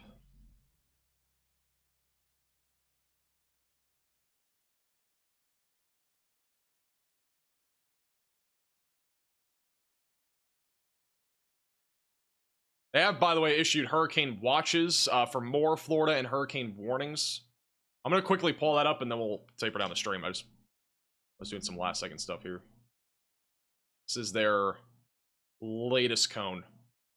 So, here are hurricane watches and warnings. Hurricane warnings in effect in the red, hurricane watches in the pink, and then tropical storm warnings in effect in the blue, and tropical storm watches in the yellow. And that actually goes up into South Carolina and Southeast Georgia, mostly for the storm surge. So those are the latest watches and warnings. Our next live stream will be around 8:30 Eastern time. Once this stream ends, you will all be redirected to that next stream. So stay on this stream. You'll be automatically redirected.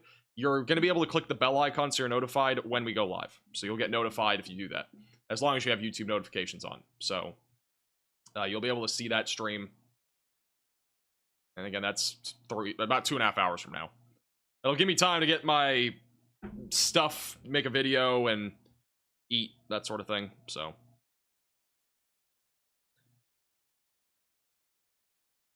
But all right, thank you guys all for tuning in. Stay safe. Again, we'll have another update in a couple hours on YouTube, so subscribe if you're new to the channel. Click the bell icon. Thank you to anybody that super chatted, became a member. Thank you to anybody that subscribed today. Appreciate all the generosity. You guys are very generous. We'll be back again in a few hours, and we'll have a video out momentarily. See you guys all again soon.